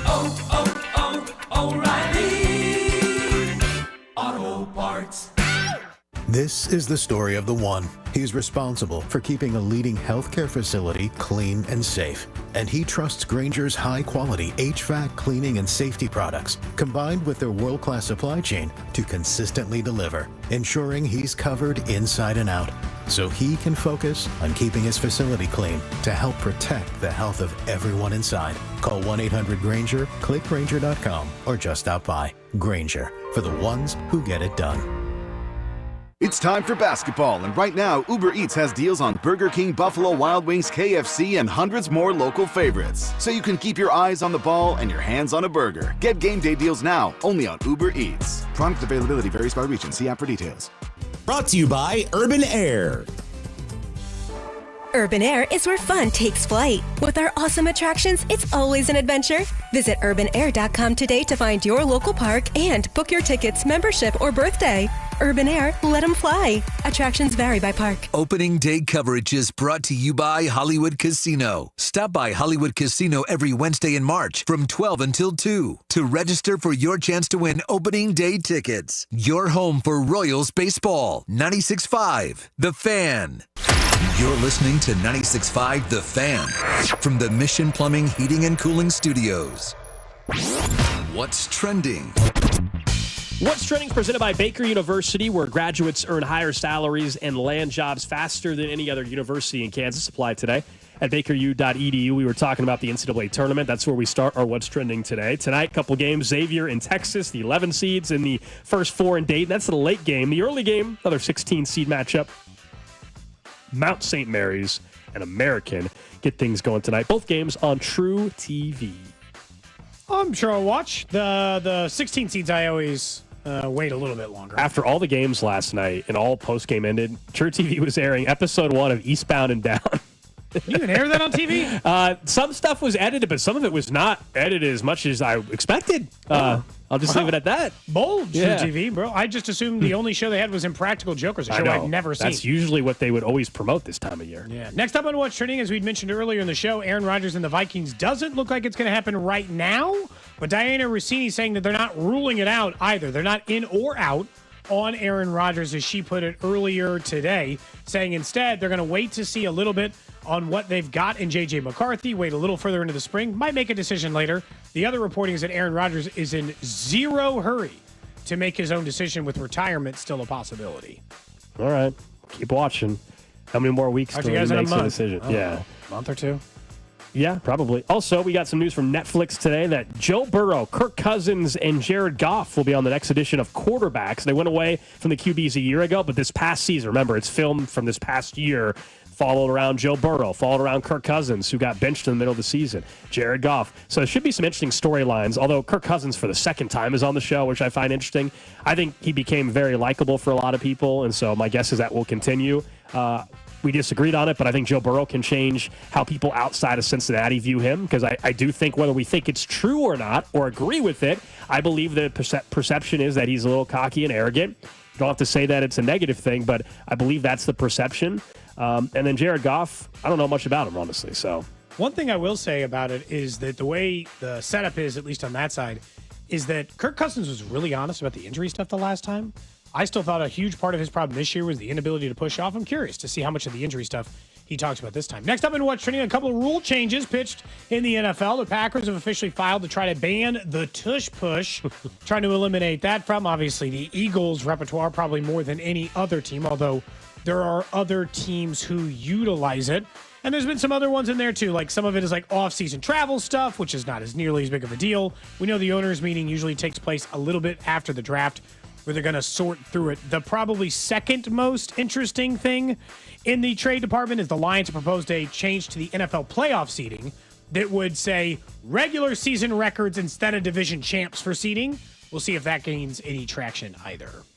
Thinking of the Packers, McCole Hardman signed a 1-year deal with the Green Bay Packers. He will be with them this upcoming season, not coming back to the Chiefs. The Chiefs brought back Juju. They brought back Nick Bolton. They brought back Kareem Hunt. Not bringing back McCole Hardman, at least for now.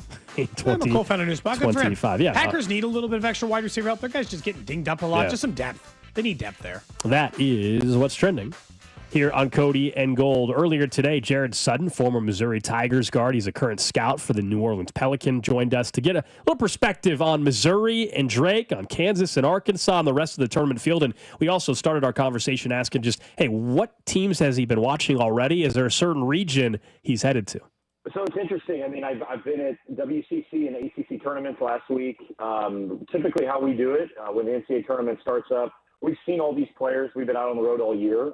So we do kind of a postseason organizational meeting with our front office.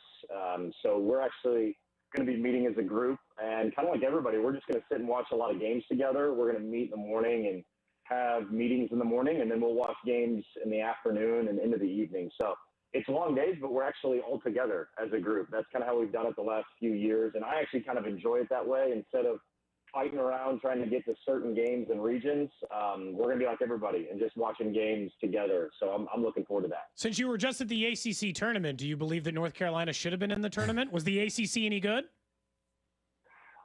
No, I don't. I don't think North Carolina deserved to be in at all.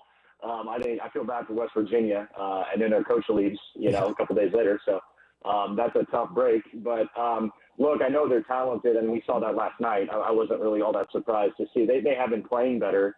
But in terms of how we evaluate teams getting into the NCAA tournament and resumes and net and all these different ratings and factors of the data that go into making a selection, especially the athletic director being on the committee, I mean, that's not a good look. No. But they got in, and this is a part of it. It's a business. The NCAA looks at this as sometimes brand recognition, and it also comes back to talent and players, and those things do make a factor. These people on the committee are human, and it is what it is. But boy, did they look like they were motivated, and they definitely been hearing the noise, and they showed it last night. We're talking to Jarrett Sutton, former Missouri Tigers guard, current scout for the New Orleans Pelicans. All right, how you feel about your Missouri Tigers? 6th seed, they're going to play tomorrow night in Wichita against Drake. The Tigers 6.5-point favorites. I don't have to tell you the story about Drake this year, and seems to be everybody's favorite team right now as well, heading to the tournament. Just what do you make of the draw and how the Tigers are playing currently? Well, I'm glad Mizzou got the 6th seed. I did not want to see them on the 7 line. And I think the Mississippi State win in Nashville, the SEC tournament, pretty much solidified that. Once I saw Ole Miss on the 6th line, I figured Mizzou was going to get the 6 as well, especially with the weight the SEC was carrying as a league from how the selections were being made in those first few regions. The SEC was getting a lot of respect, which we thought would happen, and they get every team in, which was just fascinating to see the year the SEC has had. In terms of where Mizzou sits, and then, in terms of the matchup against Drake, Mizzou's had a great year. And, I think towards the end of the season, the 3-game losing streak was tough, especially the Vanderbilt game that I think kind of shook Mizzou, and then they came out flat the very next game against Oklahoma. And I've never really seen Mizzou play flat really all year. They had games where maybe they struggled, like the Texas game, but never seen them come out and play as flat as they played against Oklahoma. And obviously a lot's been made of the defense, I would say, over the last month. I think they're a better defense than they've showed really the last month. I thought they were better, especially in the Mississippi State game, which I thought was just a gritty win with Mark Mitchell going down, Josh Gray going out. That was a tough win they needed to get. They needed to find a win, especially after a tough loss at home to Kentucky, who's playing better. And then knowing they were going to face Florida. And I thought they battled against Florida. And it was just good to see Tamar Bates play aggressively. I think that was a big factor I wanted to see in the SEC tournament was Tamar's so important for this team. And I thought he really showed well in both games. And they need that aggressiveness every game from here on out. I thought it was important that they sat Mark Mitchell. I think he could have played in the Florida game. I think he could have came back in the Mississippi State game, but it was more precautionary. So I think Mizzou getting to full strength was really important going into the tournament. Now they face a Drake team that I saw play a lot at the beginning of the year. I saw them in Charleston at the Charleston Classic, a tournament they won. They had their probably best win against Vanderbilt, another SEC team, and looked great in doing so. Really dismantled every team. Ben McCollum is a big-time head coach. Those that follow the college game and follow basketball know how good he was at Northwest Missouri State. And the guys that he brought with him, the 4 guys that he brought from Northwest to Drake, and just how they played all year, 30-win team, they're just a fun watch. And they're really a disciplined, fundamentally sound team. They execute at such a high level. They do not make mistakes. Obviously, they beat Kansas State here in Kansas City. What a moment that was for Bennett Sturtz, a local kid who's a K-State fan. So I really have so much respect for that team. But I do think in terms of the matchup, I think the matchup actually bodes well for Missouri in terms of their depth, their athleticism, their length, and just the battles that they've gone through within the SEC these last 2 months. Now, they have been a little bit up and down, and I do think it's what team are we going to see in this game pertaining to Missouri, because I know what we're going to get with Drake. They are a team that has been pretty consistent all year long. Mizzou, this last, 3 weeks or so, been a little bit up and down. So I do think it's, a game of pace, a game of runs, what team's going to show up for Missouri, and then obviously how are they going to handle, guarding a point guard in Bennett Sturtz that has just been terrific all season. What do you make of the Kansas matchup, Jarrett? Obviously, they draw Cal, so you get 2. That's the coaches bracket we've decided between Pitino and Cal and Self and everything else in between. I've never been particularly impressed with Arkansas this year. Not that Kansas has done it. Is it as simple as if Hunter Dickinson plays well, they beat Arkansas, and if he doesn't, they lose? I think Hunter Dickinson has to play well, but I think Zeke Mayo has to be just as good too. I think the shot making really takes some pressure off of the offense. They need 3-point shooting in this tournament, and Zeke's got to be good. If they can get Rylan Griffin to make shots, great. If A.J. Storr plays well, great. He had some good moments in Kansas City at the Big 12 tournament. I think the more guys you can have step up to the moment, the better the better off you are. It's always a conversation of, defense travels, and, that's great when you have a great defense. That does bode well in March, but you also have to have an offense. You also have to be able to score the ball, and it can't just be one guy, too. I think that's something that, history of the tournament shows that you need multiple pieces, and you need some depth as well to win in March. So that, to me, is the biggest question mark with Kansas. Can they get some production from that bench? Can Hunter play consistently? And then I think the biggest thing with Kansas is guarding the ball and getting back to being a good defense. Primarily with Bill Self teams, they guard, and they guard at a high level, especially in March. And they just really haven't been doing that of late. And I think the high ball strain is going to be something to watch for with Boogie Flan coming back. I don't know what Boogie Flan will look like. He's been out since early January. So, will there be some rust there? That's going to be something to watch for. I don't think Adu Tierra will play in this game. But Zvonimir Visic, DJ Wagner, Carter Knox, Trevon Brazile, they've been up and down. I agree with you, Cody. Arkansas has been really inconsistent. But the games that they've played well, especially late in the year when they really had to win games to get in the tournament, they look good in doing so, and they did it without two of their best players. So, give Cal some credit of getting this team into the tournament, because there was a time there where I thought Arkansas was flirting with South Carolina levels of being one of the worst teams in the SEC, and they figured it out, and they did so without two of their best players. So it's a toss-up game. I think it's a game Kansas has every ability to win the game, but it's going to come back to can they play consistent ball, and can they play both ends of the floor in this game against Arkansas? We're talking to Jarrett Sutton, former Missouri Tigers guard, current scout for the New Orleans Pelicans. When you have watched some of these top teams maybe throughout the season, out of maybe, give me the first three seed lines, I guess, who's the most vulnerable, do you believe, even if it's one of the number one seeds? Yeah, lots made of Auburn. They've played to this point over the last, I would say, 2 weeks. They have not played the dominant level of Auburn basketball we've seen for much of the year. I think St. John's as a 2 seed is kind of interesting because they defend so well. They got one of the best defenses in the country. But I do worry a little bit about them offensively just with the three-point shooting. They're not a great three-point shooting team, so it's something to watch for. Should Kansas, move on and beat Arkansas, that matchup with St. John's would be really interesting in terms of matchup, especially with two coaches in Patino and Self.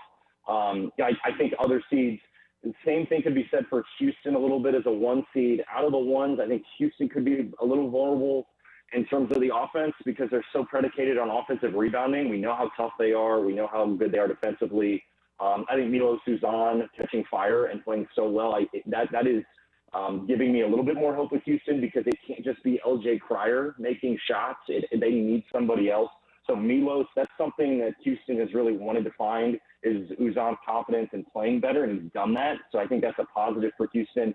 But Alabama defensively, that's always something to talk about because Alabama's had some issues in terms of they can score the ball at a high level, but can they stop anybody? That would be a question mark. I like Texas Tech as a 3. I was a little bit surprised to see Kentucky as a 3.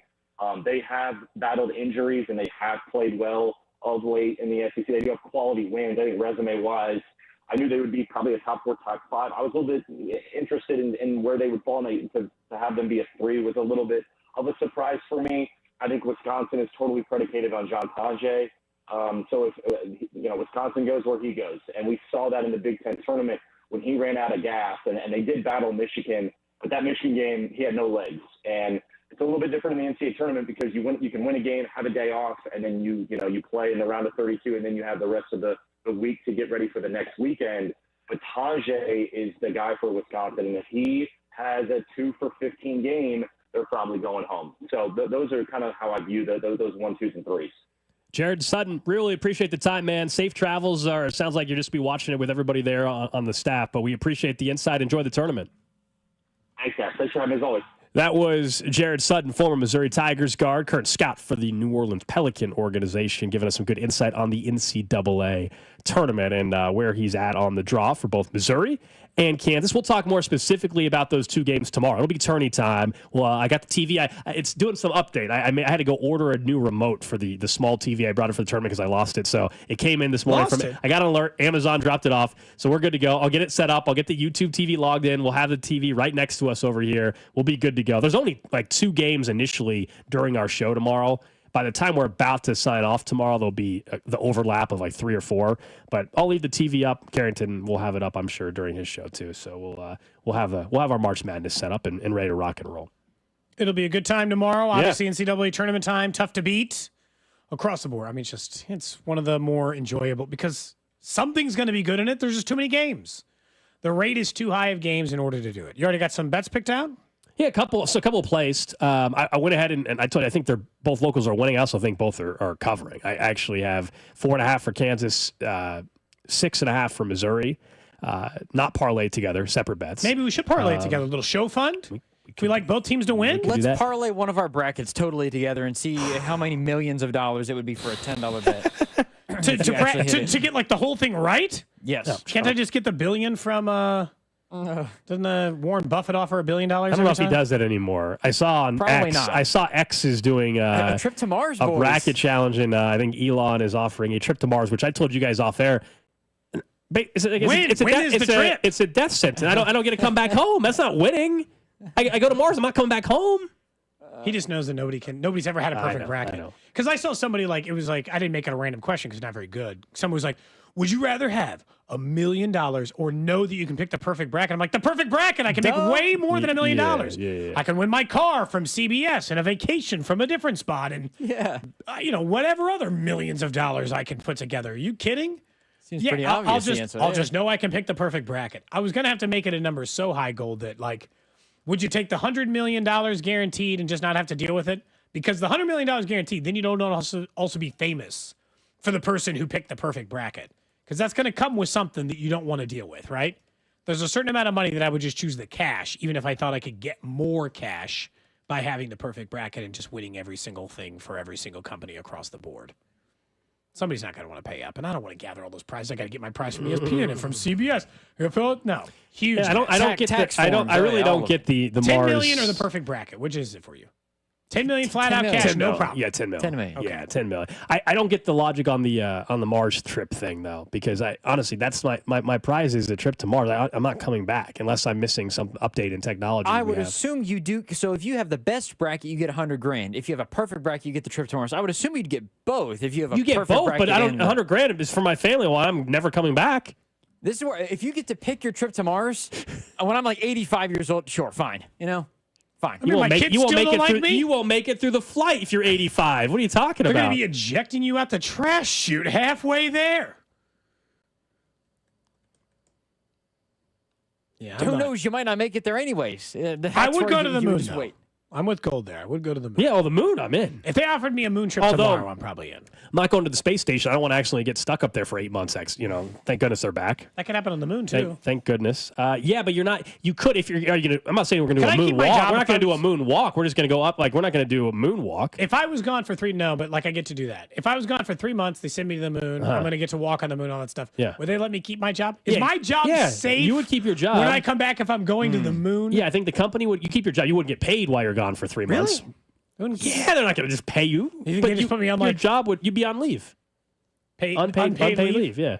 You wouldn't get to just get paid and go be gone for 3 months. That's a hell of a content. gig. Well, me going to the moon is great for this show. When you come back, that's why you keep your job. Funny enough, I was just offered today to once again rappel off of Arrowhead. Oh yeah. So, are you doing it again? You guys went in? Are you going to do it again? You guys went in? No. No, they know. They know I don't like heights. I don't even get asked. They know I don't like heights. Already got the hey, are you willing to rappel down Arrowhead again? She knows not to ask me. I would rather skydive than rappel off of Arrowhead. As crazy as that sounds. Really? What? Why skydiving less scary? I'd rather skydive than really. The last 3 minutes of the show, the Cody Gold 180 are brought to you by Awaken 180 Weight Loss Results every week. Then receive free support for life online at awaken180weightloss.com. Explain why that would be. So better. I think the reason why is because I feel safer if you're skydiving, you're jumping with somebody who obviously knows what they're doing. It's not necessarily protection, but it makes me feel assuming the people who put me on the rappel thing know what they're doing. I understand, but they check all the shackles and stuff before I push myself off the building. Correct, but you're on your own. I feel there is a level of I'm hanging off of something, and safety harness. It would feel worse to me or more scary where my back is to the ground and you're going down as opposed to jumping and I can look down and actually try to. I feel like I would not be focused on enjoying the experience of rappelling Arrowhead I'd enjoy skydiving more than rappelling Arrowhead. Sounds like you guys are no. I'll get a different +1. Sounds like you two guys are out. Yeah, I'm a no. Yeah. Don't you want the adrenaline rush, Gold? No. Feel alive for a minute. I like adrenaline rush. I don't like being up that high. But it provides. Well, yeah. There's other things that provide an adrenaline rush where I don't think I'm about to die. But maybe not as good of one, I mean, the relief of when your feet touch the ground. Think about that euphoria. The You know what I can do? rush. I can just bet on Kansas minus 4.5 and have an adrenaline rush of 5 seconds to go in the game and hoping that the Arkansas doesn't hit a random layup to not cover for me. That's my adrenaline rush tomorrow. Fair point. I was going to use one of our drops from today, but I probably shouldn't. Probably for the best. You don't think so? No. There's a few choices. Length alone is your ultimate weapon. That wasn't the one I was going to use, but okay. I mean, there's a lot of options. Thanks to Bink, by the way, for joining us earlier. Type of guy you don't have to pull out. Bink joined us. Talk about an adrenaline rush. If you missed it, 11:30, go to the 965thefan.com. You can catch it on the podcast page. Bink had his mock draft out for the Character Concerns podcast. Nobody does better local coverage on the podcast front than those guys over there. So if you want Chiefs-specific podcast coverage, Character Concerns got you covered. Nick Scorton they had, which is a new name for the Hadn't heard Chiefs him. at 31. So, out of Texas A&M, and he played at Purdue before that, and because of that, a regional scout said it reminds him of George Karlaftis. I'm convinced that's the only reason why that comp exists. I think you're But right. the direct comp from Lance Erline was Trey Hendrickson. It's a good name to be A couple attached 17 to. and a half sack seasons on the way. If You you're know? getting comped to anybody, it's a good guy to have your name with. Yeah, high motor guy. It sounds like Nick. Oh, we haven't had a lot of high motor references yet. It does feel like he's a high motor guy, though. Like they said, relentless. They just said he's a better natural pass rusher. They're but beyond the high motor relentless. stuff. They're going on to meaty hands and all that stuff. They changed the language on it. The verbiage had to switch up. Yeah. He is a girthy lower body with big meaty hands. I mean, if we're using girthy, I'm just reading. I just read the draft reports, man. That's all I do. I read the scouting analysis. Whatever terminology they use, I bring to you guys. Not my words, you know? Those are Lance Zerlines. Must have been. Or was that who it was? Yes. That's who it was. It is. Yeah. Okay. All right, we're back at it tomorrow. We are going to be joined by Tim Murray from VSiN, get a betting perspective on the games. Matt Tate covers the Jayhawks, will give us some perspective on their game against Arkansas, and we'll bring back the snitch line. Should be a really fun show tomorrow. We'll be watching games, sweating some bets. Hope you guys can join us. For now, though, we hand things off to C-Dot and Rob on the drive.